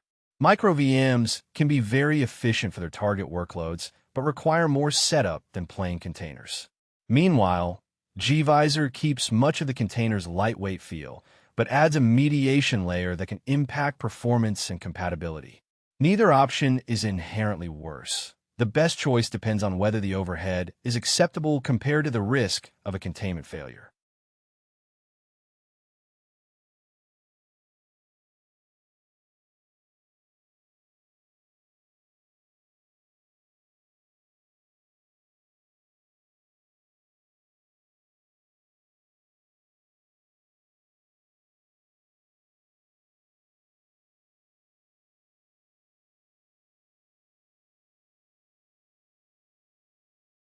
A practical way to decide is to consider how much trust the workload deserves. Routine tasks with limited risk might only need a hardened container. High-risk or untrusted jobs that could cause serious damage if they escape are better suited for micro VMs. If you want stronger boundaries but must keep container compatibility, gvisor is a solid middle ground. The choice reflects how much complexity your team can handle to reduce the impact of failures.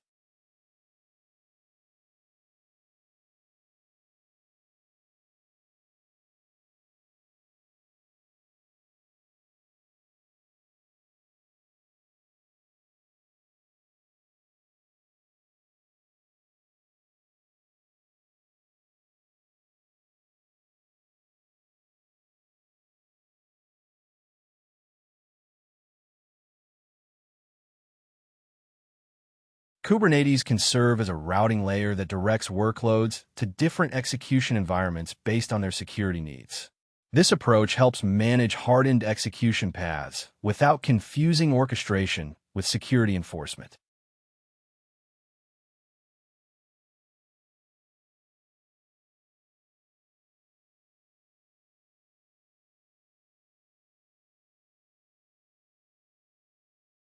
Kubernetes is often mistaken as the security boundary, but its real role is to specify where hardened workloads should run.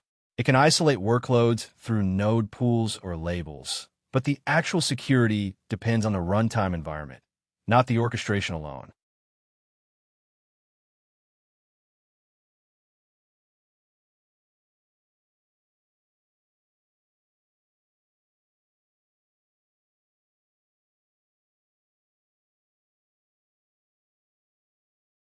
By routing workloads according to their risk level, teams can run low-risk tasks on standard nodes while directing higher-risk or sensitive tasks to runtimes like gvisor or micro VMs. This lets the orchestration layer express policy, while the real security comes from the runtime and file system controls underneath.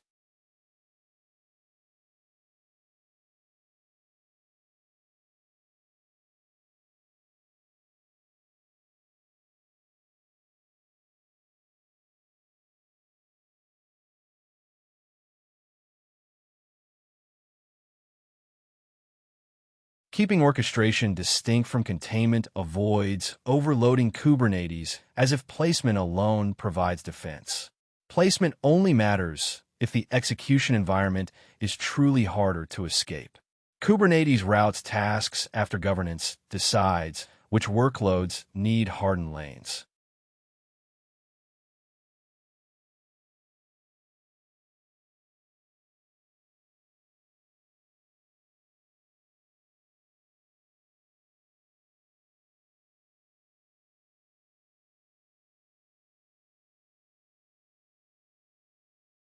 Agent control planes can classify jobs by risk and route them to appropriate runtimes that enforce isolation. This lets safe formatting, moderate risk processing, and untrusted code run in different environments, reflecting their trust profiles rather than forcing all tasks through one path.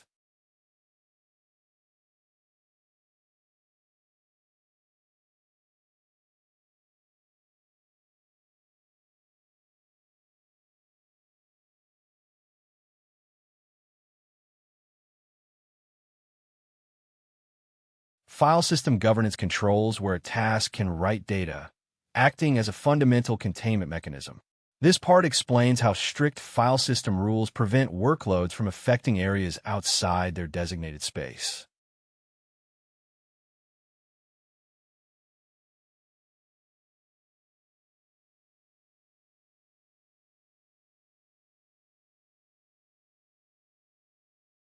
Strong isolation can fail if the file system is not carefully managed. Even with sandboxes or micro VMs, allowing a task to write anywhere risks contamination.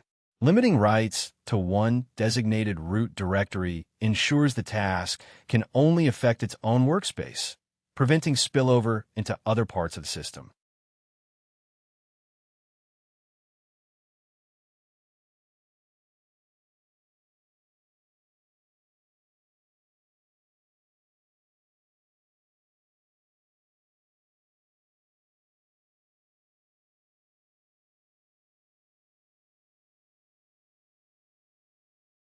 Path strings can be deceptive because of relative paths, symlinks, or bind mounts.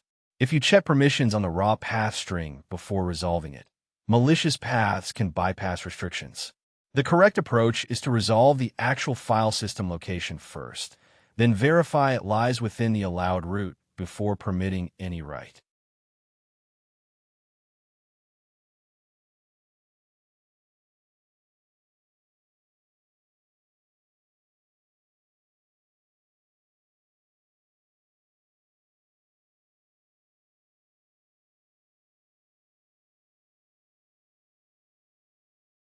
A task should clearly declare its intention to write, and the system must check this intent against the allowed area.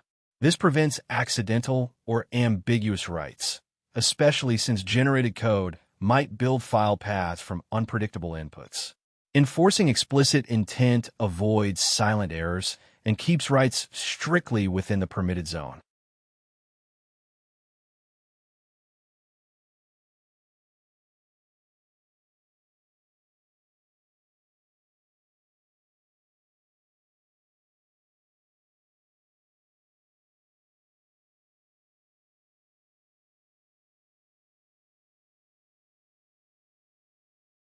If a write tries to escape its workspace, the system should immediately stop execution.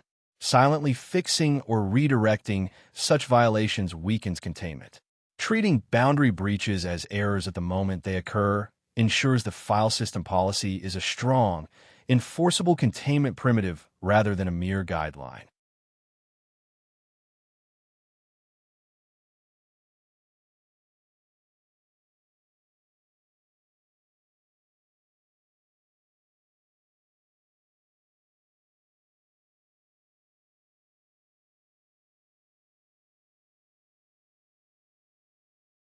Even hardened runtimes like micro VMs or gvisor rely on good file system discipline. Runtime isolation reduces breakout risk, while strict file system policies prevent accidental overreach inside the sandbox. Together, they form a layered defense that confines execution precisely to its assigned space.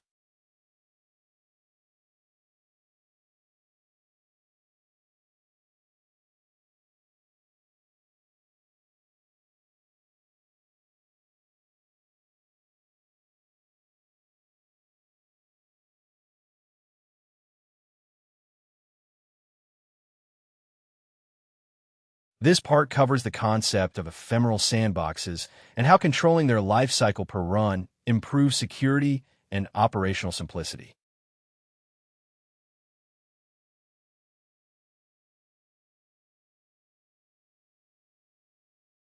When running untrusted or variable code, It's best to keep the execution boundary alive only as long as necessary.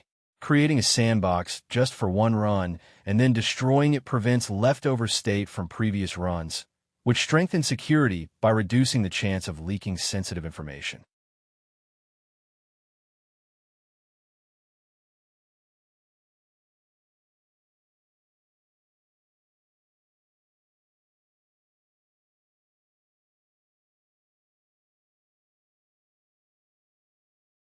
This approach makes cleanup easier since the environment doesn't accumulate changes over time. It also allows multiple isolated sandboxes to run in parallel without interfering with each other. If a run fails, you can simply discard that sandbox and start fresh, which is especially useful when dealing with speculative or retried code in agent systems.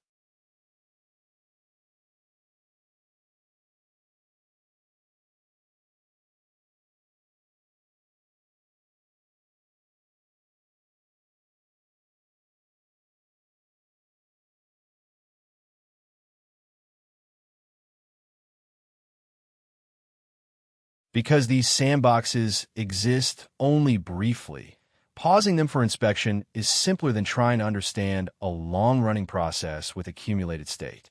This makes ephemeral sandboxes well suited for workflows where code is valuable only during a short task segment, and where keeping the environment longer would increase risk.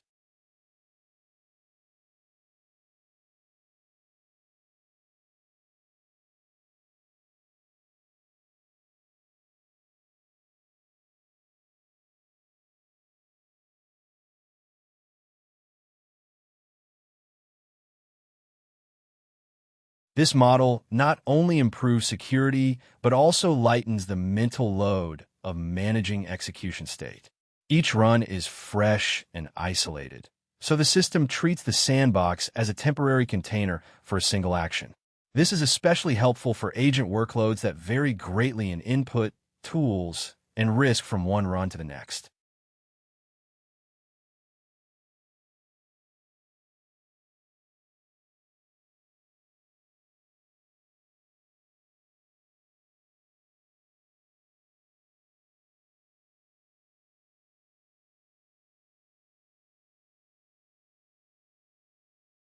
Cloud coding sandboxes represent the furthest point on the spectrum of isolation techniques. They provide a fully separate environment for running code, which is crucial when dealing with untrusted or dynamically generated tasks.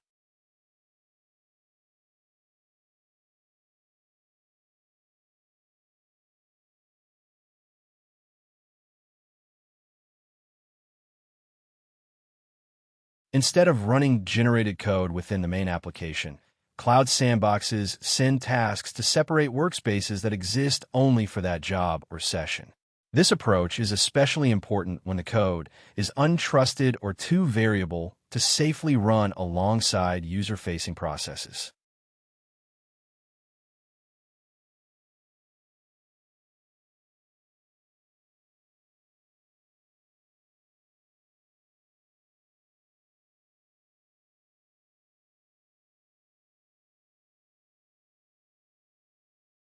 A cloud sandbox is not a substitute for governance.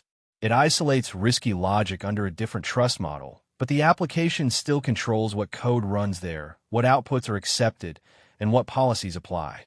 Isolation reduces risk, but does not eliminate the need for careful authorization and validation.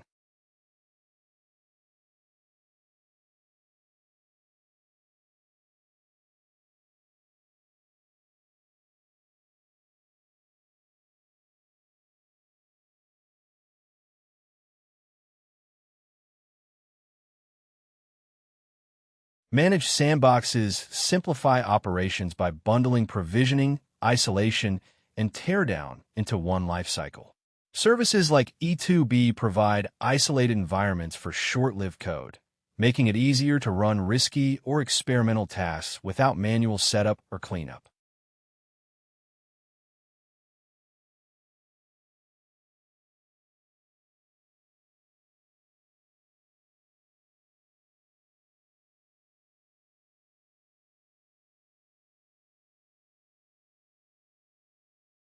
The cycle of creating a sandbox, scoping it to a single context, isolating the work, and destroying it afterward fits naturally with generated workloads.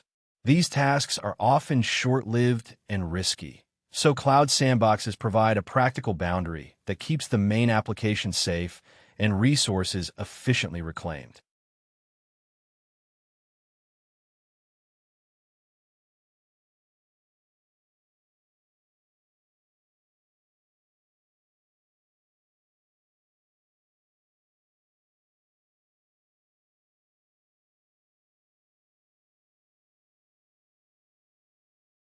Understanding how to choose between containers, micro VMs, gvisor, hardened orchestration, and managed sandboxes is crucial. Each option offers a different balance of isolation strength, overhead, and compatibility, shaping how workloads run securely and efficiently.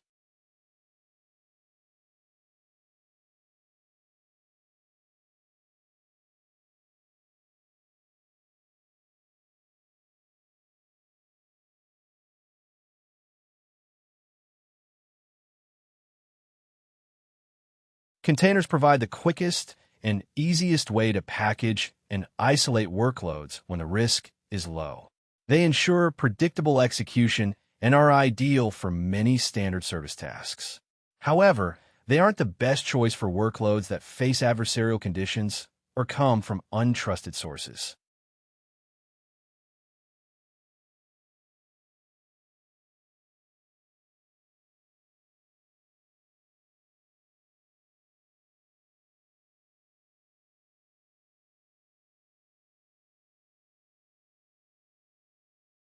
This figure maps isolation methods along a trade-off curve. Containers handle low-risk tasks. Micro VMs offer stronger separation. gvisor adds hardened container compatibility. Kubernetes manages workload routing, and managed sandboxes isolate the riskiest, short-lived jobs.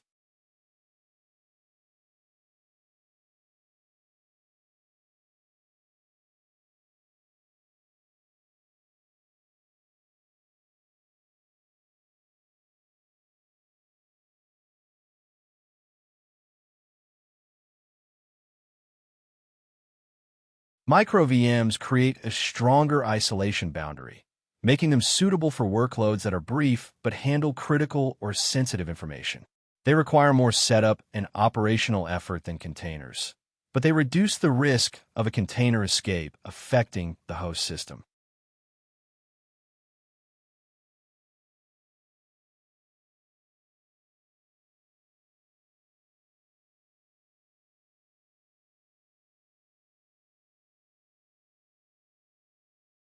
gvisor strengthens container security by intercepting kernel calls, providing a hardened environment without abandoning the container model. It's a practical step for teams wanting better isolation without the full complexity of micro VMs, though it may affect compatibility and performance in some cases.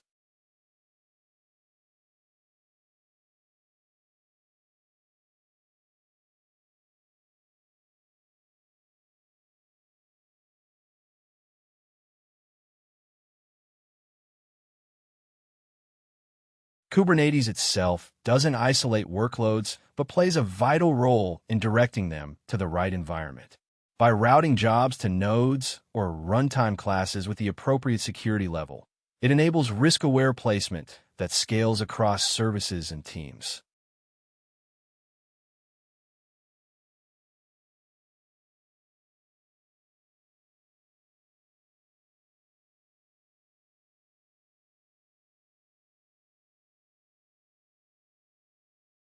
Managed sandboxes provide the highest level of containment for code that is untrusted or highly dynamic.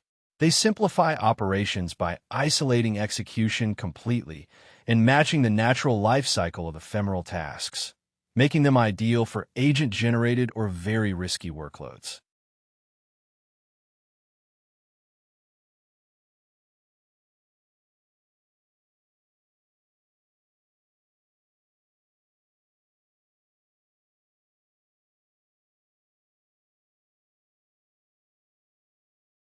No single isolation method covers all risks. Containers package and constrain, Micro VMs tighten trust boundaries. gvisor hardens kernel interactions. Kubernetes routes workloads properly. File system governance prevents leaks, and cloud sandboxes isolate the riskiest execution. Combining these layers creates robust, secure production environments.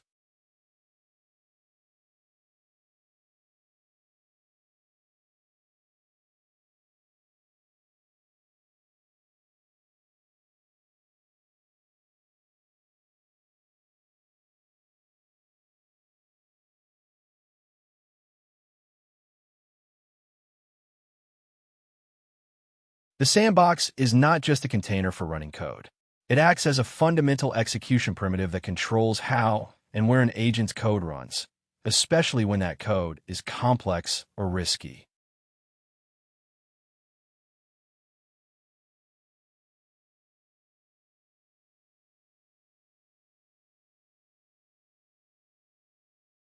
Agents often need to execute code that depends on many libraries, native packages, or specific file system states. This code might use lots of memory or have failure modes that should not affect the main system. The sandbox creates a controlled environment where such code can run safely, marking the boundary between abstract decision-making and actual effectful execution.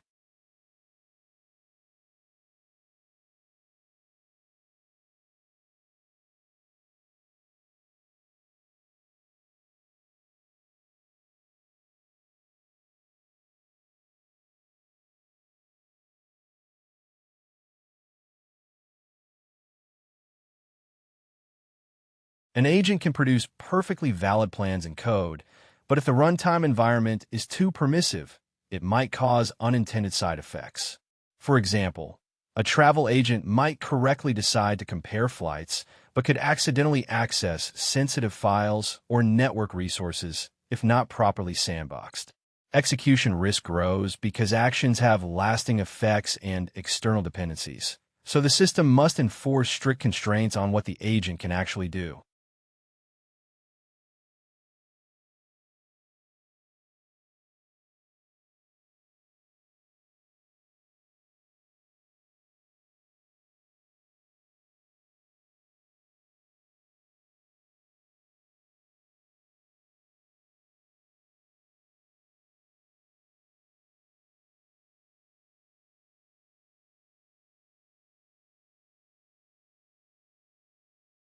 The agent decides what should happen.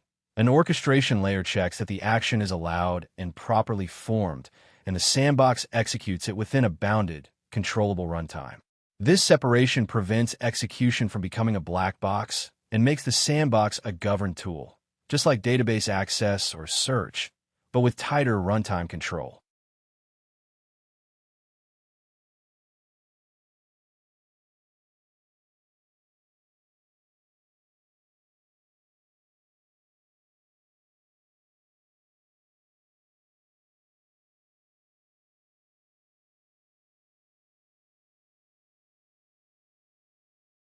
This diagram illustrates the sandbox's role as the final execution stage after decision and verification. The agent doesn't control the sandbox directly. Instead, it operates within a governed pipeline that ensures actions are checked before running. Notice how the sandbox is integrated into this flow rather than standing alone.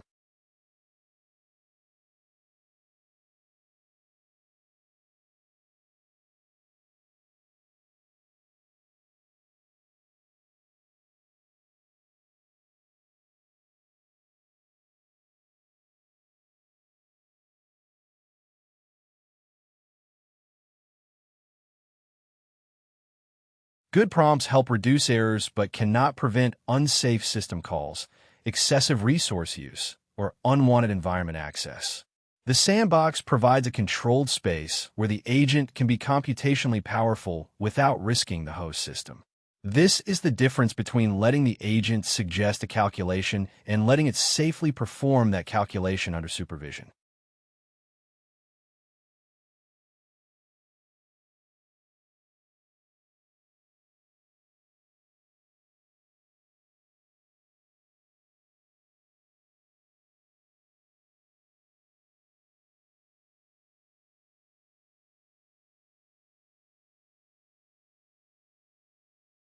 Choosing a cloud sandbox provider shapes how code execution is contained and how workflows proceed.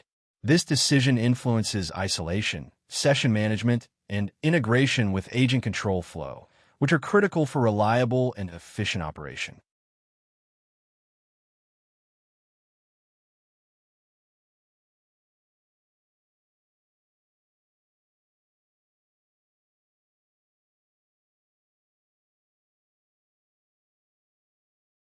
Different sandbox providers offer varying levels of containment security, startup and teardown speeds, and persistence behavior.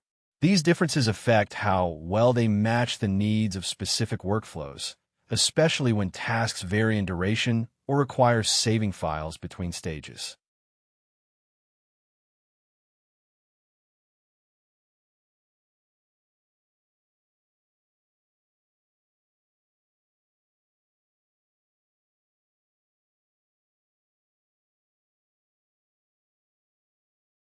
The best provider depends on how well it aligns with the required isolation and life cycle of the task. Some sandboxes suit interactive coding, others excel at short-lived, isolated compute tasks, and some integrate tightly with orchestration systems. These subtle differences impact how an agent manages pauses, error recovery, and auditing.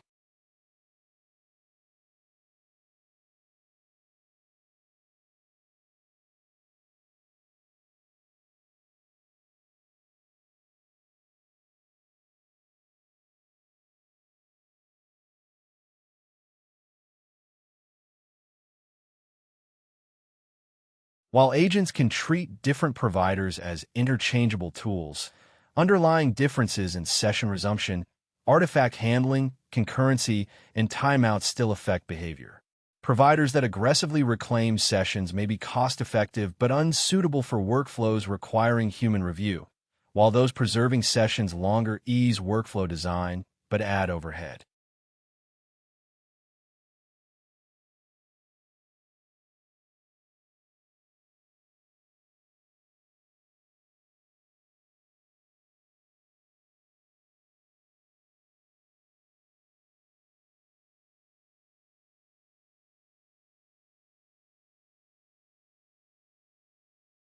For example, Atlas uses the provider choice to ensure workflows like trip recommendations can pause and resume correctly or cleanly tear down after producing results. The provider must support the workflow's control points, preserving session identity when needed and enabling straightforward disposal when done.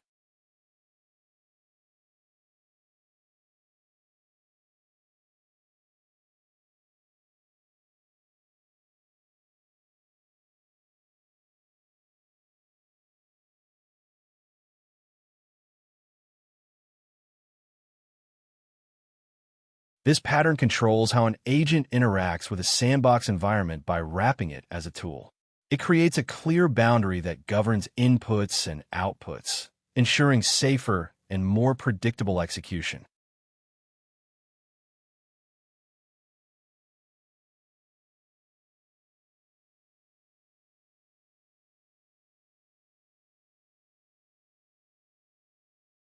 Instead of giving the agent direct access to the sandbox runtime, we use a wrapper that acts as a governance point. This wrapper shapes the input the agent can send, enforces limits on execution, and decides what information the agent receives back. Treating the sandbox like a raw environment invites risks. So the wrapper converts execution into a control tool call with a predictable contract.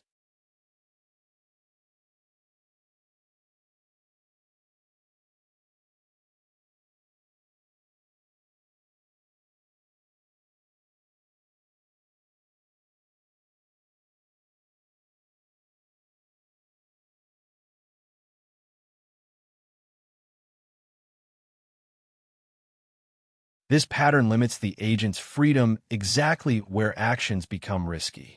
Instead of letting the model execute code directly, it produces a code string or structured payload. The wrapper then validates the size, rejects unsupported operations, attaches metadata, and records traces. It also normalizes outputs before returning them to the agent. The agent chooses the computation, but does not handle the sandbox lifecycle or raw terminal output.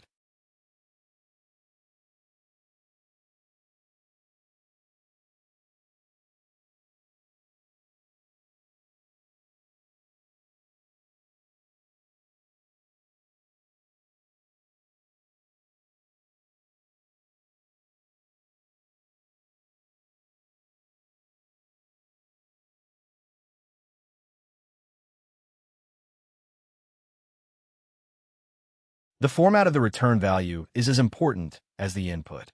If the wrapper returns just raw console text, the agent must guess which parts mean success, warnings, or failures, which is fragile. A better approach is to return a structured envelope that clearly separates standard output, standard error, and explicit error states.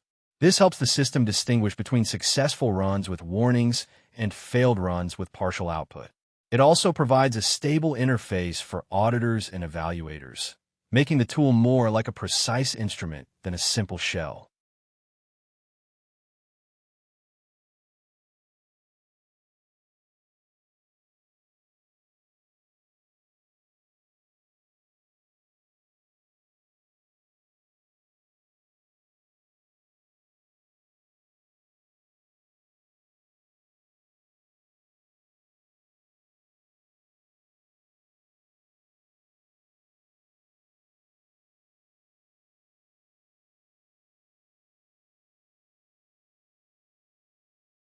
This Python function wraps sandbox code execution as a tool. It runs the code, captures standard output, and any execution error, then packages these into a JSON summary. This encapsulates the execution details in a structured format, making the runtime interaction controlled and inspectable.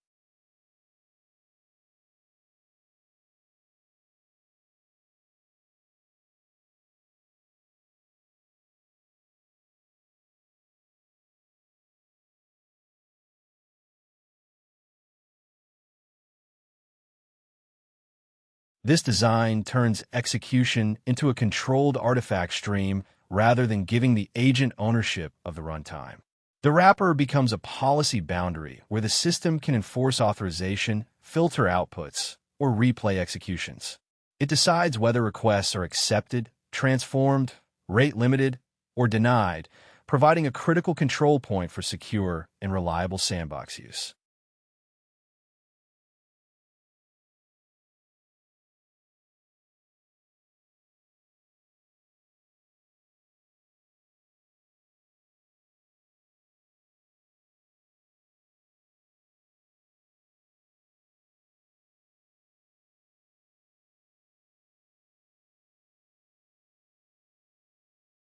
The sandbox wrapper should favor structured inputs instead of free-form code or mixed payloads. When the agent provides a pure code string, the wrapper treats it as an executable artifact. Mixing code with natural language or hidden assumptions makes governance harder. Narrowing the contract simplifies control, making the sandbox's tool pattern not just a convenience, but a security and reliability interface.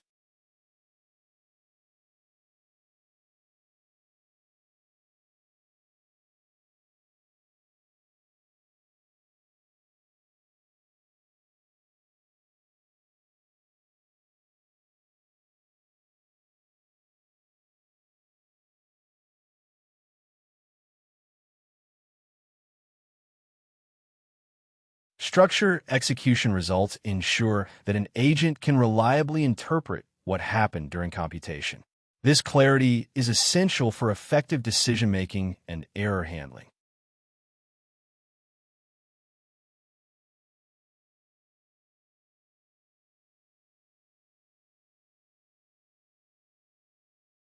Execution results need clear separation between different types of information. Standard output carries the main results like tables or charts. Standard error holds warnings or diagnostic messages. An explicit error state signals whether the execution truly failed. Mixing these signals makes debugging difficult and complicates automatic recovery.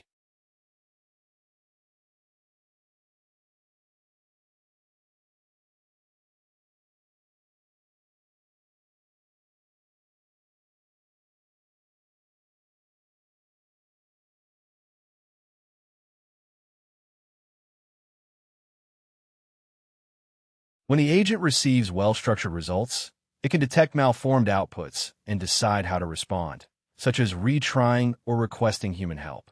Without this structure, the agent must guess semantics from raw text, which is unreliable amid errors or noisy output. Structured envelopes give the agent a cleaner, more reliable state to base its decisions on.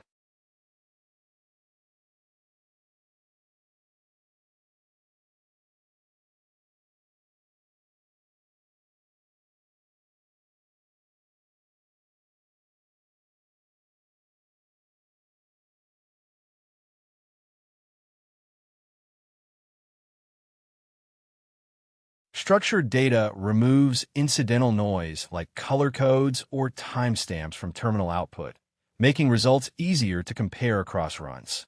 This normalization helps replay systems inspect exactly what the agent saw during execution, which is crucial for evaluating workflows that run similar code multiple times.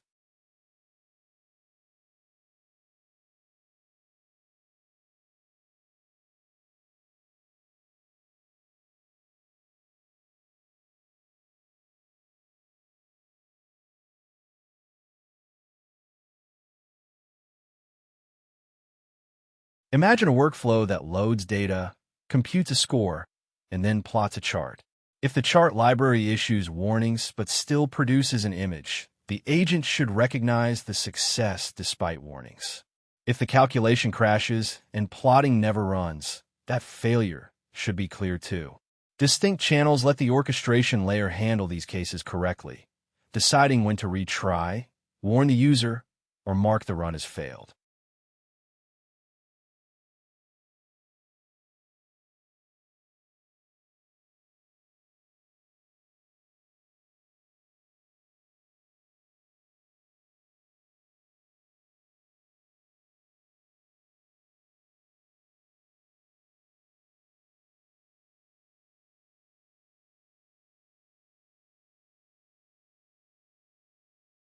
This topic explains why it's important to keep data retrieval and computation as separate steps in a multi-tool system. This separation helps maintain clear boundaries and control over each part's responsibilities.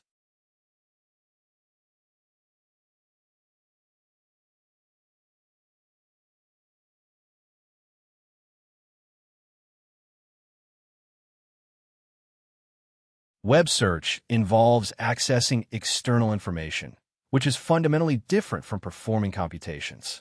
By keeping search outside the sandbox focuses solely on processing data without unintended network access or side effects.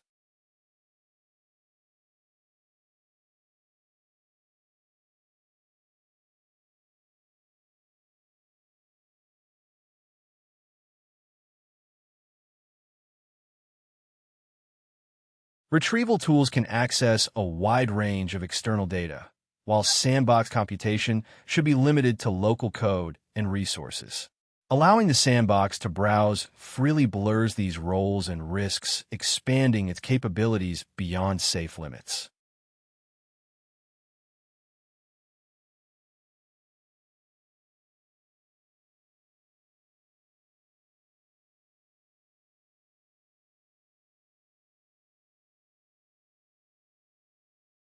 When the prompt clearly separates searching from computing, it becomes easier to trace how data flows and transforms.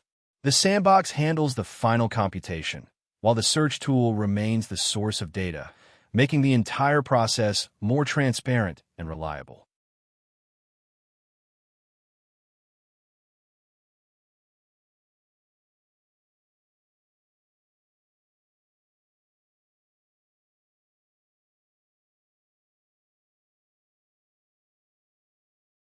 This prompt instructs the system to first search for a specific data series, then use sandbox code to generate a plot. The key point is that the final output must come from a Python tool call, ensuring the computation happens inside the sandbox.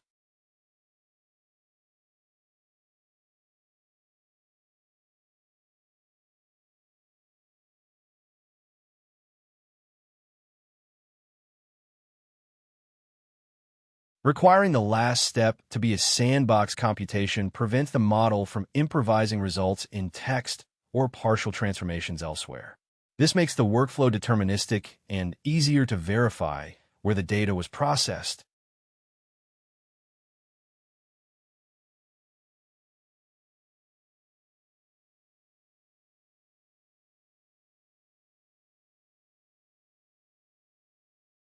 This part explains how to control the agent's actions when running code inside a sandbox environment. Understanding this orchestration is key to ensuring computations happen correctly and securely.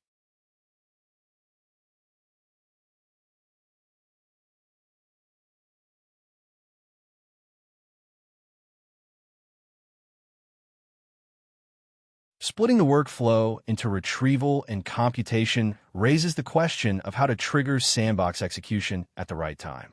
Code mode solves this by instructing the agent to run actual code inside the sandbox rather than just imagining what code might do. This sequence, retrieve, transform, then execute, ensures the model doesn't drift into generating results that never really ran.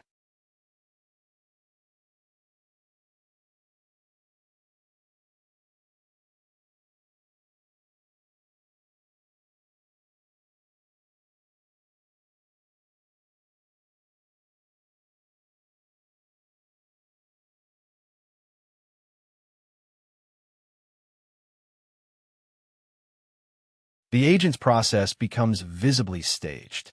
First, it searches and gets candidate data. Then it decides how to transform that data.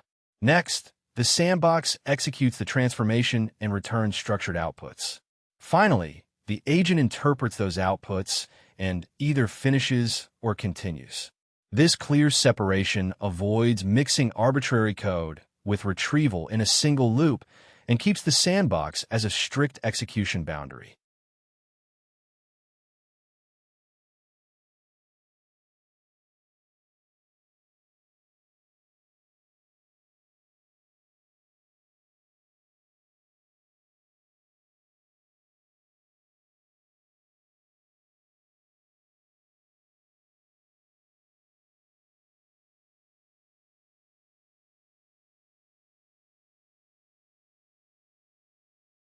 In complex workflows, this staging also stops the model from making hidden assumptions about its environment, like expecting local files or packages that aren't actually available.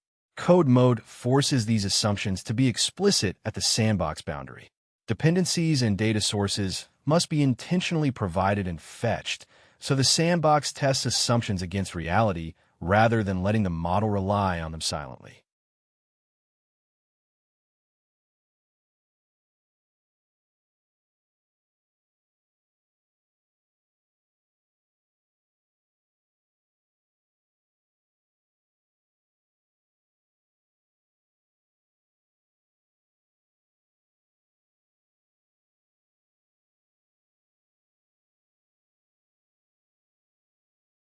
This approach is especially important when agent systems combine analysis and presentation steps. For example, Atlas may search data, compute comparisons, and generate charts. The critical question is not just whether the model can describe the chart well, but whether the sandbox code actually produced it using only the intended inputs. Code mode guarantees that the answer is yes.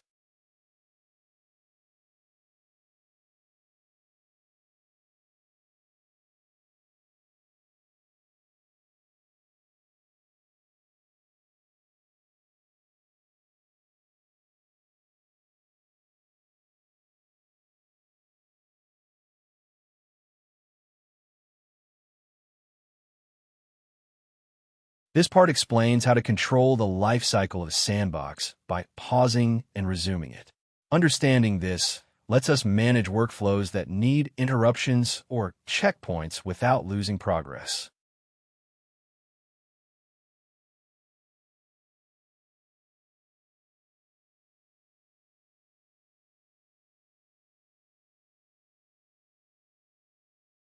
Pausing a sandbox means temporarily stopping its execution, so we can resume it later.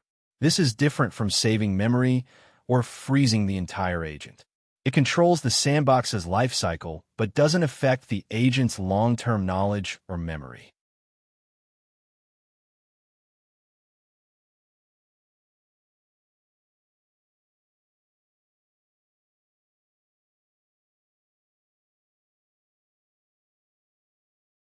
When a workflow needs a human to review or delay the next step, pausing keeps the current environment intact.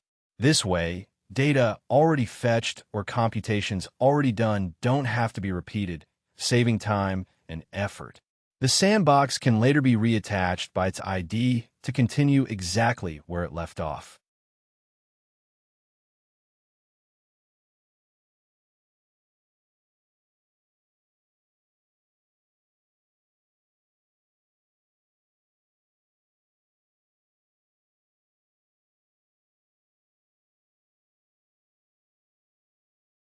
Pausing also cuts down on repeated computation, especially for costly or long-running tasks. It creates clear interruption points where a person can check results, approve continuation, or request changes without forcing the system to start over. This saves both time and resources in production workflows.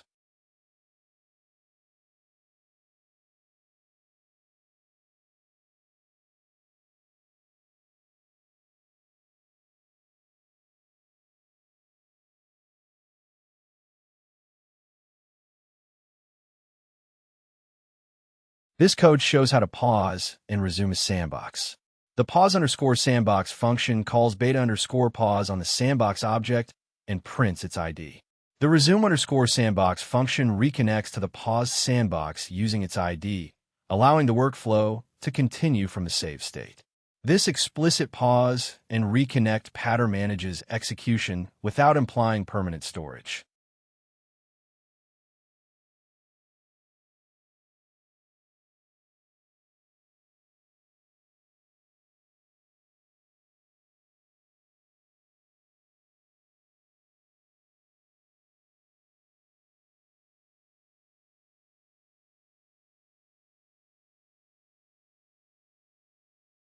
Pausing and resuming only controls the sandbox's life cycle within a limited retention window. If the sandbox is deleted or the provider doesn't keep it, the state can be lost.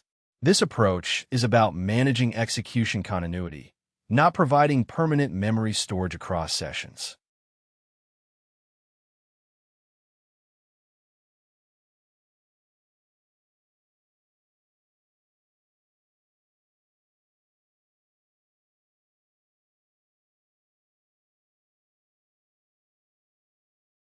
Because the sandbox isn't a permanent memory store, anything the agent needs to remember after a pause should be saved externally.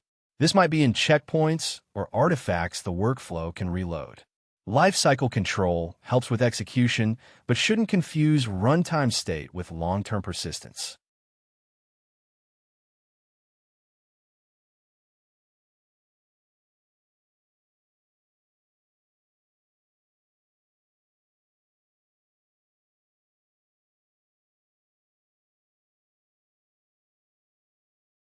Collaboration across multiple agents becomes more efficient when they share artifacts within a controlled environment. This part explains how a shared sandbox enables safe and governed interaction between agents without exposing direct system access.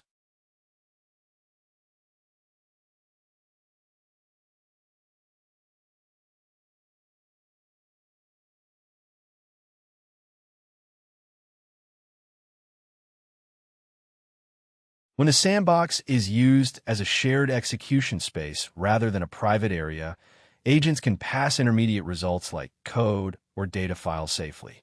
This avoids giving out direct access to the system, preserving security while letting agents build on each other's work.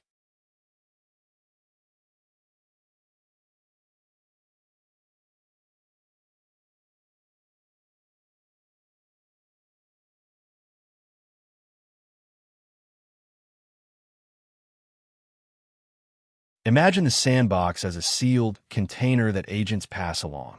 Each agent can add, inspect, or modify contents without having full control over the environment. This keeps responsibilities clear and boundaries intact, preventing chaotic or unsafe interactions.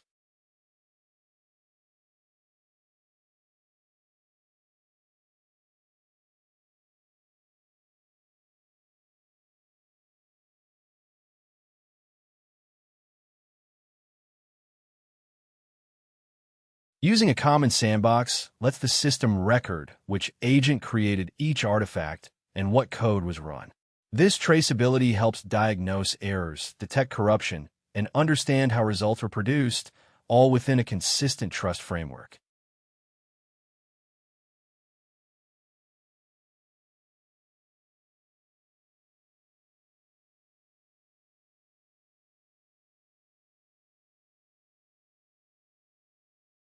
In practical systems like support routing, agents can draft and validate outputs through the sandbox without direct system control. This ensures collaboration happens safely, with each agent working under the same rules and contributing according to their expertise.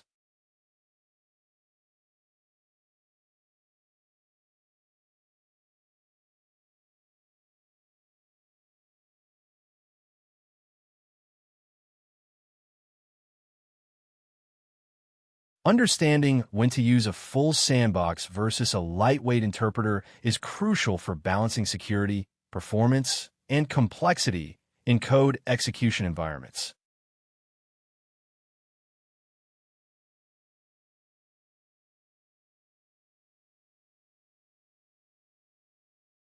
A full sandbox is necessary when tasks involve complex dependencies, unpredictable execution, or risky operations that could affect the host system.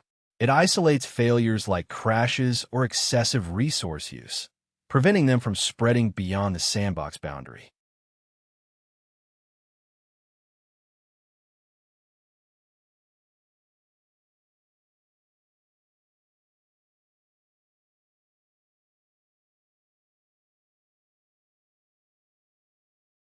Not every task demands the overhead of sandbox.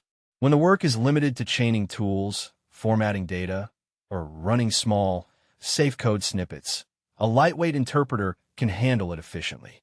The choice depends on matching the isolation level to the risk and complexity of the workload.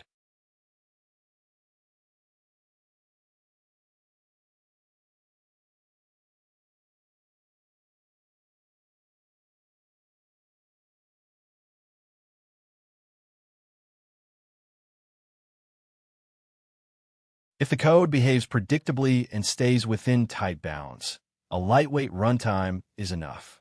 But when code pulls in dynamic dependencies or handles large data unpredictably, sandboxing is justified despite its extra cost. Many systems combine both approaches to keep control logic lean while isolating risky computations.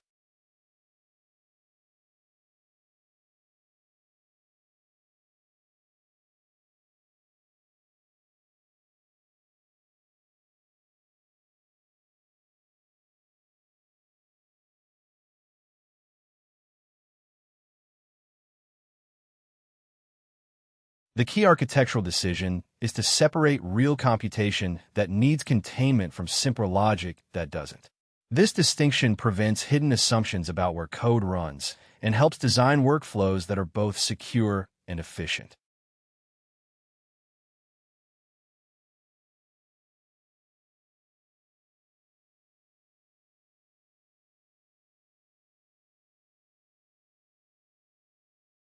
This part explains how sandboxing fits into the larger system of controls that manage execution. Understanding this layered approach clarifies how different safeguards work together to keep the system secure and reliable.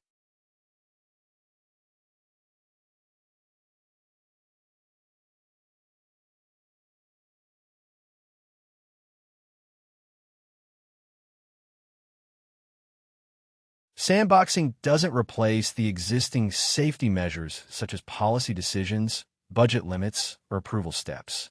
Instead, it adds a strong execution boundary on top of these layers, making each control's role clearer and more distinct.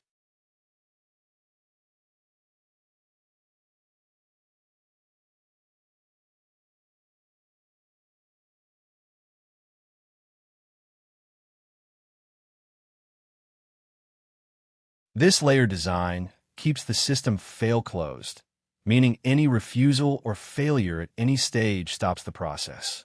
The agent proposes actions, the wrapper validates them, and the sandbox runs them isolated. If something goes wrong, the failure is clearly reported, not hidden.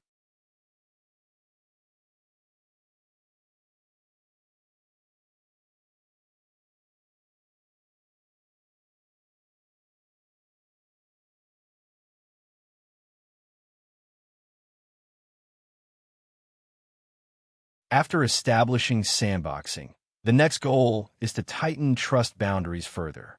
This means configuring the runtime environment so it denies all actions by default and only permits the exact operations the workflow needs.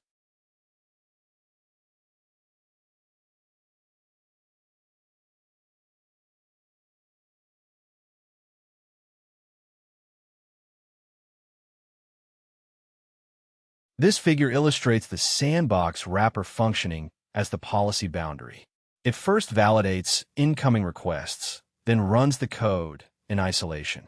The results come back in a structured format, separating standard output, error output, and any execution errors.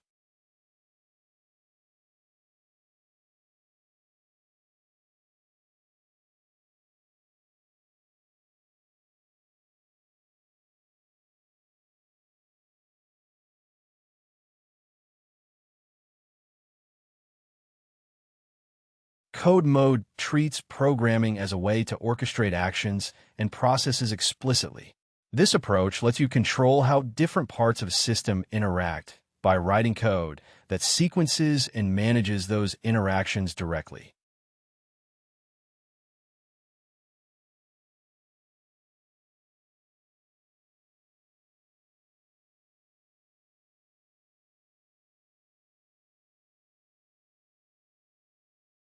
This part explains how the execution pattern shifts when a model moves from making isolated tool calls to writing orchestration logic. Understanding this change clarifies how models gain more control and complexity in managing workflows.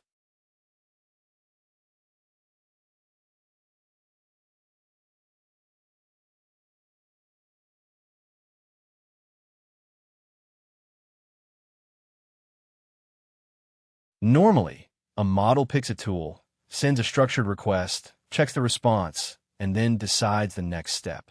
But in code mode, the model writes a short program that defines how multiple actions should be sequenced, repeated, or combined. This is more than just picking one action at a time. It's like giving the model a script to run several steps without asking for permission after each one.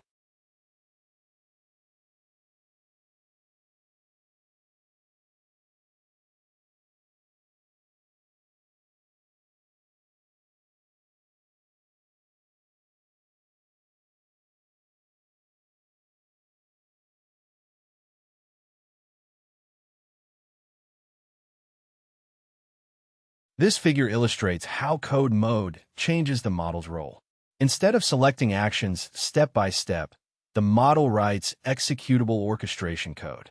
The runtime environment then safely runs this code inside a sandbox, managing the workflow autonomously.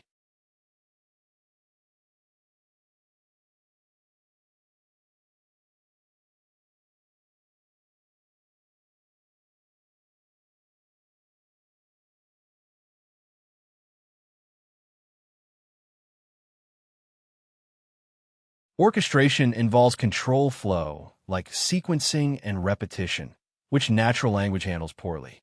Conversational loops can describe plans, but each step requires back and forth with the model, causing delays and risks of reinterpretation.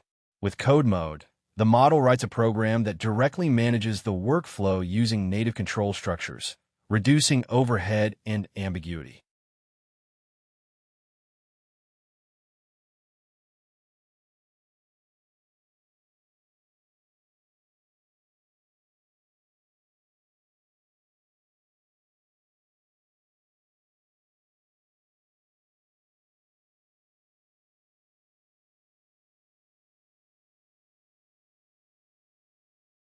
Think of code mode as the model shipping a small, temporary script to run inside a sandbox. This script is untrusted, but different from a free-form chat reply because it's executable orchestration. This distinction changes where you place trust, not just in tool selection, but also in the correctness and safety of the generated control logic itself.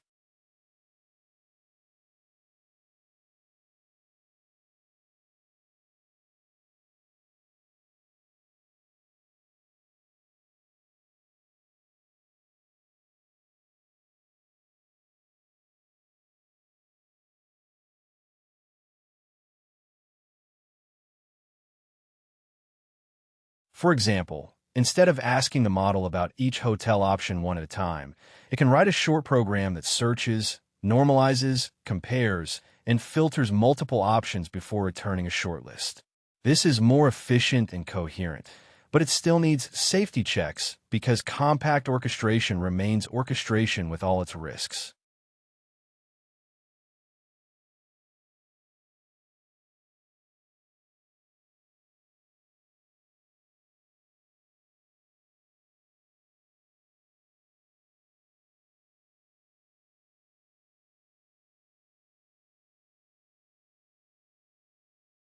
Orchestration code transforms the model from simply choosing actions to producing executable control logic. This shift changes how the model operates and how we must understand its behavior.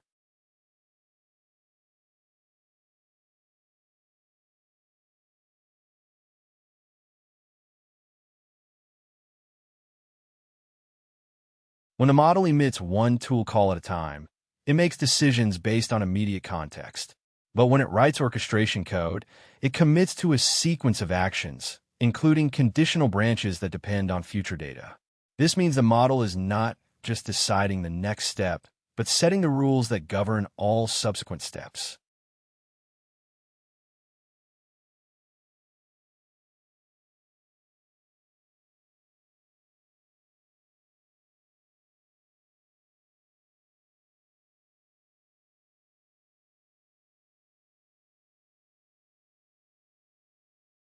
In a step-by-step approach, mistakes usually appear as single bad calls or parameters that can be caught before continuing. But with orchestration code, one faulty assumption can become embedded in the entire control flow. This can cause loops to run too many times or filters to discard important data, turning errors into persistent operational problems.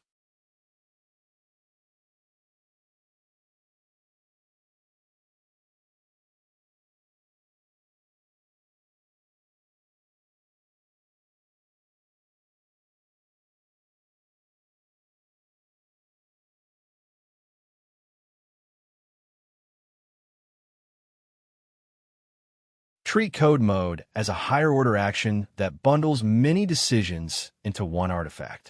This is useful for tasks that are algorithmic or data-heavy because the model writes the structure once and the runtime applies it consistently. However, it's less suitable when each step needs close human oversight or when intermediate states require careful control.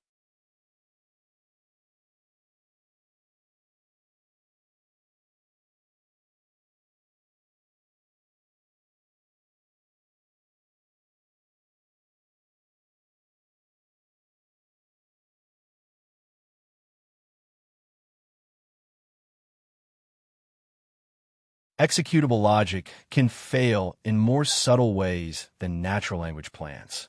It might be syntactically correct, but semantically wrong, or handle typical inputs well, but break on edge cases. This raises the importance of thorough review, runtime restrictions, and containment to ensure safe and reliable execution.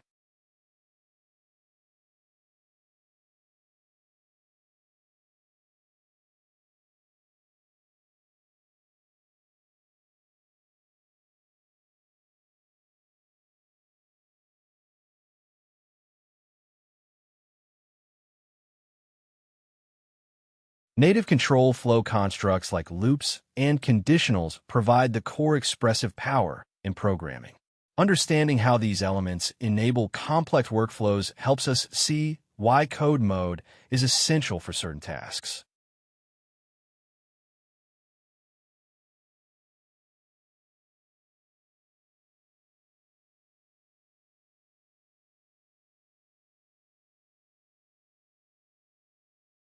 Code mode isn't just about writing code more easily than speaking.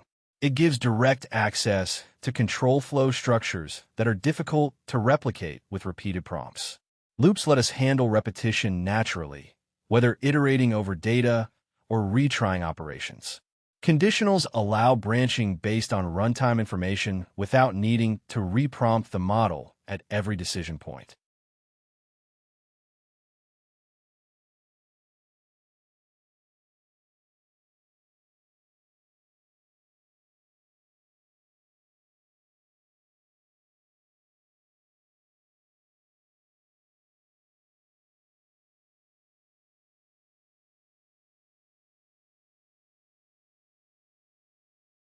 Operations like filtering and sorting are crucial in agent workflows because they transform many raw, noisy observations into a clear, structured output.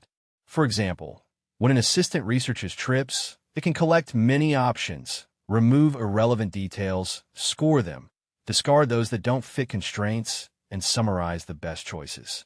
Code mode lets the model perform these steps directly, avoiding inefficient back and forth with the model.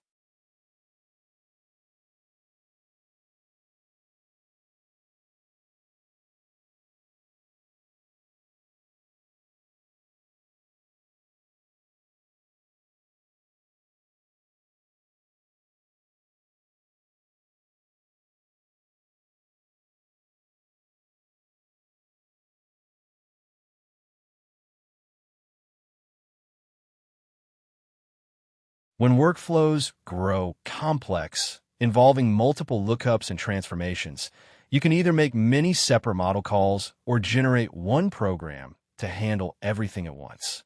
The single program approach is more than just shorter. It keeps the task's logic intact in the execution medium itself. This reduces the mental overhead of translating between what the workflow is and how it runs.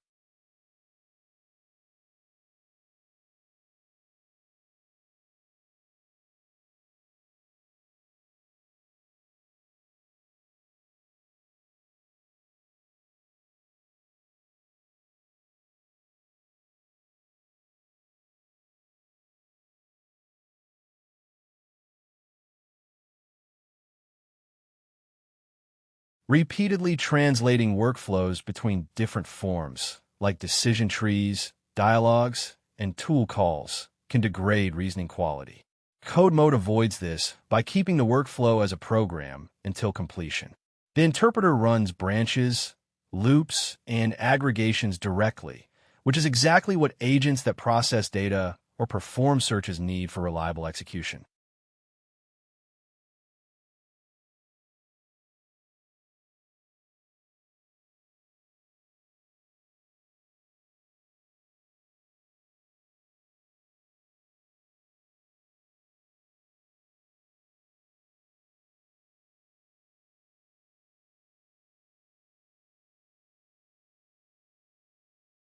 This part explains a common workflow pattern that involves searching for data, transforming it into a useful format, ranking the options, and then summarizing the best results. Understanding this shape helps us build clearer and more reliable processes.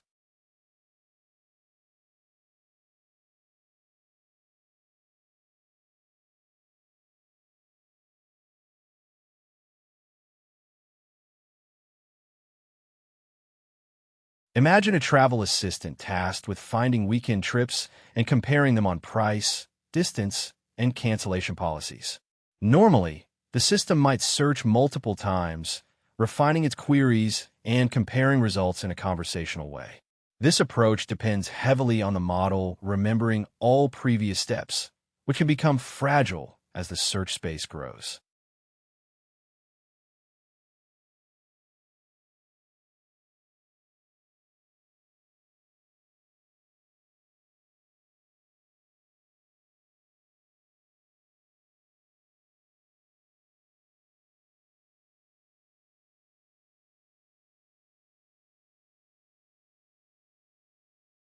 In code mode, the model writes a short program that calls the search tool once with fixed criteria, transforms the results into a common format, filters them by budget and cancellation rules, ranks them with a scoring function, and summarizes the top choices.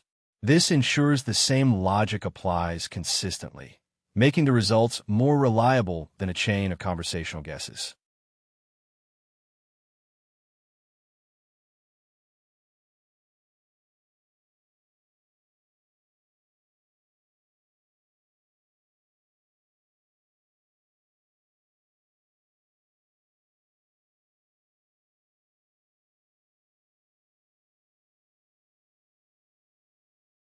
This diagram shows a workflow where all steps, from searching to summarizing, are combined into a single executable process. The model doesn't need to carry intermediate details. Instead, it focuses on the final output after all filtering and ranking happens automatically.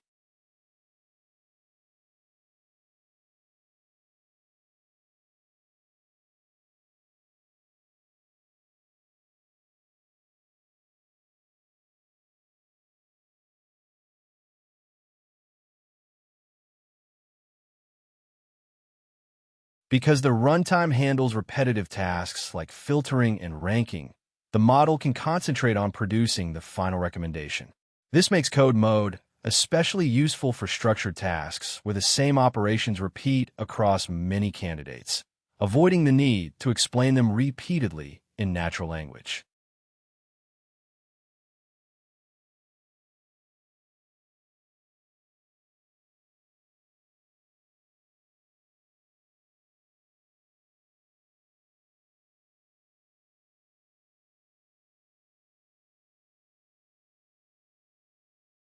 Using code mode can collapse complex workflows, normally spread across multiple prompts and processing steps, into a single clear program with one input and one output.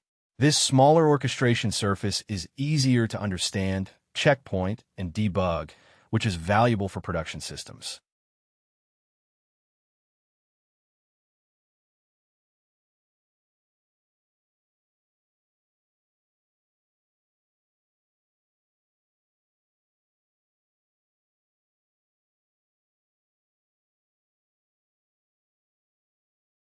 This part explains the main reasons why code mode can improve performance. Understanding these reasons helps us see when and why using code mode makes tasks more efficient.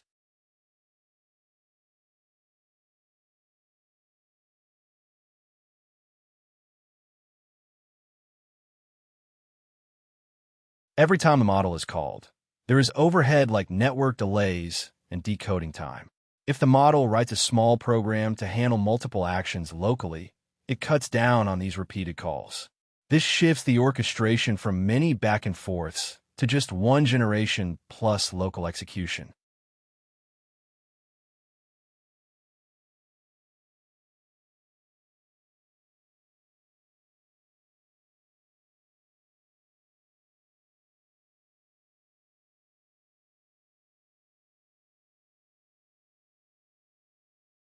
Normally, tool outputs are fed back into the model repeatedly, which uses many tokens even for mechanical information. Code mode keeps intermediate results inside the interpreter, so the model only sees the important outputs at the end. This saves tokens, especially when outputs are large or repetitive.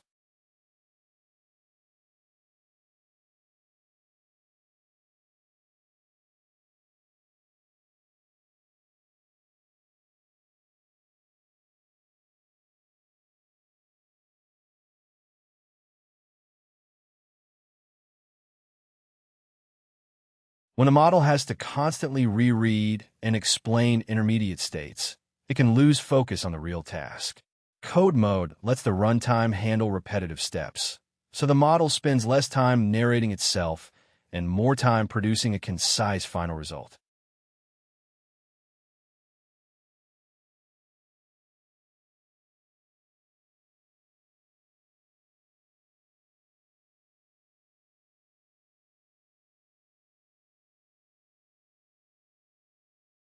These improvements show up clearly when a task has many similar steps, large intermediate outputs, or needs deterministic execution over many items. For small or exploratory tasks, the overhead of writing and running code may not pay off. Code mode shifts where the work happens, but it's not a universal replacement for normal tool calls.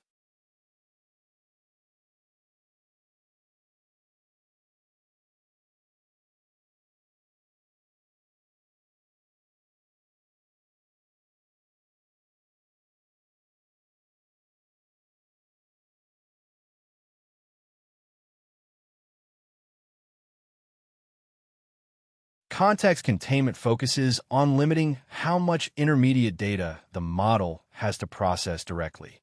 This helps keep the model's reasoning clear and efficient by isolating temporary results within a controlled environment.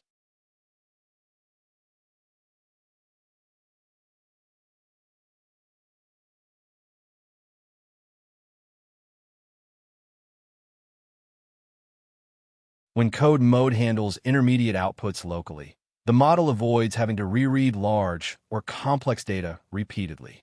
This reduces overhead and keeps the model's context cleaner, which improves both speed and reliability.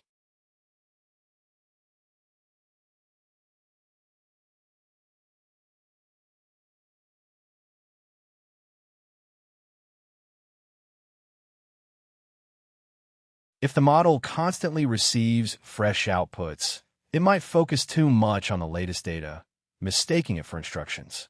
By filtering and processing data locally, the model stays focused on what matters without being distracted by repetitive or noisy information.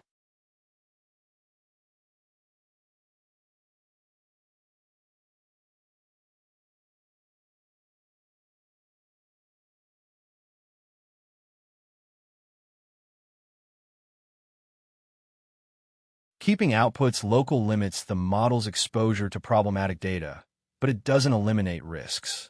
Malformed or malicious inputs can still cause errors if the interpreter executes unsafe code. Isolation helps, but doesn't replace careful validation.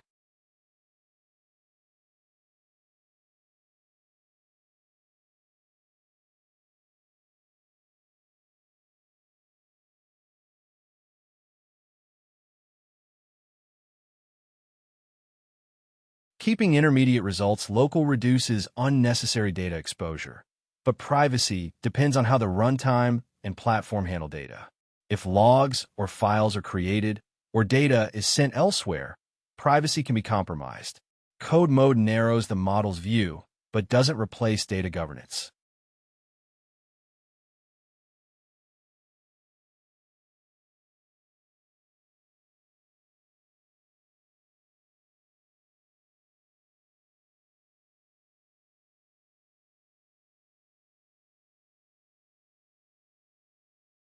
This part examines how the security risks change when a model moves from choosing tools to actually writing code that runs.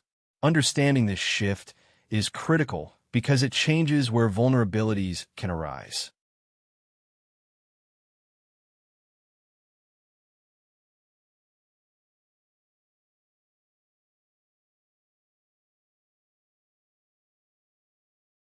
When a model writes code, it's responsible for creating the logic that will execute tasks, rather than simply picking from a set of safe actions. This is more complex and riskier because even well-structured code can have hidden errors, like assuming data fields exist or looping indefinitely over untrusted input.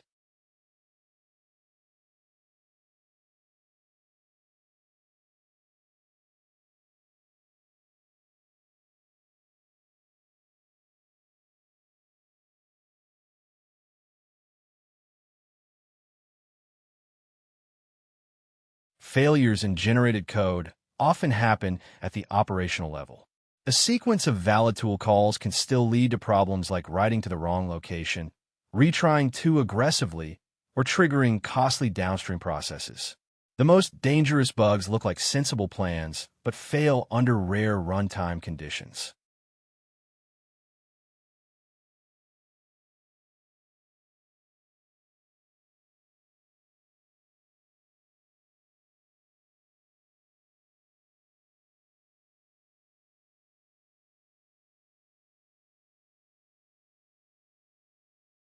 Code mode introduces risks beyond tool choice, including control flow, resource consumption, iteration, and data transformations within the interpreter.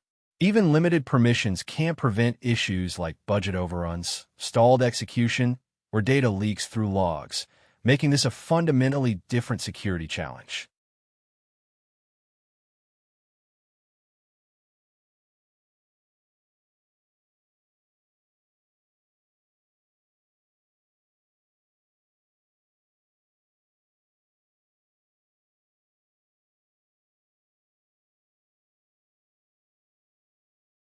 The proper approach isn't to avoid code mode, but to accept that risk moves to a new layer. The model now produces executable code that must be carefully governed, sandboxed, and audited. Code mode enables powerful workflows, but requires strong security controls around execution.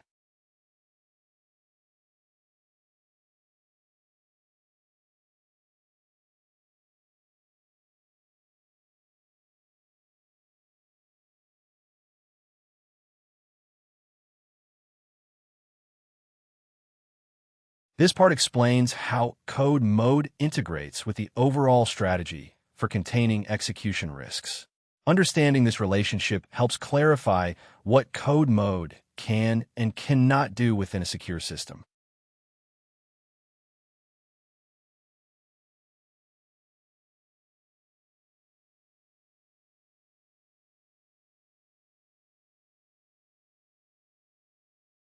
Code mode makes the execution path both faster and more expressive, but it doesn't eliminate the need for containment stacks. The runtime still enforces permission boundaries. Policy checks remain essential, and the system must observe and interrupt execution if necessary. Code mode is part of execution styles that benefit from disciplined orchestration rather than acting as a control mechanism itself.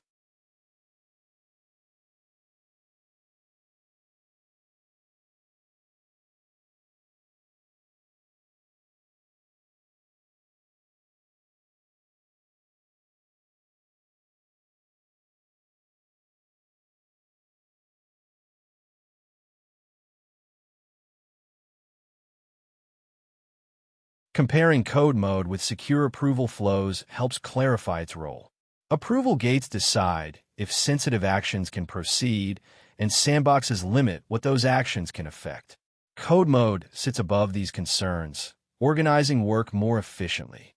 It speeds up workflows only because the runtime already enforces constraints. Without those, code mode would simply concentrate risk rather than reduce it.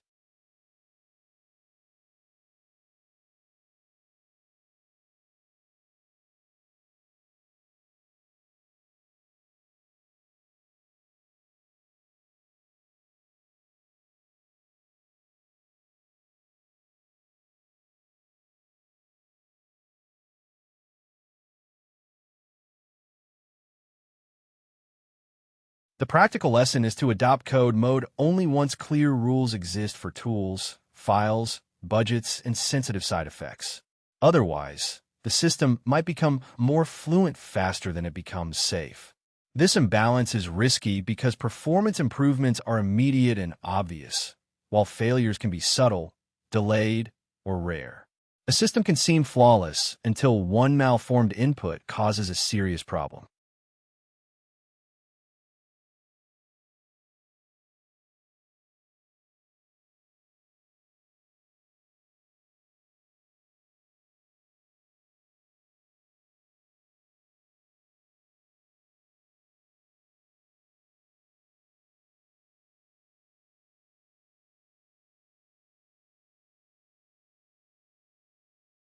Code mode should not be seen as a safe alternative to tool calling.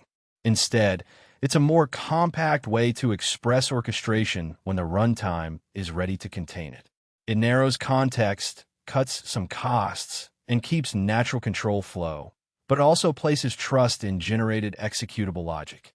That's why the next step after code mode isn't more code, it's stronger containment.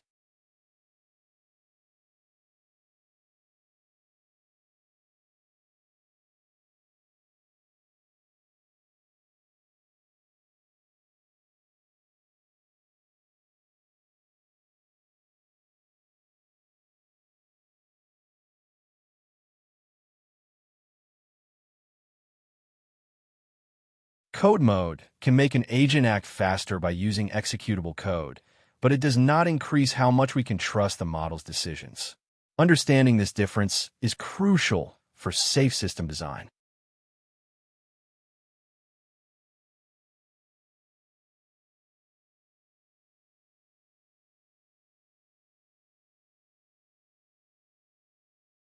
When an agent uses programmatic tool calls, it expresses its actions as code instead of natural language. This makes the output seem more concrete and confident, but it doesn't mean the model's underlying trustworthiness has improved. The model can still produce code that is incorrect or harmful if it was influenced by bad input or misleading instructions.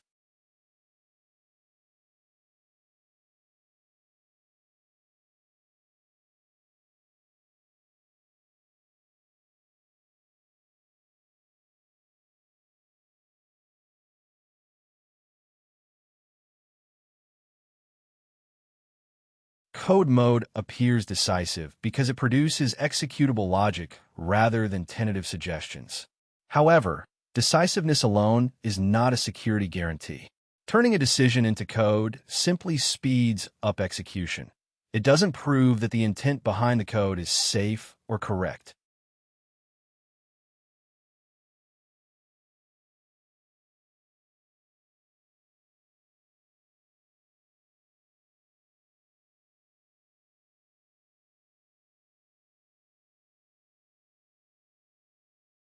It's helpful to think of decision-making and execution as separate steps.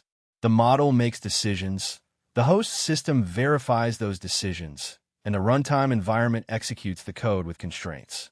If these responsibilities are combined, any generation error can directly cause harmful side effects, especially if the runtime allows unrestricted actions.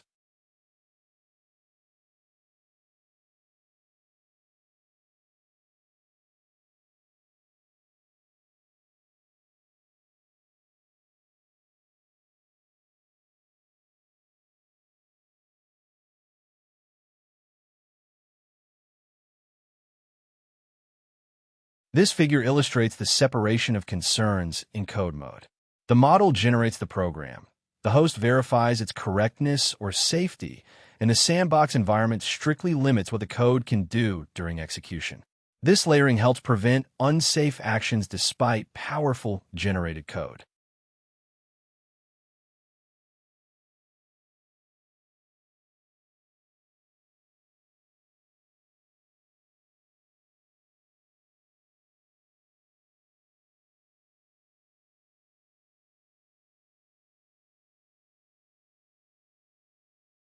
Code mode makes organizing complex tasks easier, but should not be mistaken for a security boundary. Since generated code can be influenced by adversarial inputs or mistakes, sandboxing and runtime constraints are essential safeguards before any generated code runs.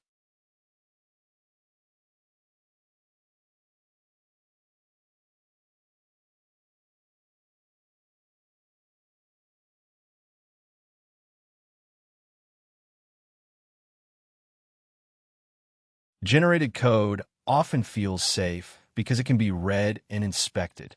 This part explains why that feeling can be misleading and why understanding the limits of inspection is crucial.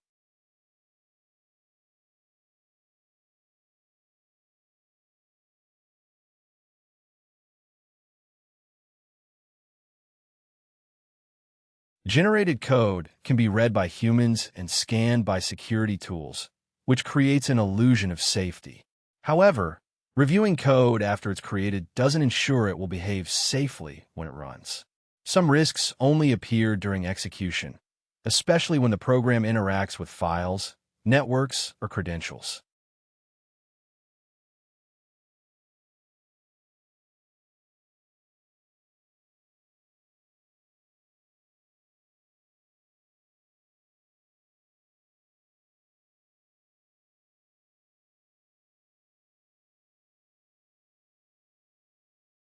Just because code is well-formed and looks clean doesn't mean it's safe or limited to its intended purpose.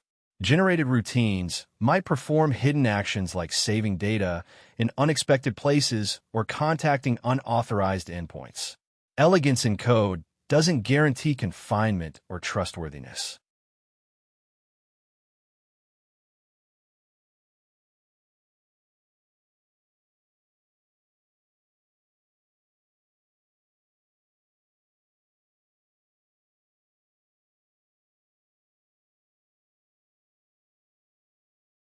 Readable instructions can still be dangerous if they have more authority than they should.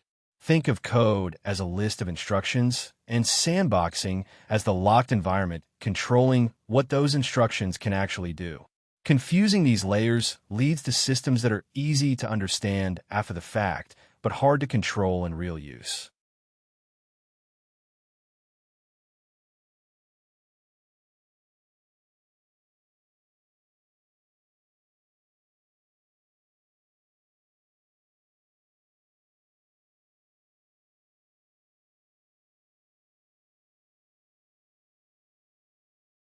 Many systems generate code to reduce delays and friction, so waiting for human review before running every piece is unrealistic. When generated code runs without review, safety depends on external containment, not on trusting the code's apparent quality. The runtime must treat the code itself as potentially unsafe.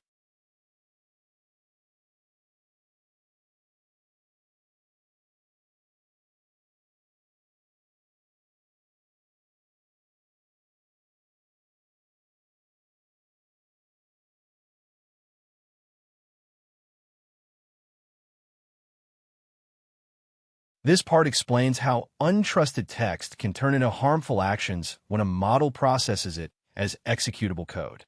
Understanding this shift is crucial for managing risks in code generation.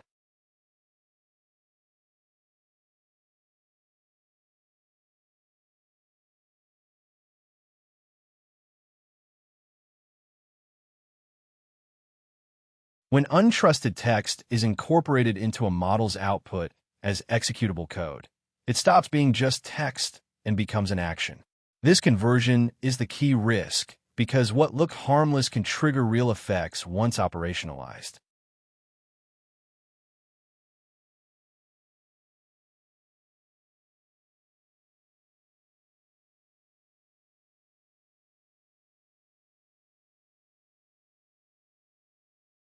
This figure illustrates how untrusted content, when processed in code mode, transforms from mere text into executable code. That change shifts the problem from managing text quality to controlling unintended side effects.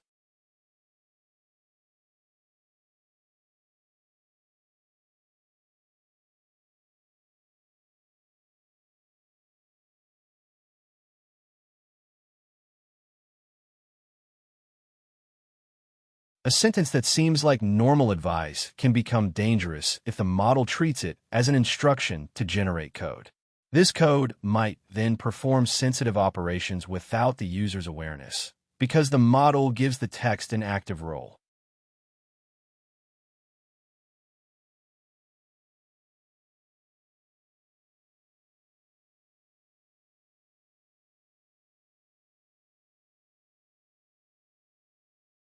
Ambiguous or misleading text can be disguised in natural language, but once converted to code, it looks like normal function calls or loops.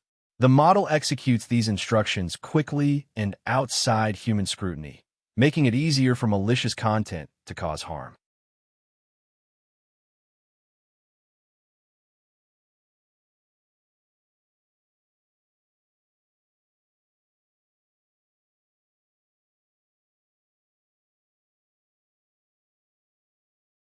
The danger is not just incorrect text output, but that the model can create programs that perform harmful actions. These programs can persist, interact with other systems, and trigger irreversible effects, turning a text problem into a real-world security issue.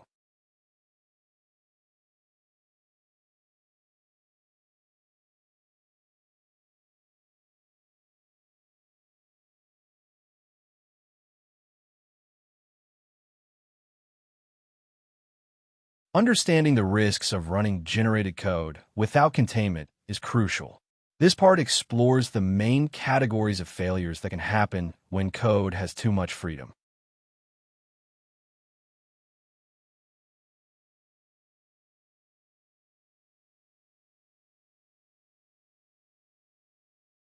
When generated code can read or write any file path, it may overwrite important configurations or expose sensitive data.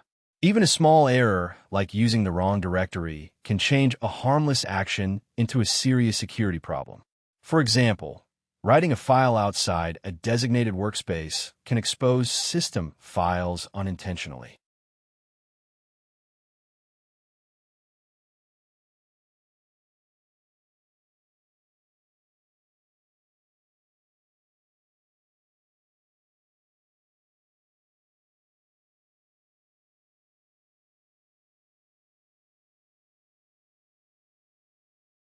Many systems store sensitive information in environment variables for convenience. If generated code can access or forward these variables without restrictions, it might leak secrets unintentionally. Even normal operations like logging or reporting can become a path for secret disclosure if the environment isn't properly sandboxed.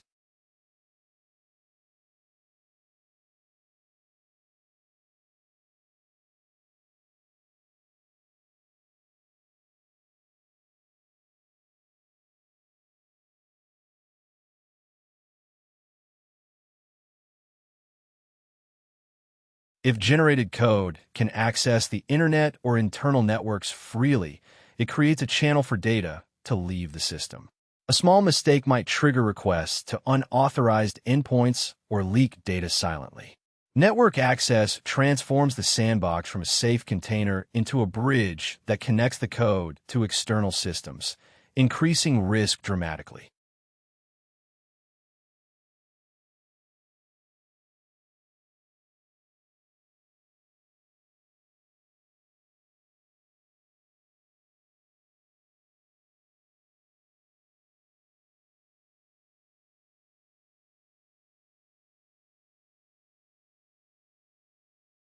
Generated code that inherits the host permissions can access sensitive credentials or system state. This access might include API keys, session tokens, or local sockets. Worse, if the code can spawn new processes or change in memory objects, it might cause lasting harm that's difficult to detect or reverse. Containment prevents these resources from becoming tools for unintended actions.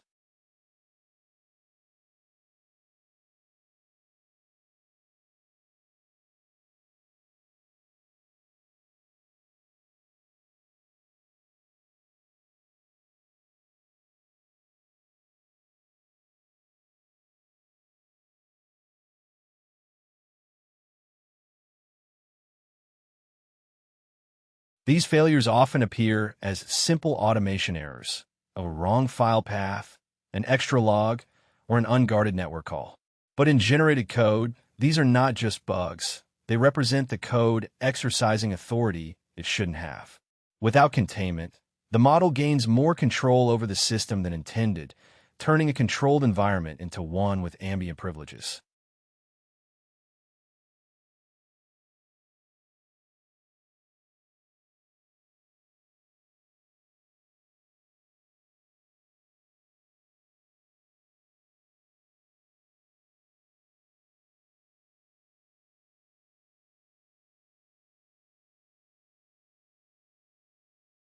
Deny by default sets the foundation for secure execution by allowing no access unless explicitly granted. This principle prevents unintended permissions from creeping in and controls what code can do from the start.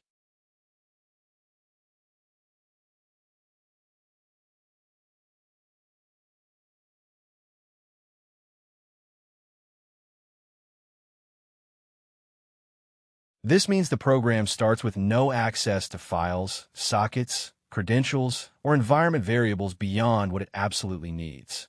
Every permission must be deliberately given, so the code never assumes it can reach anything without approval.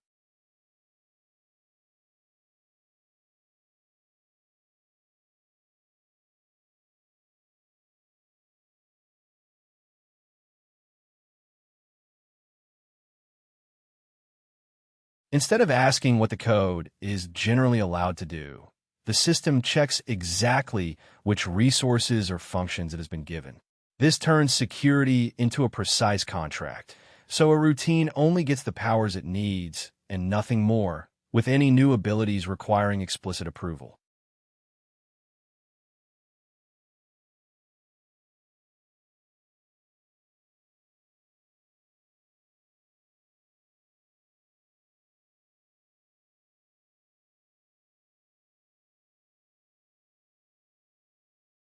When a program lacks authority by default, any mistake results in a denial rather than unintended access. This containment limits damage because unauthorized requests are refused instead of silently succeeding, unlike permissive runtimes that risk turning errors into security incidents.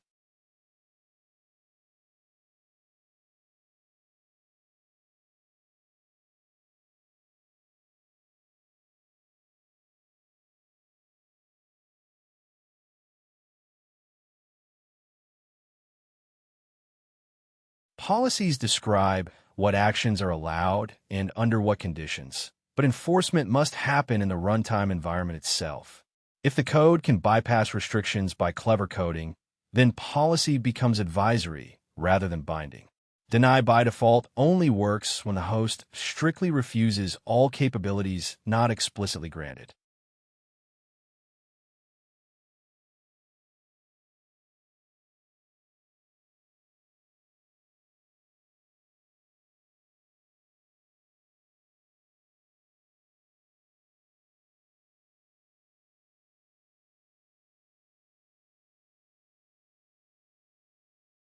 Sandboxing acts as the crucial enforcement layer that controls what generated code can do when it runs. Understanding this role clarifies how security and control are maintained in dynamic code execution.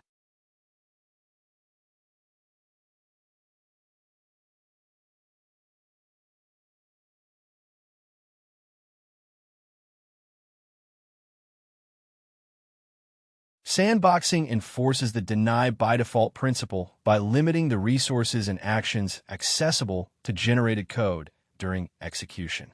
This distinction between authorization and confinement is key.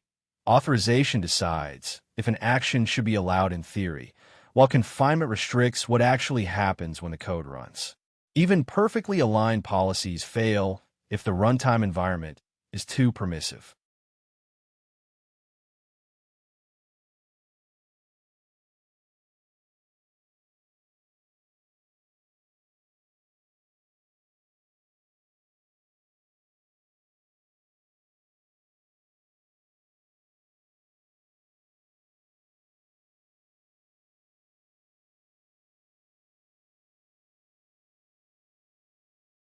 The sandbox must be integrated directly into the execution process, not treated as an afterthought. Even if the generated code is syntactically correct and functional, it needs to be confined before interacting with the host system. This applies regardless of whether the code is a local script, a workflow fragment, or a snippet inside an agent framework. The origin of the code doesn't grant it trust. It remains untrusted until sandboxed.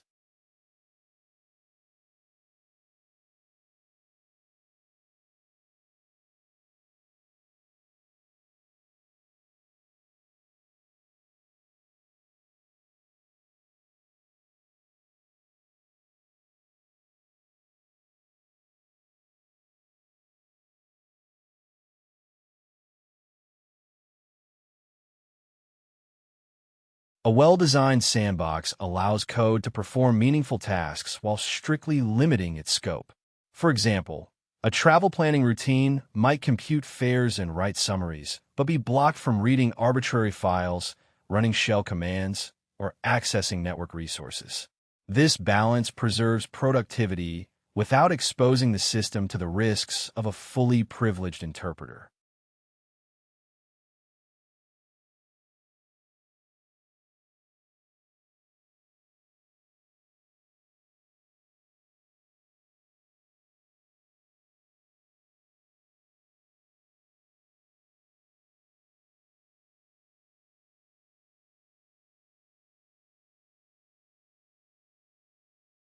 Sandboxing is not about distrusting the product. It is what makes the product viable. Generated code must run inside boundaries that anticipate compromise, mistakes, or overreach. This approach ensures agents remain useful even when prompts are imperfect, retrieval is noisy, and toolchains face untrusted inputs.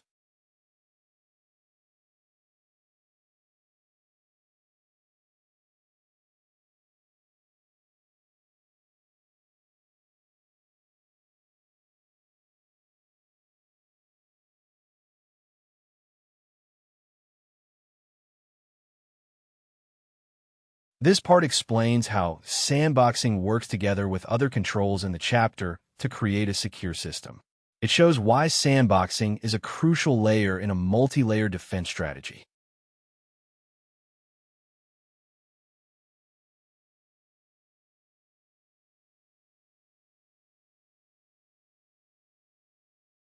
Earlier in the chapter, we saw controls that decide what actions are allowed and where files can be written. Sandboxing takes those rules and makes sure the code running actually follows them. Think of policy as the rulebook and sandboxing as the fence that keeps the code inside those rules. The policy states what should happen, while the sandbox limits what can happen.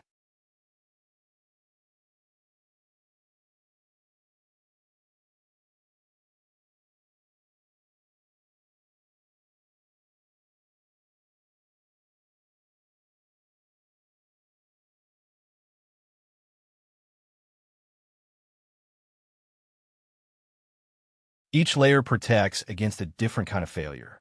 For example, a budget rule stops overspending, and path validation restricts where files can be saved.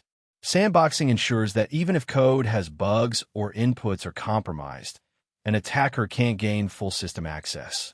These layers work together because they operate at different levels, so no single layer has to handle every threat alone.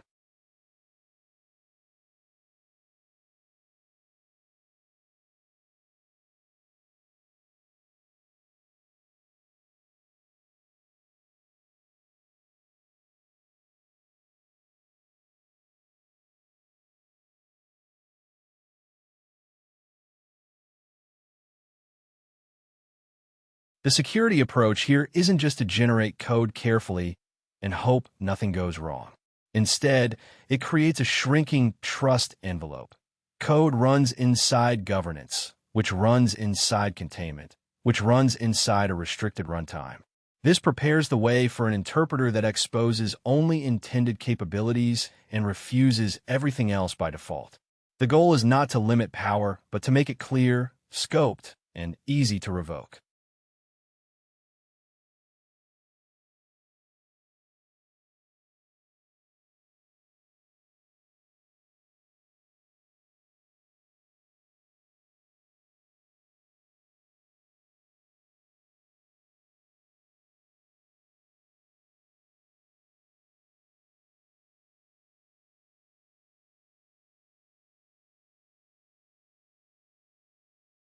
Monty follows naturally because it transforms the deny by default principle into a practical way to control execution. This part explains why Monty is the right step after establishing the need for strict capability management.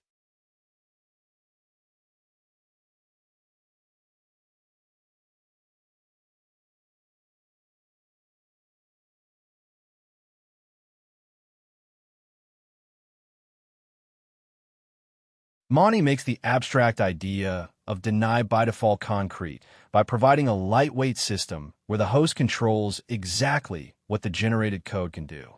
It decides which capabilities are available, which require explicit approval, and which remain off limits, preventing the program from having unchecked power.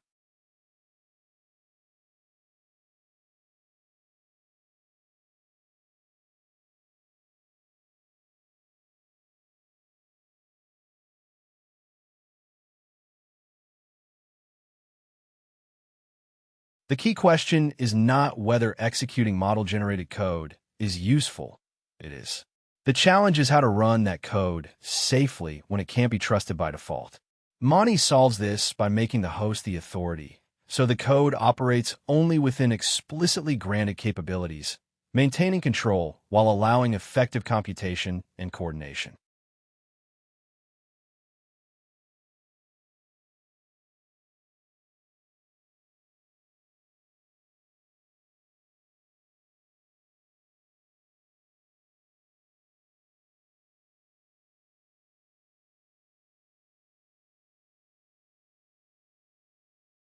This transition is not just about implementation details. It moves from the principle that executable output can't be trusted by default to a concrete mechanism. Monty's runtime enforces this by denying all actions unless they are explicitly allowed, proving the principle in practice.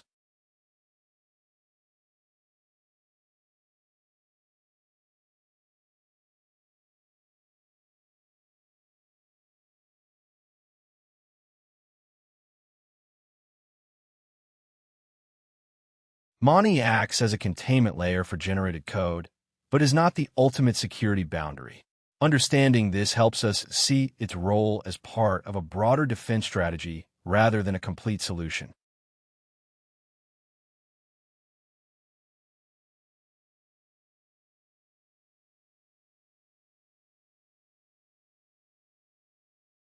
When models generate executable Python, they move beyond just text into interacting with files, processes, and networks. Monty's role is to sharply narrow the boundary between what the model suggests and what actually happens at runtime, making that boundary more explicit and controlled.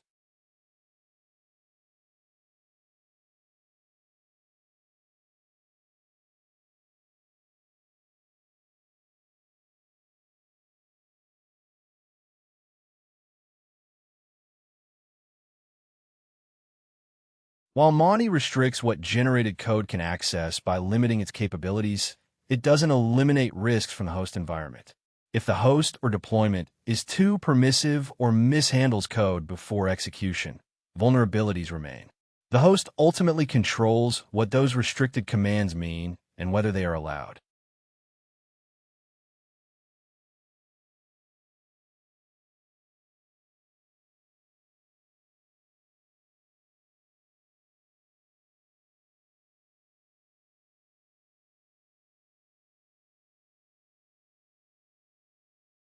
This figure illustrates how Monty creates a tighter execution boundary around generated code. However, the host policies and the overall deployment environment still shape the actual security level, showing that Monty is one layer among many.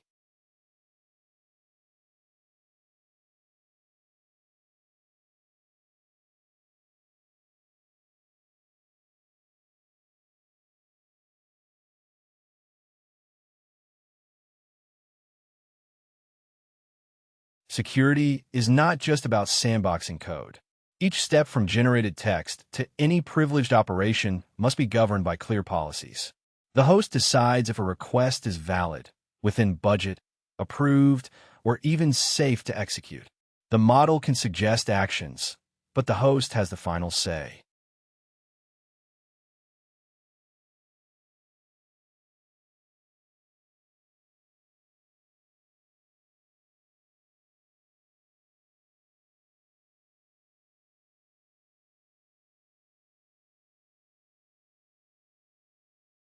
Consider a travel assistant generating code to optimize itineraries. While that code might be harmless, if it can access files or networks freely, it could leak secrets or cause harm. Monty's role is to confine such code to a restricted zone where the host can watch, interrupt, or reject dangerous actions before they happen.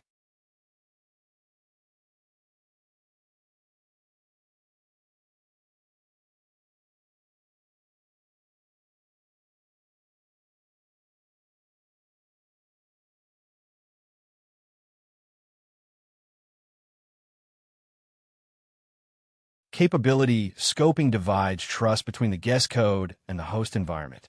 This approach restricts what the guest can do, controlling access through defined capabilities rather than granting open-ended permissions.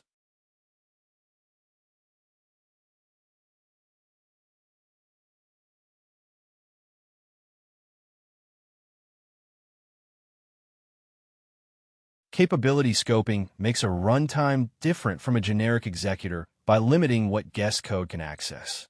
Instead of full access, the host defines specific named capabilities. The guest can only generate requests and perform local transformations, while the host retains authority to approve or deny those requests based on policy at runtime. This separation is more than security. It's a division of labor between computing and governing.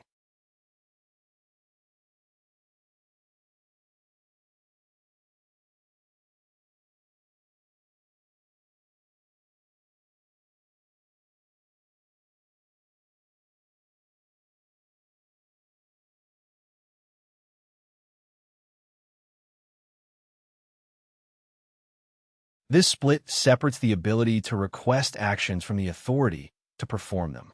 A guest program might assemble arguments and ask for a tool call, but that doesn't mean it's authorized to execute it. In traditional models, guest and host share too much power, risking uncontrolled access. With capability scoping, the guest language is intentionally limited to declared capabilities, while the host enforces policies and controls access to sensitive resources like network or process state.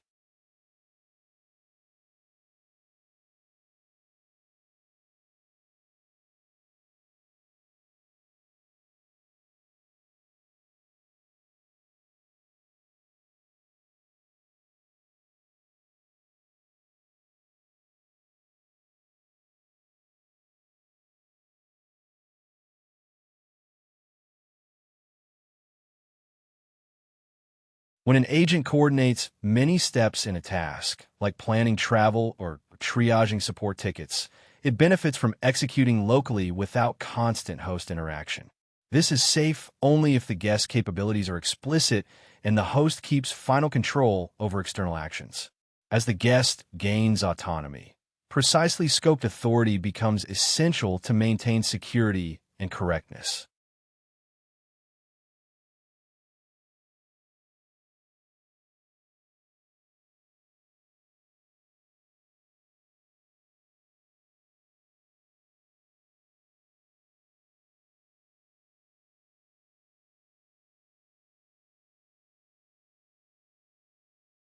Encoding guest capabilities as a narrow contract makes the system more predictable and easier to audit. Unlike free-form model responses that can mean many things, capability scope programs have a limited set of allowed actions.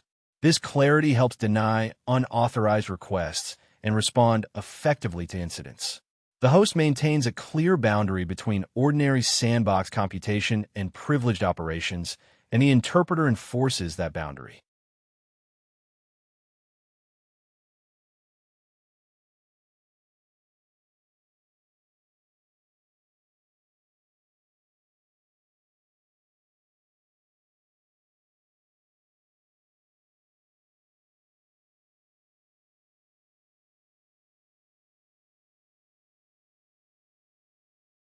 This part contrasts how the same malicious code behaves differently in two runtime environments, one that limits capabilities strictly and one that executes code with broad host privileges.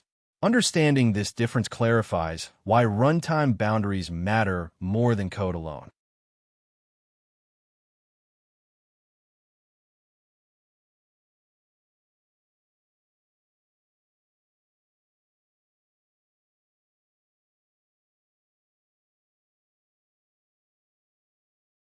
A simple payload that tries to import a module, read environment variables, or open files will be blocked in a capability-scoped interpreter because it refuses to grant those capabilities.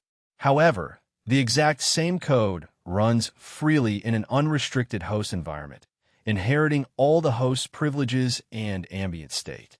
This shows that exploitability depends on the runtime security model, not just the code itself.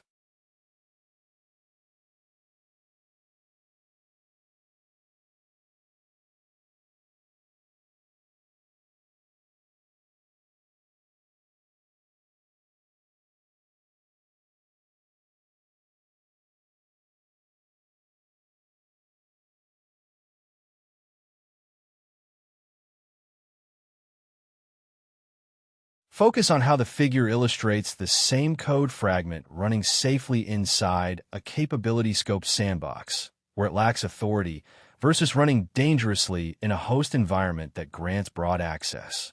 The runtime boundary controls whether the code becomes a threat.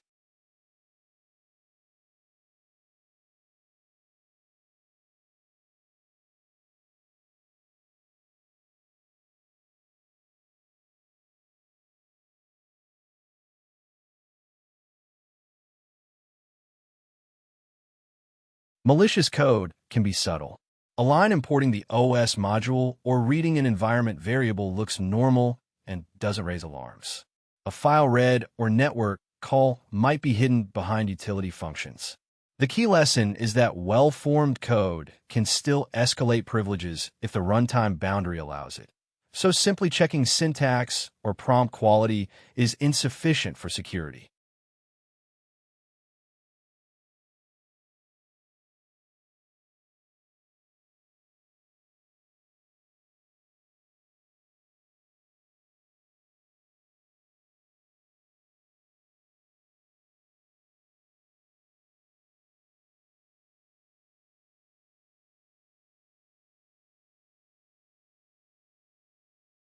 Inside a capability-scoped interpreter, the hostile code fails because the runtime never grants ambient authority like imports, file reads, or network access.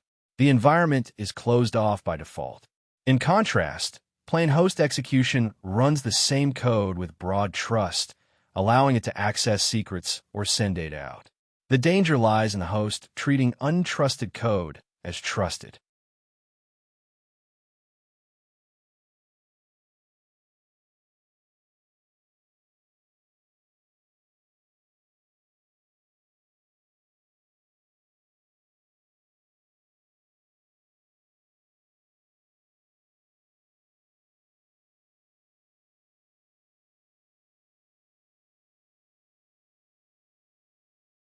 This contrast focuses on the core architecture rather than specific implementation details. The minimal example highlights how the security posture depends on the runtime's fundamental design, not on particular APIs or plumbing.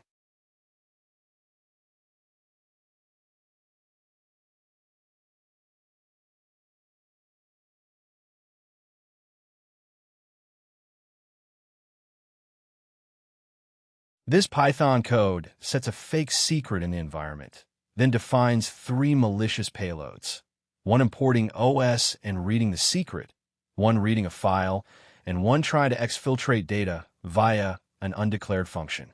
It runs each payload inside a capability-scoped interpreter called Monty, which blocks them and reports errors.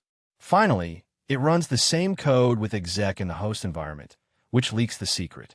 This demonstrates how the sandbox denies the payloads while the host executes them unsafely.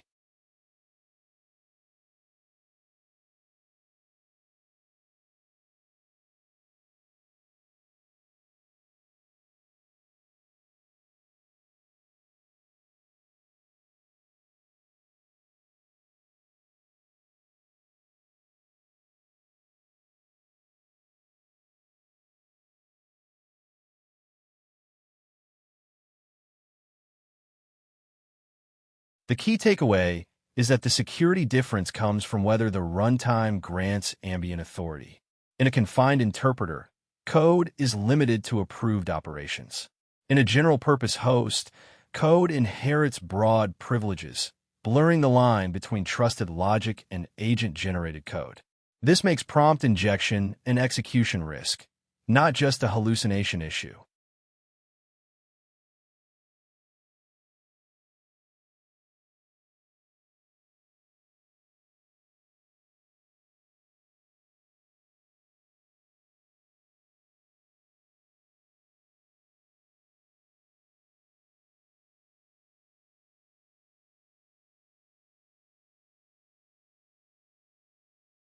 Think of compute space as where code processes data and performs local reasoning, while authority space is where the system accesses secrets or external resources. Unsafe host execution merges these spaces, allowing code to misuse authority. Capability-scoped execution keeps them separate, stopping plausible payloads from becoming breaches.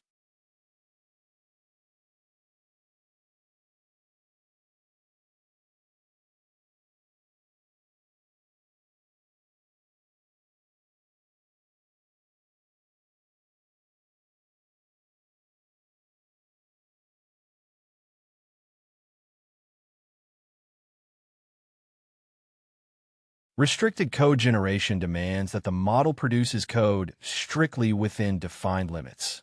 This ensures safety and predictability when running the generated code in controlled environments.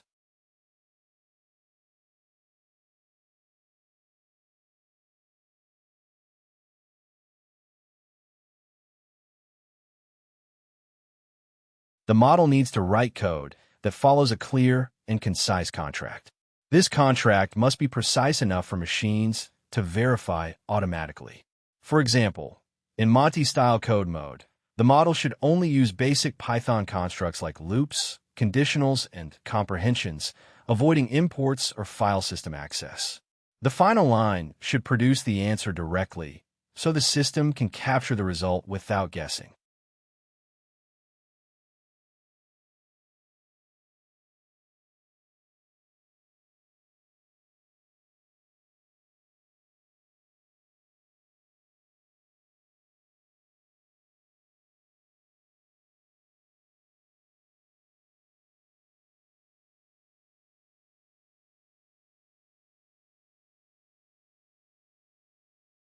The grammar that the model uses to generate code acts as a security boundary. If the model includes imports, classes, or environment access, the system must decide how to handle that, which adds complexity and risk. Keeping the code minimal and simple reduces ambiguity and makes inspection easier. Minimalism here is a security feature, not just a style choice.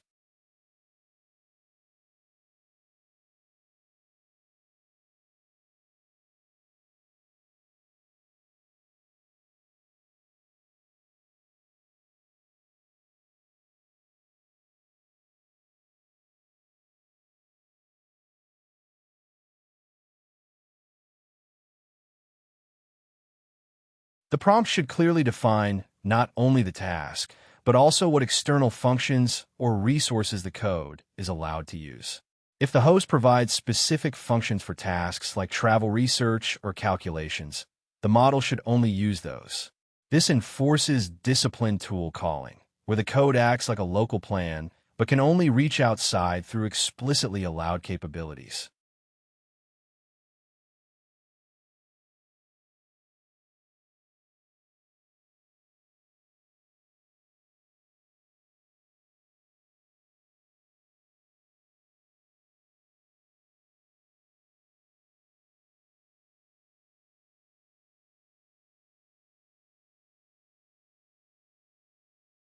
In a travel planning example, the model can generate code that ranks itineraries by calling approved helper functions. It must not create its own network or file system access. To keep the process auditable, the output must be in a form the host recognizes before running it. This makes the code generation prompt a key part of governance, ensuring safety through a strict contract.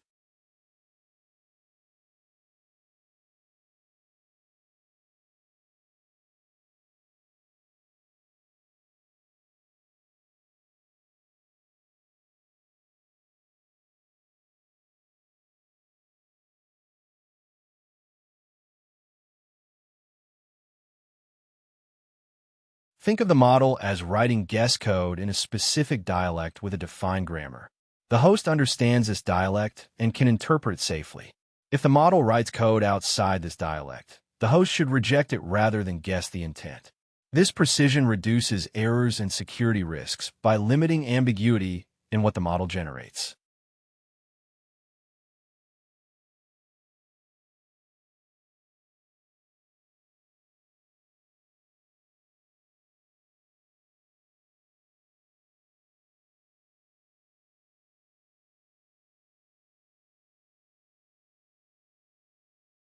This part covers why a host must carefully parse and normalize code generated by a model before running it. This step is crucial to maintain security and correctness in executing generated programs.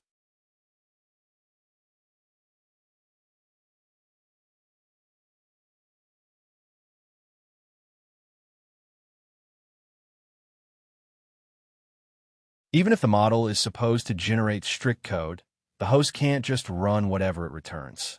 It needs to pull out the actual program, clean it up, check it carefully, and reject anything that doesn't fit the expected format. This process is part of the security boundary that protects the system.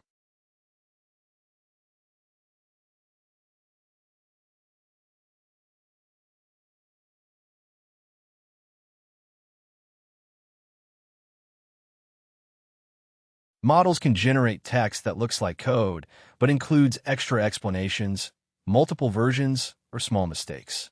If the host runs this output directly, it breaks the security model exactly where strict control is needed. Defensive parsing acts as a filter, enforcing a narrow, precise interpretation of the model's output.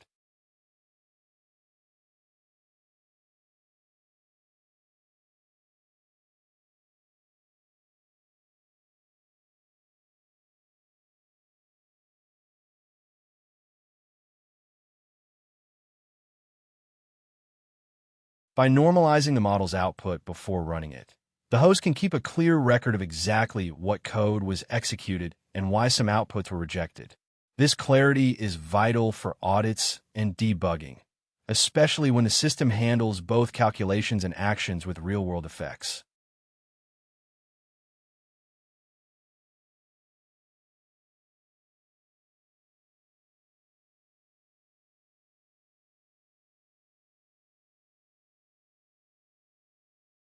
Defensive parsing is even more important when humans review the generated code before execution. It guarantees that reviewers only see clean, valid programs, so they can focus on business risks instead of cleaning up text. The host should reject anything malformed rather than trying to guess what it means.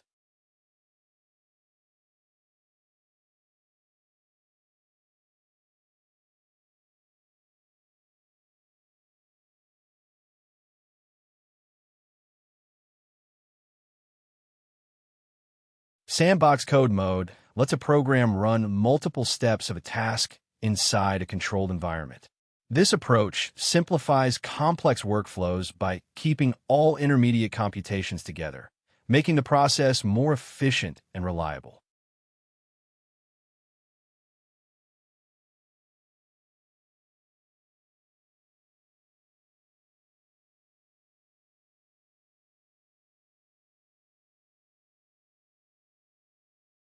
Instead of asking the model for help after every small step, Sandbox code runs a sequence of operations like loops, sorting, and filtering all at once. This cuts down on back-and-forth calls, lowers overhead, and keeps the intermediate data consistent within one execution.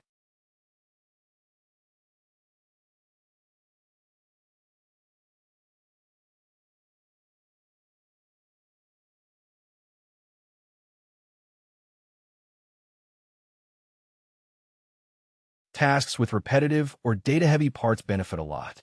For example, planning an itinerary involves comparing options and scoring them.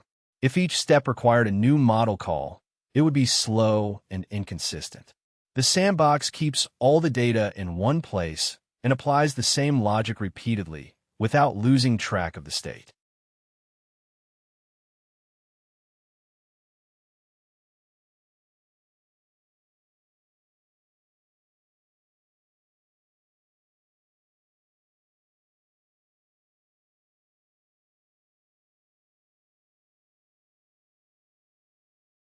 This efficiency doesn't come at the cost of security.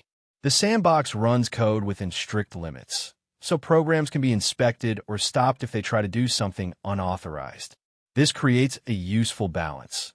The program can run continuously, but its authority is carefully controlled at the boundary.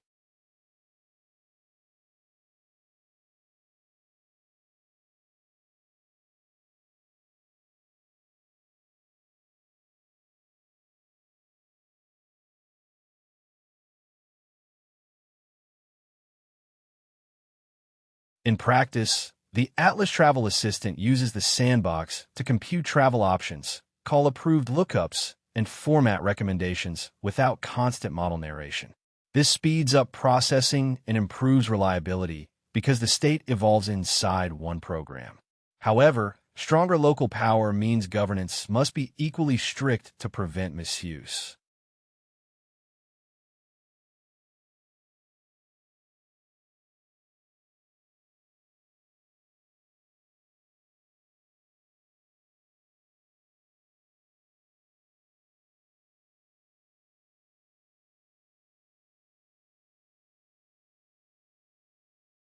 This part explains how the host environment intercepts external calls made by a sandbox program before those calls actually execute. This interception is crucial for enforcing governance policies effectively.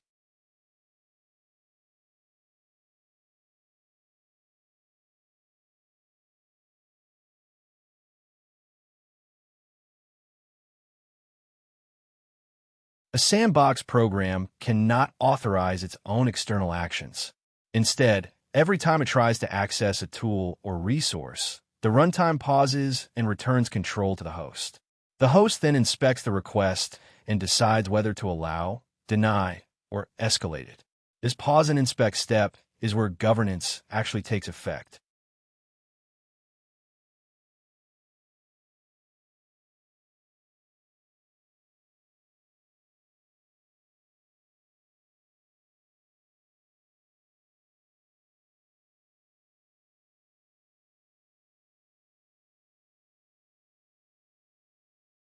This approach treats every external call as untrusted by default.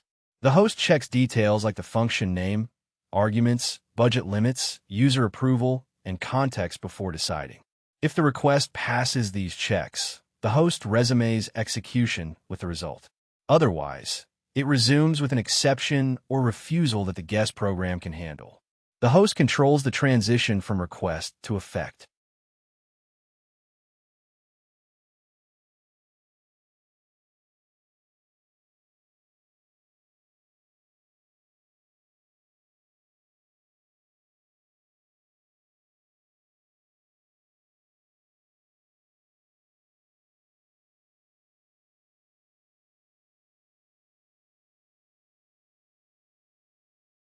This governance process can be expressed as control logic rather than a full implementation. While runtimes may differ in details, the fundamental boundary remains the same. Observe the request, check policy, then either authorize or refuse it.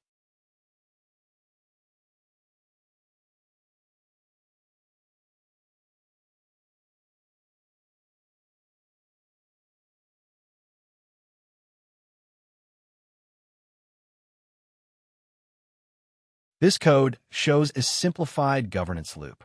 It keeps an allow list of permitted functions and a budget for calls. Each external call is intercepted as a function snapshot. If the function isn't allowed or the budget is exceeded, the host resumes with a permission error. Otherwise, it calls the tool, resumes with the result, and continues. This models the host control over external effects.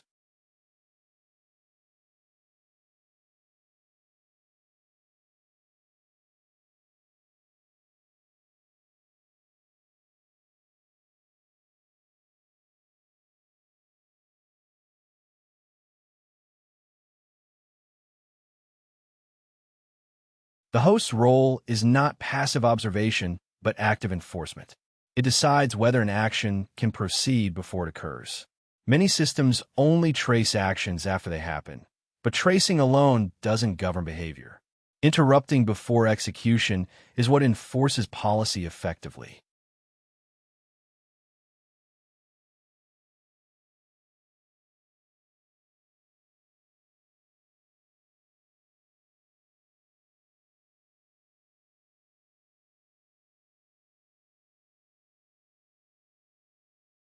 Inspecting requests before they cause external effects is critical for safety. If the runtime allowed a call to happen and then tried to revoke it, the damage would already be done. The pause and resume model turns each privileged action into a checkpoint request, letting the host control whether it proceeds. This creates a policy gate at every boundary.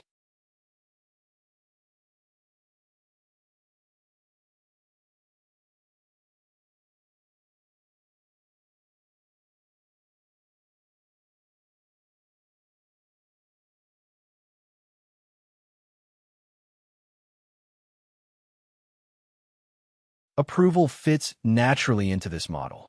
If a request is sensitive but legitimate, the host can interrupt and require human review. If it's disallowed, the host denies it immediately.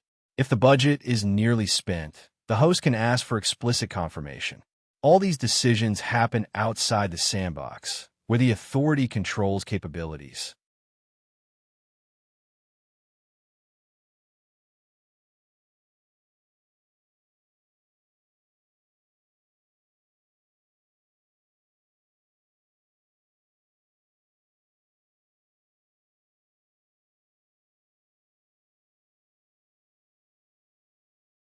This part explains how allow lists, budgets, and denial paths work together as concrete mechanisms to control what actions an agent can perform. Understanding these controls helps us design safer and more predictable systems.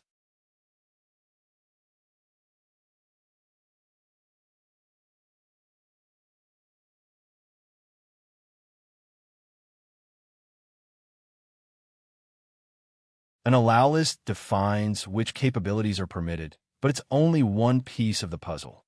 The host also needs budgets and thresholds to limit usage, plus clear rules on what happens when limits are exceeded. Without these, even a deny by default system can be vulnerable or ambiguous.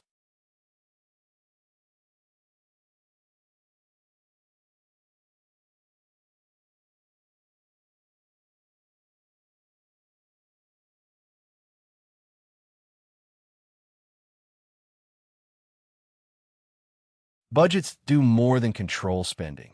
They also restrict behavior. For example, a tool called budget caps the number of external calls to prevent runaway sequences. Spend budgets limit monetary impact, and latency budgets bound execution time. These controls prevent agents from accelerating beyond safe supervision.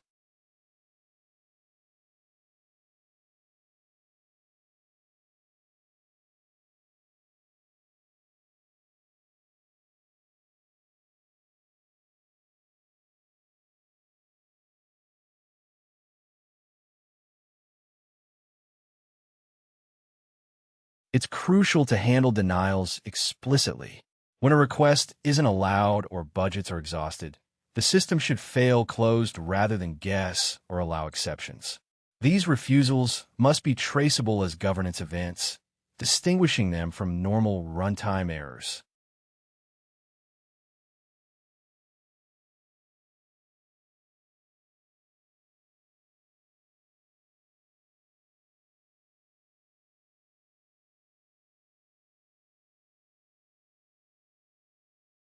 Consider a travel assistant that books flights. A budget might require human approval for expenses above a certain amount.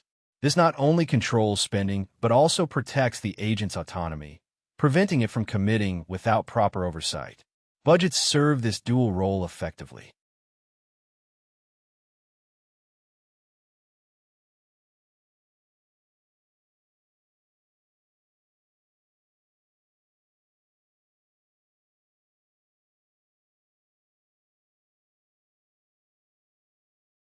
Allow listing and budgeting belong in the host policy layer, not inside the guest program. If the guest decides what's authorized, it acts as both actor and judge, creating a conflict. The host must be the single source of truth to ensure consistent enforcement of permissions and limits.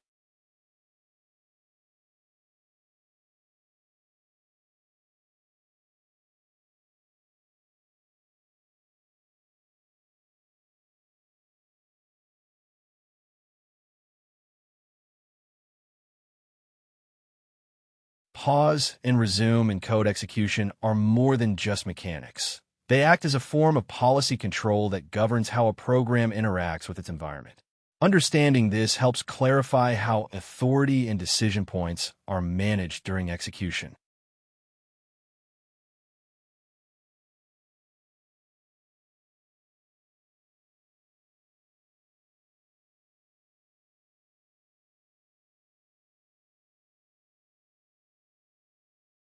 When the interpreter pauses just before making an external call, it captures the exact state of the program at that moment. This frozen state allows the host to examine the situation, decide whether to approve the action, and then resume execution with either a result or an error. This short-lived state is not about storing long-term information, but about enabling governance at critical decision points.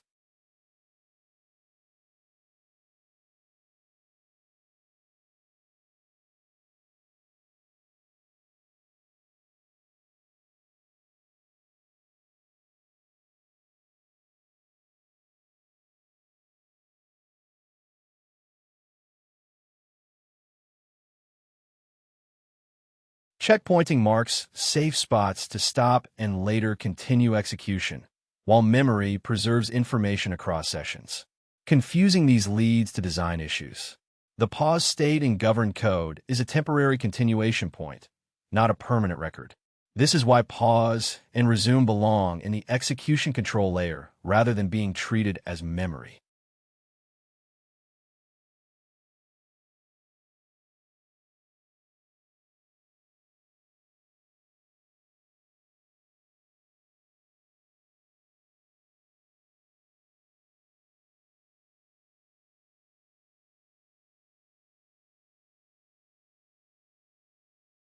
Complex programs often cross boundaries where different authorities take over.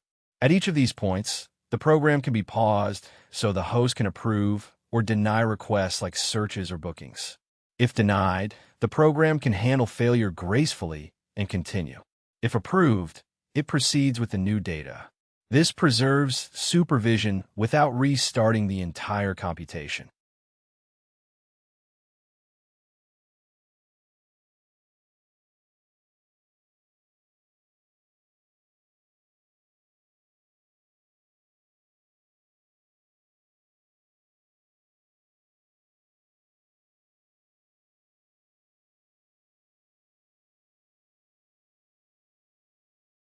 Think of pause/resume like a customs checkpoint. The program carries its local state and queues requests, but cannot cross borders without inspection. The host acts as the border authority, deciding what actions are allowed. This analogy captures the essence of governed execution. The computation continues smoothly, but authority changes at defined checkpoints.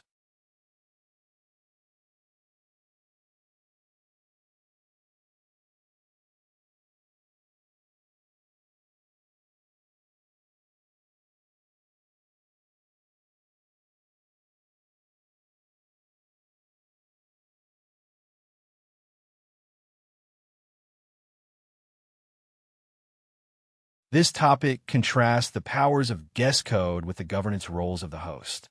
Understanding this difference is key to designing secure and manageable systems.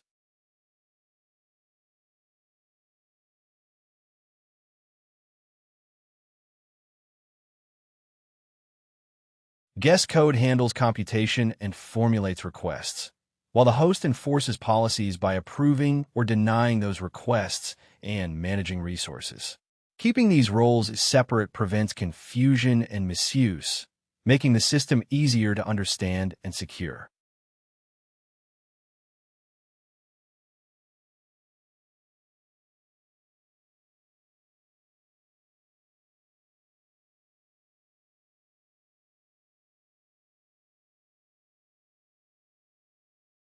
This clear division appears throughout the system design. The guest only sees approved functions, the interpreter limits capabilities, and the host performs checks before allowing external actions. Budgets and approval gates reside with the host, ensuring it controls execution flow and security. The guest proposes actions, the host sanctions them. This is the foundation of the security model.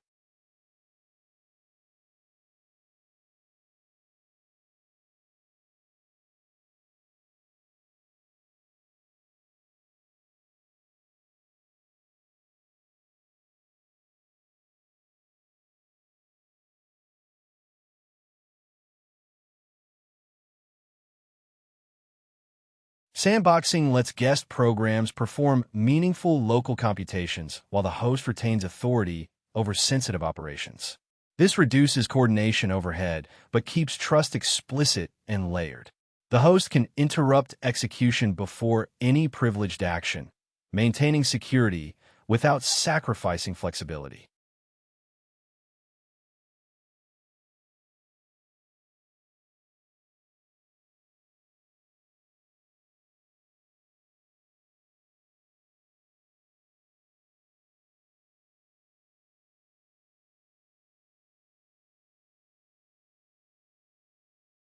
For example, a travel assistant can optimize itineraries internally, but cannot access networks or book flights without host approval. The guest's strength is in computation, while the host governs side effects and resource use. This clear trust handoff makes code mode powerful yet safe.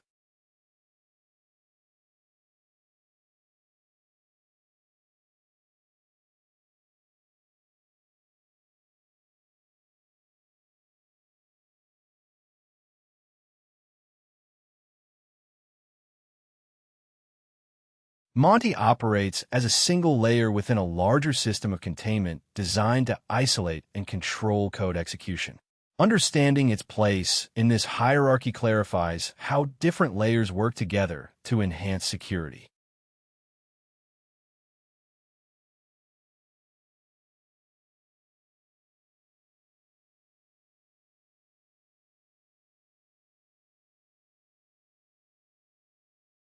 Monty should be positioned below more robust isolation mechanisms like containers and micro VMs. While a capability-scoped interpreter like Monty can limit the damage caused by generated code, stronger layers handle broader threats. Each layer has clear responsibilities. The interpreter controls what the guest code can request. Containers manage process-level exposure, and cloud sandboxes protect infrastructure. These layers complement rather than replace each other.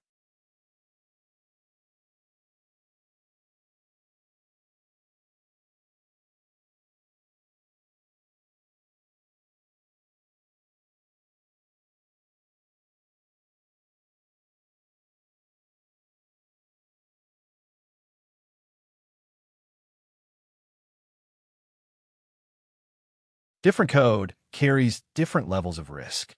For simple, predictable transformations, Monty's interpreter might be enough containment. But when running untrusted code from unknown sources or in multi-tenant environments, stronger isolation is necessary. More dangerous code needs execution environments that are easy to discard, well isolated and hard to escape, such as micro VMs or managed cloud sandboxes. Monty is an important gate, but not the entire security perimeter.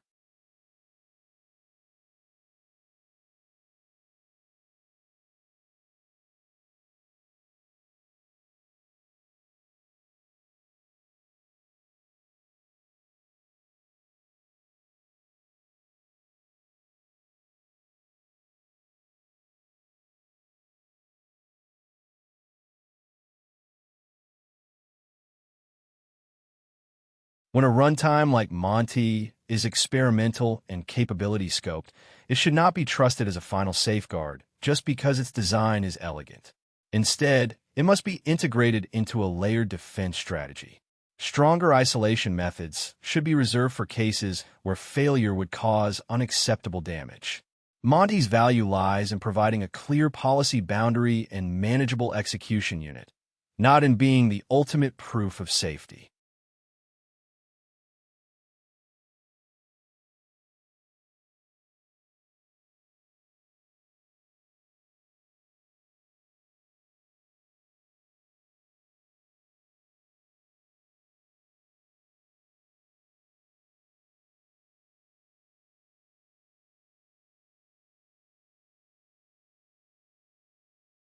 Architecturally, guest code executes within a tightly controlled language dialect, while the host system retains all authority and policy control.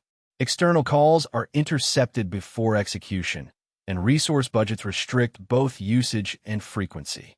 Containers and cloud sandboxes provide additional protection by limiting damage if the interpreter fails. When these layers are combined correctly, running code becomes a carefully engineered capability rather than a risky loophole.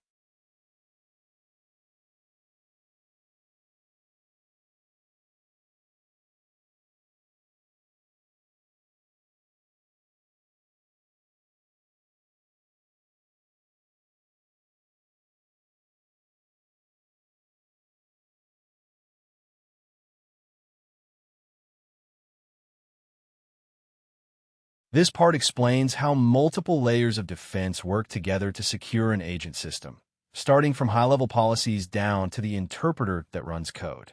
Understanding this layered approach is essential for building resilient and safe agents.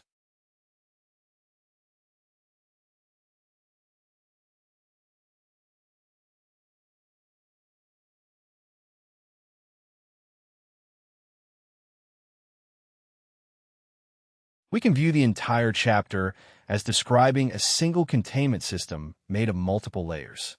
Each layer reduces risk by limiting what the agent can do, where it can act, and how much damage it can cause if something goes wrong.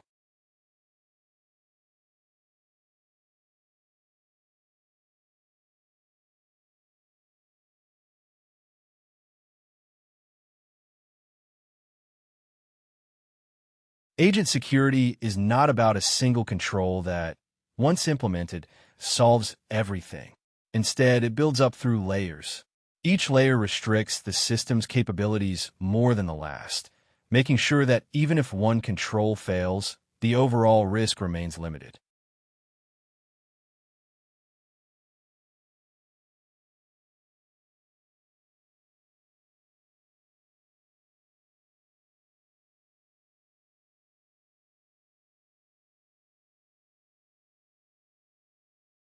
Think of these layers as nested trust zones. Policy decides what actions are even considered. Runtime isolation controls where actions run. Sandboxes restrict what approved code can do. Finally, the interpreter exposes only a minimal set of capabilities. Each layer expects the others might fail and compensates accordingly.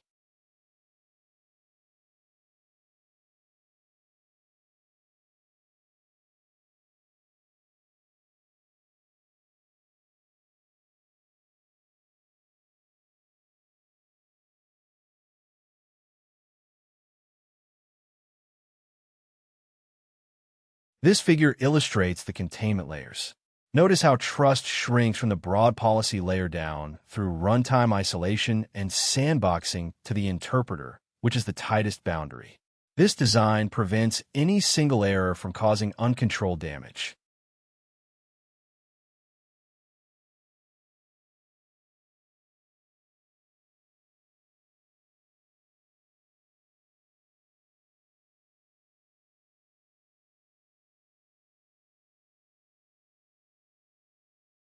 The overlapping layers transform security from a hopeful trust into a fail-closed system.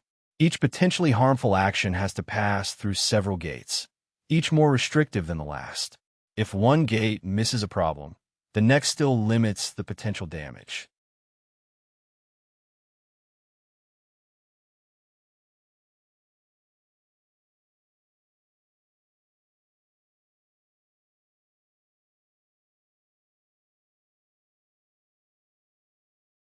For example, an agent might correctly decide to rebook a flight or update a calendar, but the real risk lies in how those decisions are executed.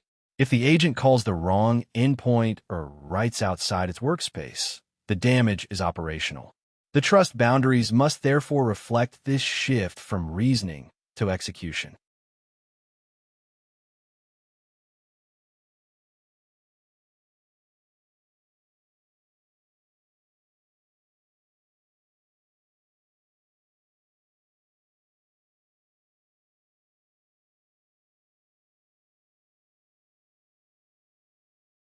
Now let's examine the security stack starting from governance, which assigns authority, and moving outward to the layers that enforce execution safety. Each layer plays a distinct role in controlling what the agent can attempt and how it actually behaves.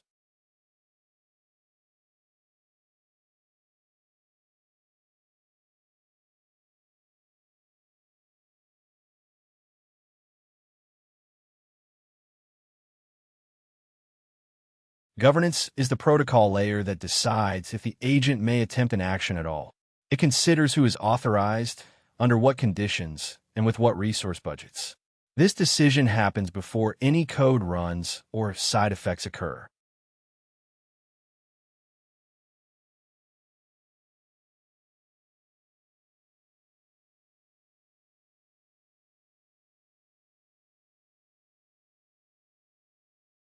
Once an action is authorized, runtime isolation determines where it runs and what resources it can reach. This is not about policy, but about containing the effects of execution. Containers, micro VMs, or sandboxes limit the blast radius of any failure or malicious behavior.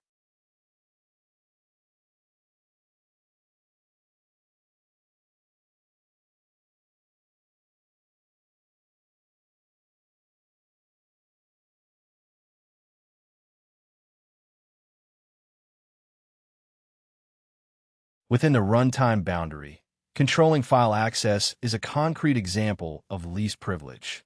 Paths must be explicit and verified against approved routes to prevent unauthorized writes or mutations.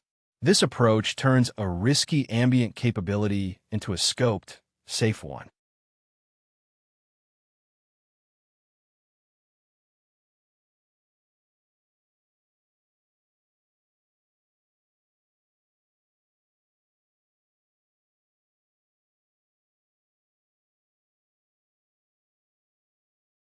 The final and narrowest layer is the interpreter or sandboxed environment. It exposes only explicitly permitted functions, files, and resource budgets. This capability-scoped execution ensures that generated code cannot exceed its granted powers, making security a built-in feature rather than an afterthought.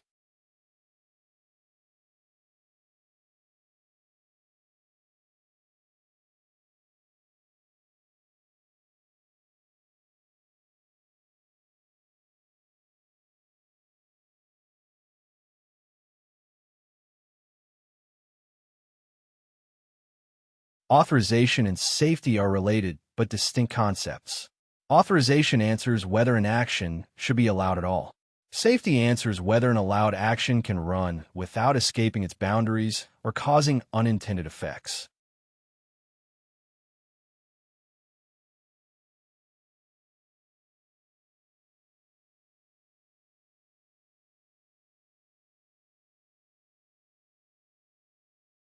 Authorization is a governance question about permission, while safety is about containment during execution. Both must be handled separately because an action might be allowed but still unsafe if it escapes its intended limits.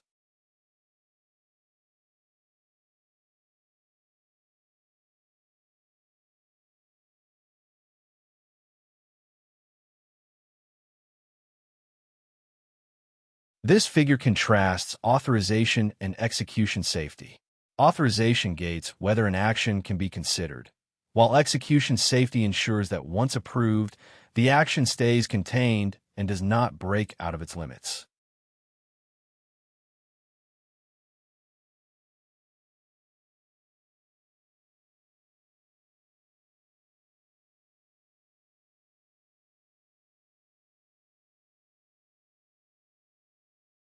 Actions generated by the model may look harmless, but can be dangerous in practice. For example, a tool call might be authorized, but must be prevented from accessing unauthorized endpoints. Execution safeguards, like path validation and sandboxing, are essential to enforce these limits.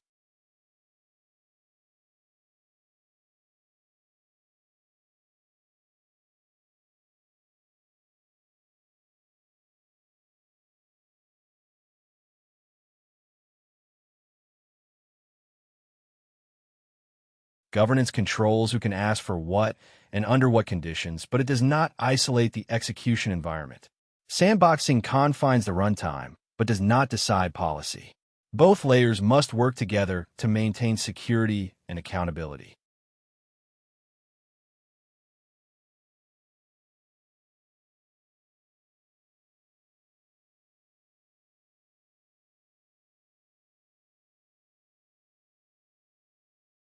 A key operational discipline is to distinguish between deciding an action and actually performing it.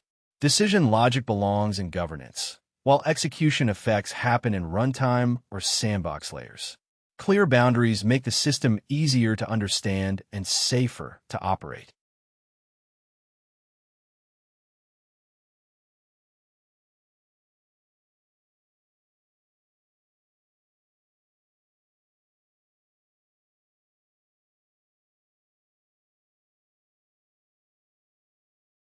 The fundamental security posture underlying these layers is deny by default. Nothing is trusted just because it comes from the model or a tool. Every action must be explicitly permitted, scoped, and budgeted before it can proceed.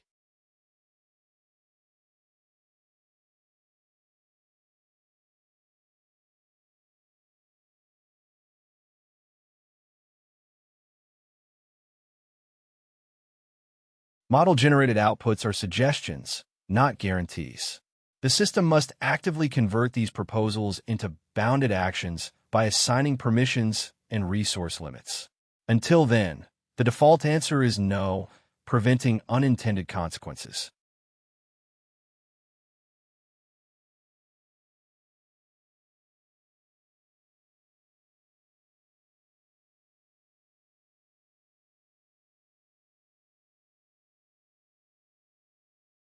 Model requests can be ambiguous and might describe actions they shouldn't perform. Separating language expressiveness from privilege ensures that just because the model can describe something doesn't mean it has the authority to do it.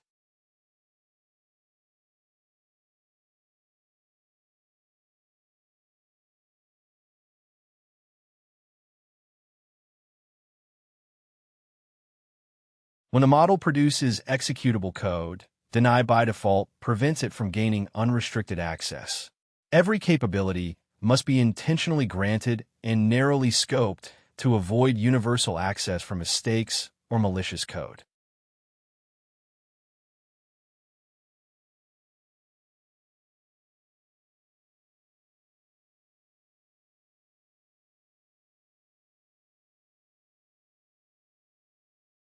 Budgets are more than financial controls.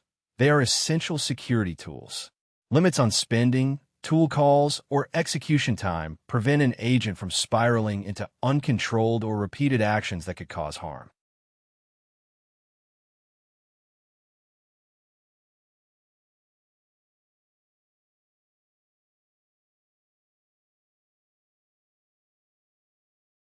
This section explains why layered containment matters most when a boundary fails. Each layer compensates for possible mistakes in the others, keeping failures contained and preventing widespread incidents.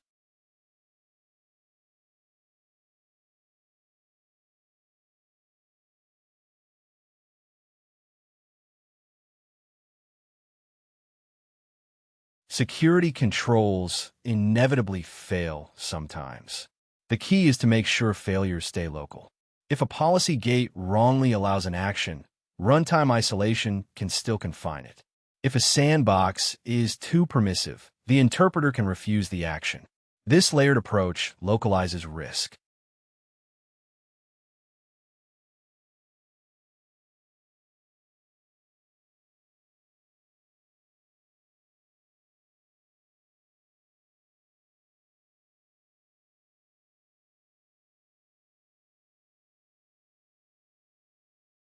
Reducing blast radius means errors don't spread beyond their immediate boundary. This is critical because unchecked errors can affect logs, external services, or future interactions, turning logical mistakes into operational crises.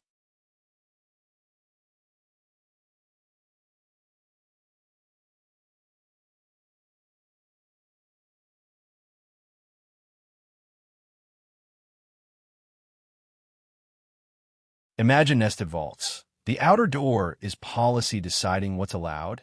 Inside is the room where allowed work happens, then a locked cabinet representing the sandbox, and finally a small tray with only a few capabilities exposed by the interpreter. If one door fails, the next still protects the system.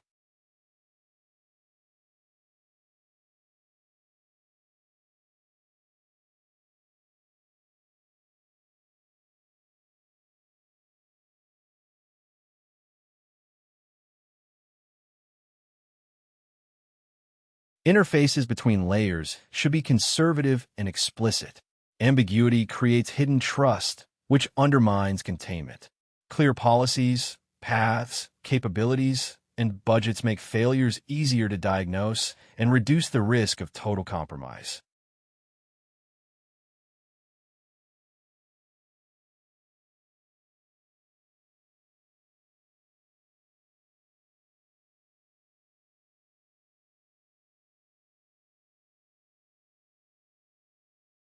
Governance, sandboxing, and interpreter scope serve different purposes and are not interchangeable. Mixing their roles leads to underprotection in some layers and overconfidence in others, weakening overall security.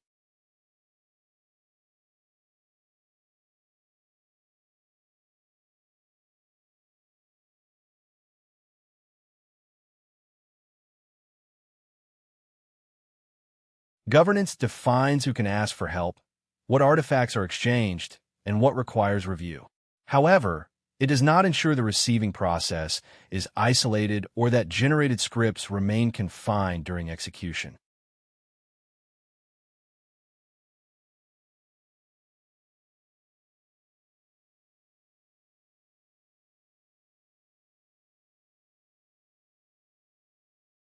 Sandboxing limits the physical or virtual impact of code execution. But if the code can still access paths or APIs it shouldn't, sandboxing alone is insufficient. File system and path safety remain critical even inside containers.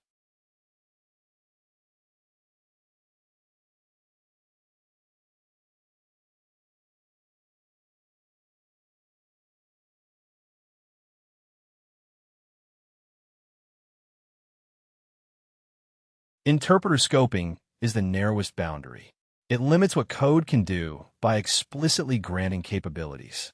This protects both the machine from the code and the code from unintended host access, making it the sharpest expression of least privilege.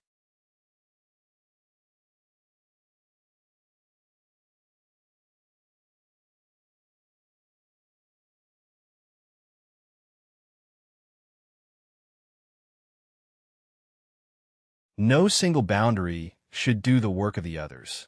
Governance should not enforce runtime confinement. Sandboxes should not encode policy, and interpreters should not infer policy.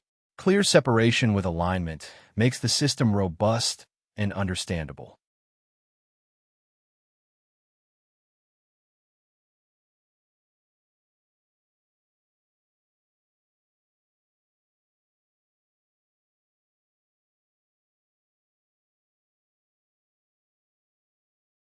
No single boundary should do the work of the others. Governance should not enforce runtime confinement. Sandboxes should not encode policy, and interpreters should not infer policy. Clear separation with alignment makes the system robust and understandable.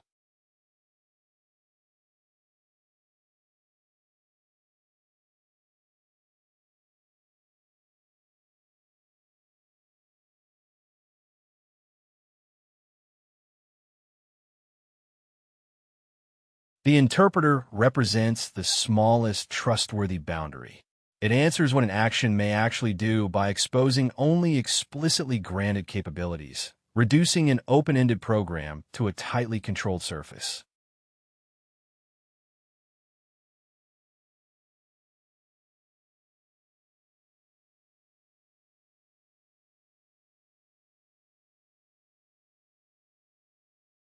In a deny by default interpreter, the code begins with no capabilities. The host explicitly grants each one, inverting the usual programming model where broad access is assumed and restrictions are added later. This inversion enhances security.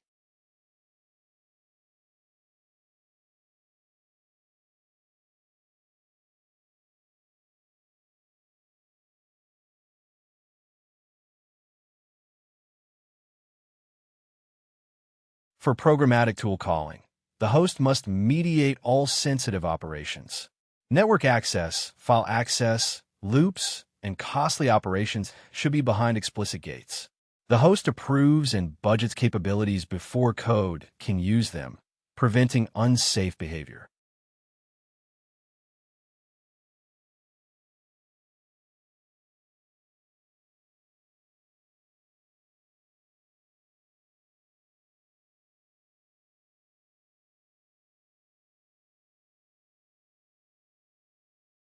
The host governs what capabilities exist and what is allowed. Guest code can only use what it has been given and cannot expand those powers. This keeps control manageable even as generated code grows more complex.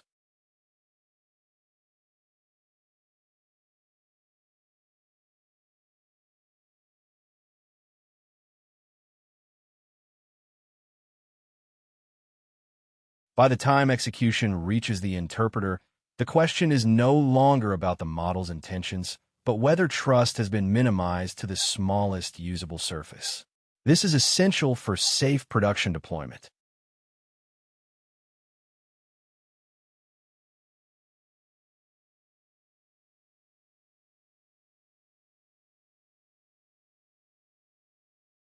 Finally, the containment model must translate into real-world production. Security cannot be an afterthought. It must persist under operational pressures like retries, noisy failures, and the temptation to loosen permissions.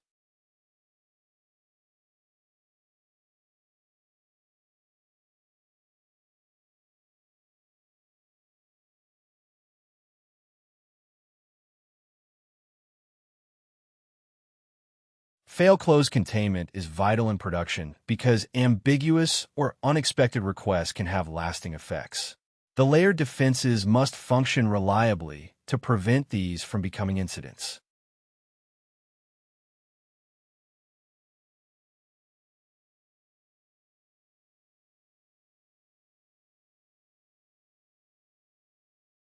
The same order applies in production. Governance makes decisions, runtime isolation contains effects, sandboxes absorb risks, and interpreters constrain code capabilities.